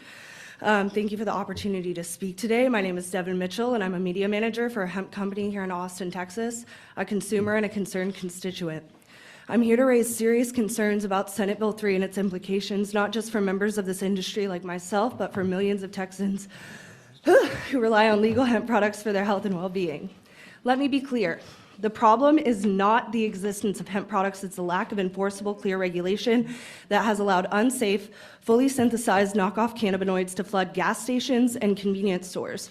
No one testifying here today is defending those products. What we are defending is a legal, regulated, transparent market for high-quality hemp cannabis.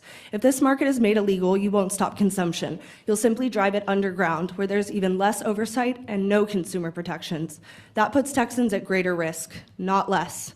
We believe it is our God-given right to access seed-bearing plants as it is affirmed in Scripture and in principle. And every Texan deserves the freedom to treat their body as a temple in the way that they see fit, not the way that the government mandates. I can tell you from experience, our customers are veterans, retired teachers, and care providers. They're not drug seekers, they're people looking for safe, effective relief, something the Teacup program currently cannot deliver at scale. It's far too limited to meet the needs of the 65% of Texans who believe that hemp should be readily available. This bill would also severely harm Texas's industrial hemp program. In southern states like ours, limiting THC content effectively renders hemp agriculture non-viable. I've provided written evidence supporting this reality. In closing, I urge the committee to consider the full impact of this bill, not just on products, but on people. Please also look into Representative Rosenthal's legislation this session, which offers more thoughtful, balanced approaches. Thank you sincerely for your time and attention. Thank you for your testimony, Ms. Mitchell. Members' questions of this witness? Seeing none, thank you for being here. David Louderbaugh? No? All right. I'm going to show David Louderbaugh, registered on behalf of self, against the bill, not testifying. Logan Ferguson? We're going to show Logan Ferguson, registered on behalf of self, against the bill, not testifying. Lisa Hill? We show you as Lisa Hill, registered on behalf of self, and you're for the bill. Is that correct? Yes, sir. Please proceed. Thank you, Honorable Chairman and committee members, honorable committee members, and thank you for your attention this late at night. I spoke a few weeks ago for Senate Bill 3, and I'm putting out some papers here, some of which are from my brother-in-law, Brett Moore, who is a military psychologist, an expert in PTSD. He gave me the documents that I am distributing. He's told me he's not allowed to speak as a federal employee. And they do say that the VA does not support cannabis products for PTSD, and that is his expertise. I also want to say that I didn't know you could get what you can get in the stores. I think a lot of Texans don't know about psychoactive products being in the stores and being sold to young college students or other youth. I was busy working. I work every day in the oil industry. I've seen some smoke-type products. I thought they might be CBD, non-psychoactive, but I learned the hard way through my son being in psychosis, which no one in his family understood. None of the doctors understood it either. I don't believe we found one single doctor that understood psychosis. I did learn there are papers out there, I think that one has been presented at least by Christine Scruggs, about marijuana having been known for many years, maybe over 100, close to 100 years, to have always caused psychosis. But a lot of us don't know that, you know.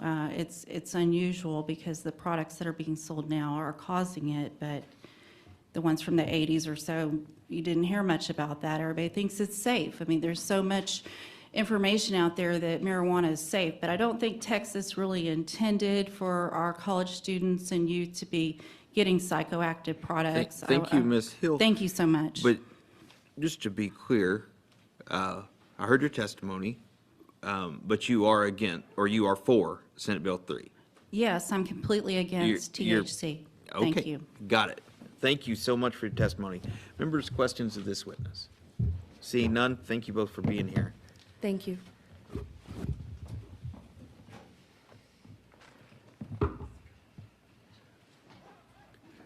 Chair calls Kashra Shirazi, Jay Turner, Ariana Meller,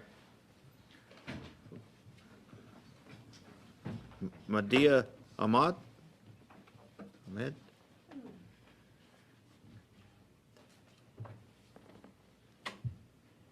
okay, Kashra Shirazi, no. All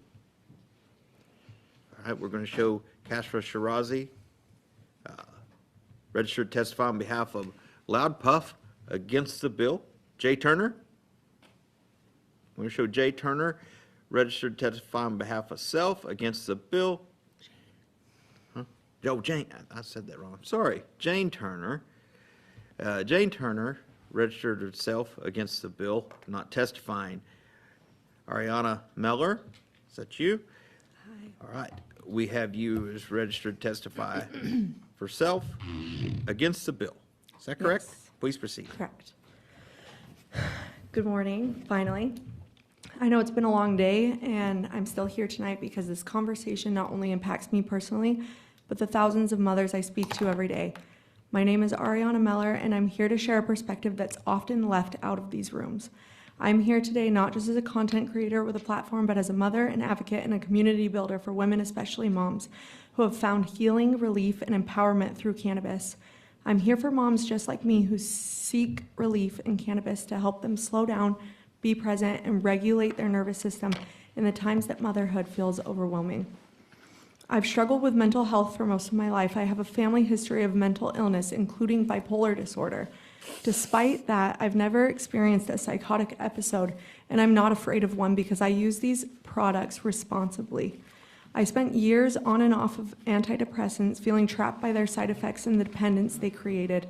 Missing even a single dose would send me into severe, uncontrollable mood swings.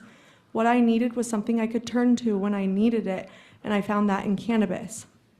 It freed me from the pharmaceutical chains I thought I'd be bound to forever. While my heart goes out to those who've shared painful stories today, we cannot scapegoat hemp as the cause of all harm. For many Texans, it's a source of hope, healing, and taking it away won't solve the deeper issues. So if safety is truly the concern, then let's focus on the regulation, not bans, set age limits, require local lab testing, enforce clear labeling, and ensure products are only sold through licensed dispensaries. That's how we protect our communities. Not by banning access, but by making it safer and more transparent. Passing SB 3 won't make all of these concerns raised here today go away. It will only drive them underground to the black market. And they're going to hurt the people who are using these products responsibly. I urge you to please vote no on SB 3, and let's lead with compassion and move forward, not backwards. Thank you. Thank you for your testimony. I appreciate that. Members, are questions of this witness? Seeing none, thank you for being here. Thank you guys for being here. Madia Ahmad? Okay, we're going to show Madia Ahmad representing self against the bill, not testifying.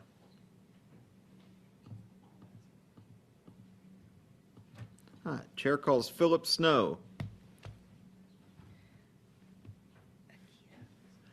Akia Khan, Joan Claire Rudy, Christopher Olladin. My eyes are going to sleep. All right. We're going to show Philip Snow representing or registered to testify on behalf of MC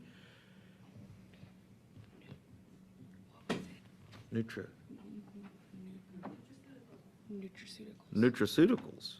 Okay. MC Nutraceuticals against the bill, not testifying. And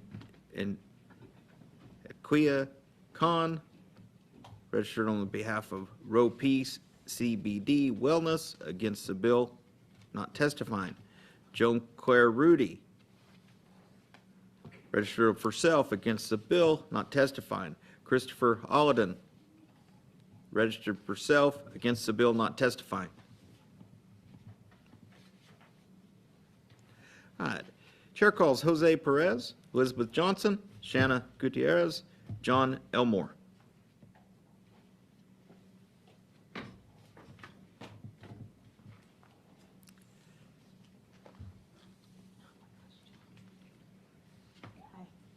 Jose Perez.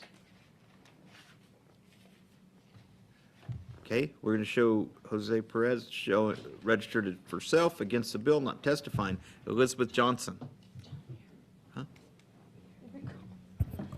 I'm Elizabeth. Okay.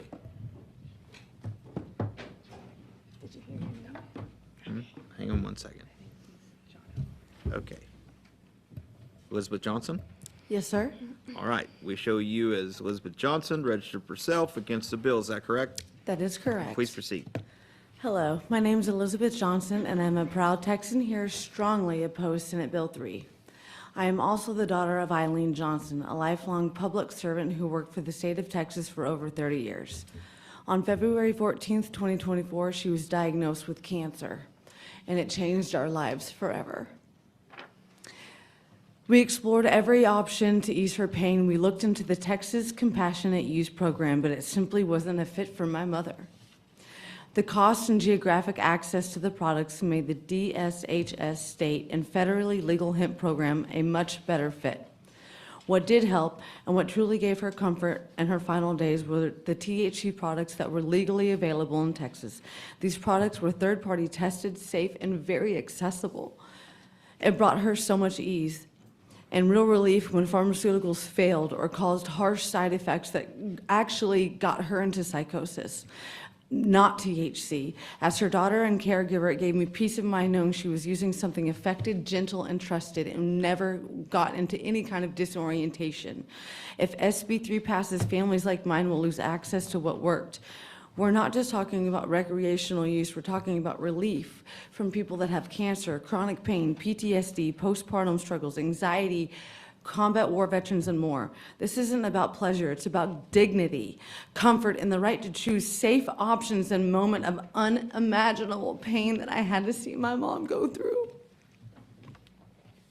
My mother's cancer journey was devastating, but access to these products brought her peace that I never even saw that she could get, even being so sick. And that matters. Please vote against Senate Bill 3. And I thank all of you for being here as late as we have. And I'll be here till 6 a.m. if I need to be. Thank you for your testimony, Ms. Johnson. I'm sorry to hear about your mom. Thank you. None of us are ever old enough to lose our mom. I know that from experience. So thank you for being here.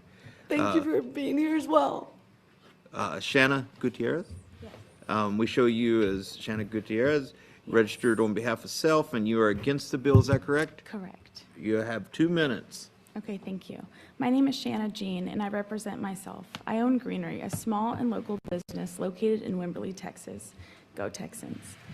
I'm here tonight to oppose SB 3, not just as a business owner, but as someone who understands the long buried history and incredible potential all hemp and cannabis Hemp is not just another plant. It's one of the oldest and most useful crops in human history.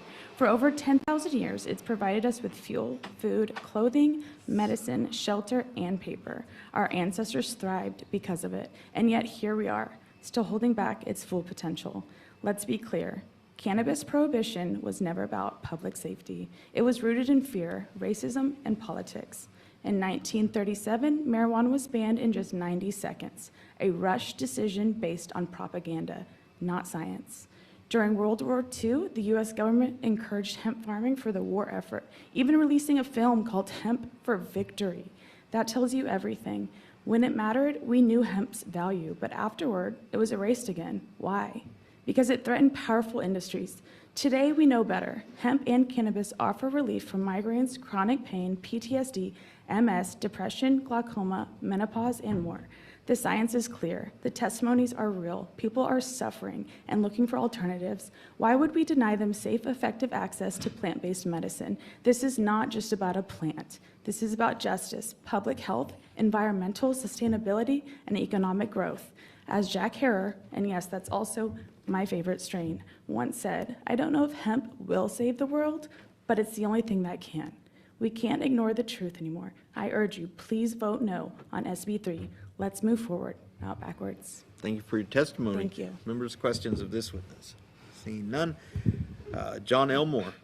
Show you as John Elmore, registered on behalf of self, and you're against the bill, is that correct? Yes, sir. Please proceed. John Elmore, also on behalf of Green Cross ATX. Do I need to, you wanted me to change that? Please. Okay. Yes. And thank you all for being here so late tonight. Nothing good happens. All right, now after we have midnight. John Elmore. You're registered on behalf of Green Cross ATX and self, and you are against the bill, is that correct? Yes, sir. Please proceed. So with all due respect to the mothers that testified about THC psychosis, my mom, 10 years ago, she would have been crying in tears and saying the same thing. You might call her today, she might say the same thing, but here I am, a successful business owner. Sorry. I just want to touch on some bullet points. Ditto to a lot of things that were said.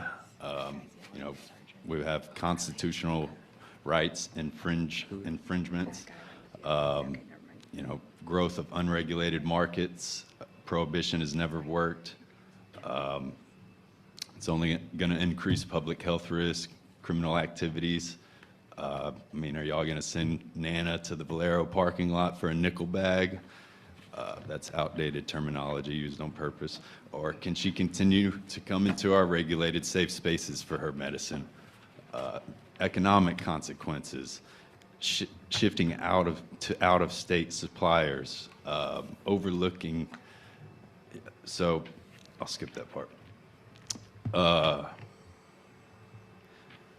A veteran mentioned, you know, not being able to carry or have a gun. So not only are we going to be sending these people to criminals to get their marijuana, but they're not going to be able to have their guns.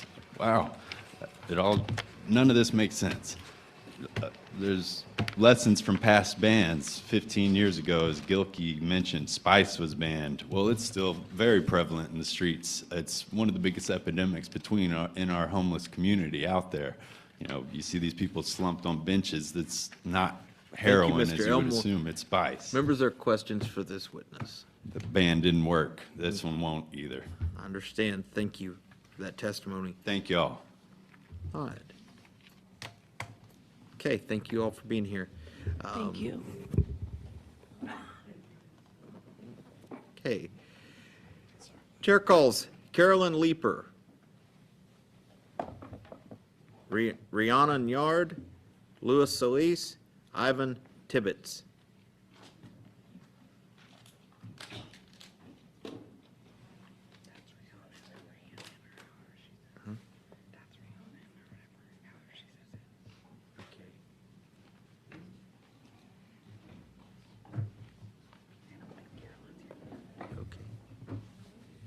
Carolyn Leeper. Okay, we're going to show Carolyn Leeper, registered on behalf of self and against the bill, not testifying. Rhiannon? Rhiannon. Good Rhiannon job. Yard. That's right. We show you as registered on behalf of self and against the bill. Is that correct? That's correct. Please proceed. Well, hello. Well, good morning. I'll be honest. I just spent the last 2 days at a music festival in Dallas. It was postponed. It was supposed to be Friday, Saturday, and I switched it to Saturday, Sunday. So I'm a trooper. I'm here, and I'm not even sure how I'm out of here today. But I knew showing up, it matters. And let me tell you something about that experience. It wasn't the stoners causing problems. It was the drunk folks that were a hot mess. I was helping girls in the bathroom that were like basically falling down. It wasn't the people who were using cannabis that were starting fights or getting aggressive. I'm just saying, like, you go to bars, you can ask a cop. It's not the drunk people that are shooting people and starting fights. I mean, it is the drunk people. It's not the stoners. I'm tired. There's a whole culture around this plant, and it's peaceful, creative, and connected. People want to get drunk. That's legal. Well, some people like to get lifted, and that should be okay too. Hemp is not a crime. Hemp is agriculture. Texans were told that they could grow this crop, invest in it, and build something from it. And now SB 3 would destroy that overnight. You can't say support Texas farmers and small businesses while banning what they were told was legal. I'm a business owner. I follow the rules. I card every customer. I pay my taxes, and I serve veterans, parents, and everyday Texans who are looking for natural relief. SB 3 doesn't stop bad actors. It punishes the good ones. And let's not forget, a federal legalization is coming. It's not a question of if, it's when. Texas can either lead this industry or be stuck catching up to everyone else. This is about freedom, farming, and the future. Please vote no on SB 3 and give Texans the dignity to choose what works for them. Thank you. Thank you for your testimony. Members, questions for the witness? See none. Louis Solis. All right, we're going to show Louis Solis, registered to testify self, against the bill, not testifying. Ivan Tibbetts? Correct. Okay. We have you as Ivan Tibbetts. We show you as registered on behalf of Therapy T Consulting and Self. Is that correct? Yes, sir. And you're against the bill. Is that also correct? Correct. Please proceed. Ladies and gentlemen, thank you for staying for the length. Our industry needs more certification, more regulation. Certification, I just took a TABC certification class, took me 4 to 6 hours, like 5 quizzes, 1 final test. There's nothing like this for our industry. If you go to any other state, we have bud tenders. It's a 12 to 14 hour class that you have to test where it actually quizzes you on every cannabinoid, everything you have. So if I go into any gas station, any corner store in town, I like to ask them about their products because I know they can't answer them. My other problem, I had another individual that just brought up a little bit ago about all the products that are in the gas stations and the corner stores. I also want to let you know that these are all made off of isolated polymers, isolated synthetic plants. All of these are brought to you by distribution. So all these locations don't ever go out and look. I spend tens of thousands of dollars every year traveling around the United States, going to alternative product expos, looking for products that I can put into my store. These other companies don't go out and look. They get somebody that comes to them with a van and just says, this is what I got for you. There's your gateway. So I would say that there are too many products that are overlooked, that aren't even regulated, and the stores that are selling those, they don't care. They just want the money. I will not sell them. I use all the products that are in my store, and I can let all my clients know that I use them so that they should know that they're safe, because I'm not going to carry anything that I would not use. Thank you. Thank you for your testimony. I do have one question. I know it's late for questions. Let's go. Don't laugh, McQueenie. My question is this.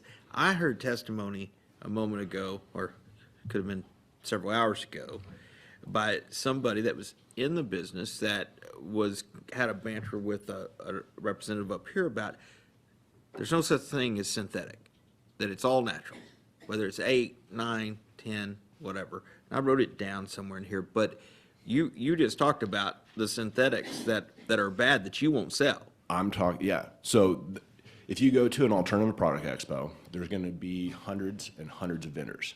I'll walk up and down the rows, and I'll just look, and I'll be like, well, where's your farm? What's your, like, I need to see all your certifications of everything. And they're just like, right. It's a what's the phrase?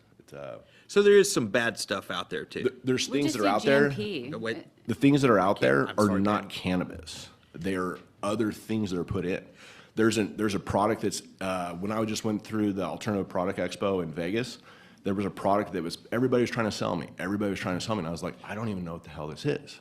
The product is called Hydroxy 7. Well, I think that's been kind of our question all day. You know, as we've listened to testimony and tried to learn about the business, is the stuff that we don't know what's in it is the scary part, or at least that's the way I've taken the testimony today. But I appreciate you clearing that up. No problem. Yeah, no, there's a lot of things that are in the products, and I think that's what's creating a lot of the issues. I think it is too. And if Or everything at least, is- at least that seems consistent with 13, 14 hours of testimony. Oh, I think so. So I appreciate you being here and staying so late. Members, any other questions for the witness? Seeing none, thank you for being here.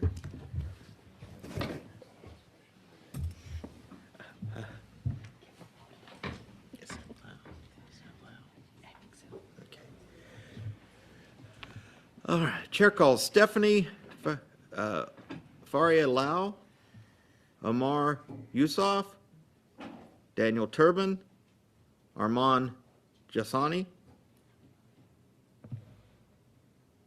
All right, we're going to show Stephanie Faria Lau, registered on behalf of self, against the bill not testifying.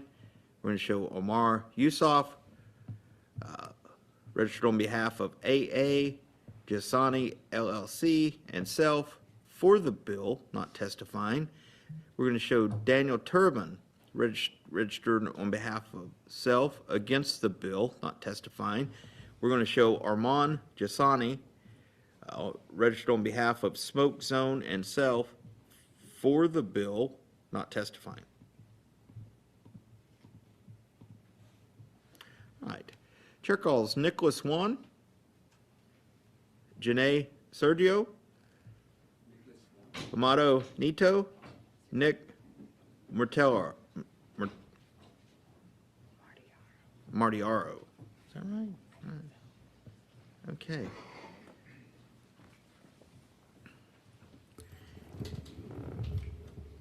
Nicholas Juan? Yes, sir. Is that you? Okay, Nick, we show you as Nicholas Juan, testifying on behalf of self and against the bill. Is that correct? Yes, sir. Please proceed. Hello, my name is Nicholas Juan. I wanted to thank everyone for being here today. I'm very opposed to all actions relating to the ban of cannabis and hemp. A total outright ban, whether explicitly stated or effectively, goes against the interests of Texans. We are freedom-loving people, and I would like to think we are free to do as we please without harming others. There have been a lot of talk from top state officials about consumable hemp, and it is concerning to say the least. Calling hemp dangerous and hazardous is inherently misleading. If we as Texans are truly concerned about hemp hurting children or the lethality of a plant used for millennia, the answer would not be a broad, sweeping ban. A more logical approach is to legalize, tax, and regulate a so-called dangerous product. Alcohol is a perfect example. The parallels are very hard to miss. All alcohol is strictly overseen by the government, provides a substantial amount of tax revenue, and alcohol distributors are incentivized to provide a clean, pure product safe for public consumption. There are laws against marketing alcohol to children, and Texans can enjoy their beverage of choice without fear of scrupulous actors altering, tainting, or diluting their alcohol to make a buck. Banning all THC moves any possible legal oversight to an illegal black market. This is the crux of the issue. With the hemp market back in the hands of illegal activity, you do not prevent, slow, or discourage consumption. You only prevent safe usage. You cannot hold anyone accountable to the extent you can with a legally, justly regulated business environment. Thank you for your time. Thank you. Appreciate that testimony. Members, questions of the witness? Seeing none. Janae Sergio, is that you? Yes. We show you as Janae Sergio. You are registered on behalf of Grunt Style Foundation and Self, and you are against the bill. Is that correct? Correct. Please proceed. Right. I'm representing Grunt Style Foundation and Irreverent Warriors. I stand before you with a mission that transcends traditional veteran and first responder. I haven't heard that mentioned all day today, but I want to make it clear that first responders also need this support. We aren't just trying to prevent suicide, we're working to encourage healing. We want healed veterans. I'm not only a Navy veteran who was first to deploy after 9/11 in support of Operation Enduring Freedom, I'm a survivor who has lived through the darkness of military sexual trauma and found light through alternative healing paths. Excuse me. Last week's statistics from the VA Secretary Collins tell a devastating story. Less than 50% of veterans even trust the VA system enough to use it. Despite spending $3 billion yearly on suicide prevention and treatment, we're losing 17 to 22 veterans daily. And these are just the reported numbers. Our warriors are taking their lives in VA parking lots, while 68% of those in the VHA system are prescribed SSRIs and antidepressants. I know this battle intimately. After testifying against the ban on hemp-derived consumables last year, I faced my own mental health crisis. The VA solution: a prescription for antidepressants that would have clouded my judgment when I needed clarity most. They even sent me refills without evaluating the effects. Instead, I chose Delta 9, thank you to Hometown Hero. While some claim it causes adverse effects, I've witnessed firsthand the current alternatives, SSRIs and alcohol, are devastating our veteran community. Delta 9 helped me manage the uncontrollable moments without sacrificing my ability to heal and grow. The VA status quo isn't just failing, it's killing our warriors. That's why Grunstyle Foundation stands firmly against SB3. We cannot restrict access to alternative healing modalities when the traditional approach is clearly broken. Our mission isn't just preventing suicide, it's promoting healing that actually works. Every veteran and first responder deserves the dignity of choice in their healing journey. Every warrior deserves access to treatments that don't require surrendering their clarity of mind. Join us in this fight. This isn't just about politics, it's about warriors helping warriors heal. And I ask that you stand with Grunstyle Foundation Thank you, ma'am. against SB3. Appreciate your testimony. And just point of fact, I agree, a pill for everything is never a good idea. You know, I don't know what the answer is.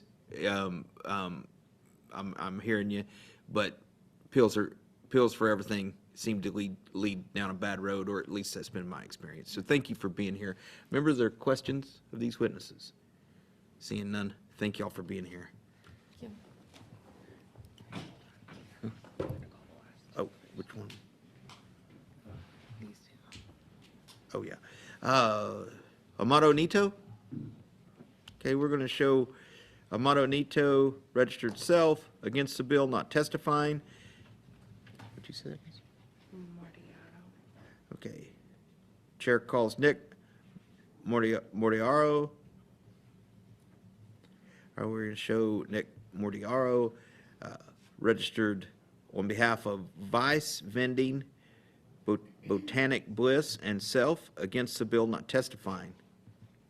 There's only 5 left, so if you want to call all the names. Okay. Chair calls Miranda Gentile, Alberto Green, James Greer, Mahia Afik,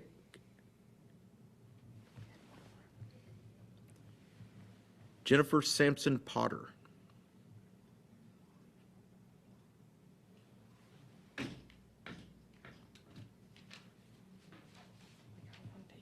almost feel like best for last. Are you, Close, right? are you Jennifer? I am Jennifer. Okay. We show you as Jennifer Sampson Potter. You're registered on behalf of U.S. Pain Foundation and self, and you are against the bill. Is that correct? I am. I'm actually here to read the testimony of my adult child who was unable to travel here today due to chronic pain. Ma'am, we cannot take testimony from somebody else. It's It just- has to be it's- your own. Then it is my testimony. It'll be your own. It is. That sounds perfect. You have 2 minutes. All right, thank you. My name is Eli, and I've been an active member of the U.S. Pain Foundation since 2019. I'm extremely troubled by SB3, which, if enacted as written, would have severe negative impact on my quality of life. Full-spectrum hemp products are vital in my overall treatment plan to support my health. At just 24 years old, I have spent more time in doctor's offices and hospitals than some third-year medical students. My medical team and I are intelligent, competent, and out-of-the-box thinkers. If there is a new study, we read it. When there's a new medication, product, or off-label treatment, we consider it. To put it simply, there is no replacement for full-spectrum CBD, and it is certainly not for lack of trying. Having access to these non-intoxicating, non-addictive products means I am able to sleep without waking up crying from so much pain. I can sleep without night terrors, painful leg spasms, and adrenaline dumps. I can go throughout my day without graphic PTSD flashbacks, be grounded and present when spending time with family and friends, and invest time in my interest in hobbies, ultimately providing me with the tools that I need so I can meaningfully participate in my own life. If access to these saving products is eliminated, the efficacy of my other prescribed and pre-established treatments would significantly be diminished. Without CBD, I could no longer tolerate car rides longer than 15 minutes. I would be lucky to sleep an hour every night, and my gastroparesis would be uncontrolled, forcing me to vomit daily.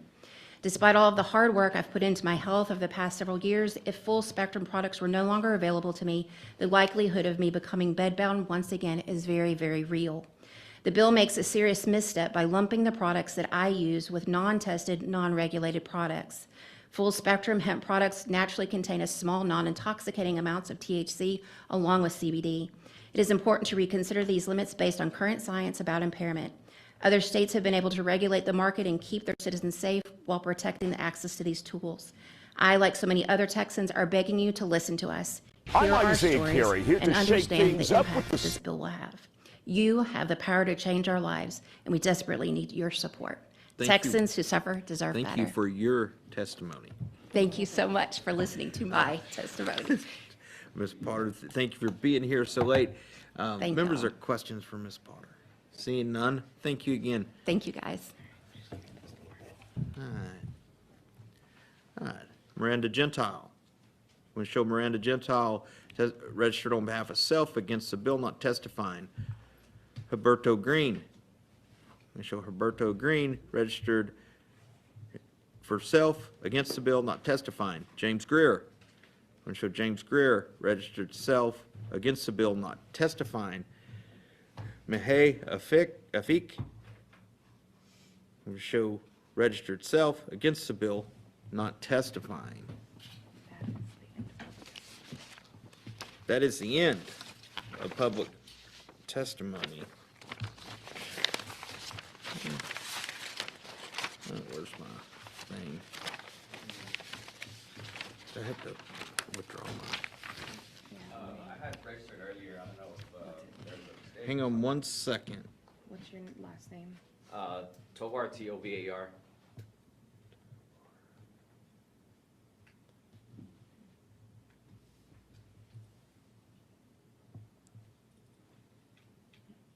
What?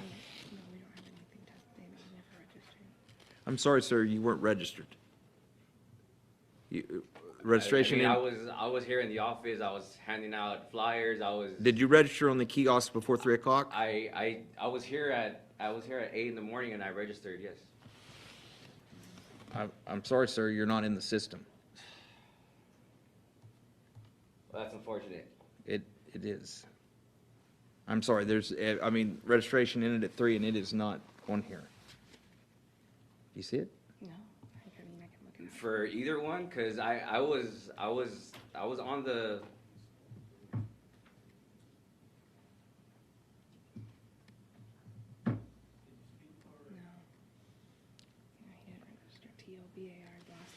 Tobar? VAR. V like Victor? V as in Victor. Okay. Yes. Okay. I'm sorry, sir. It didn't work. There's nothing I can do about it at this point, but all I can do is apologize. You got it? No, he's not. Okay. There's no sub on this one, right? All right. All right. If there's no objection, Senate Bill 3 will be left pending at this time. Is there objection? Chair hears none. Senate Bill 3 is left pending.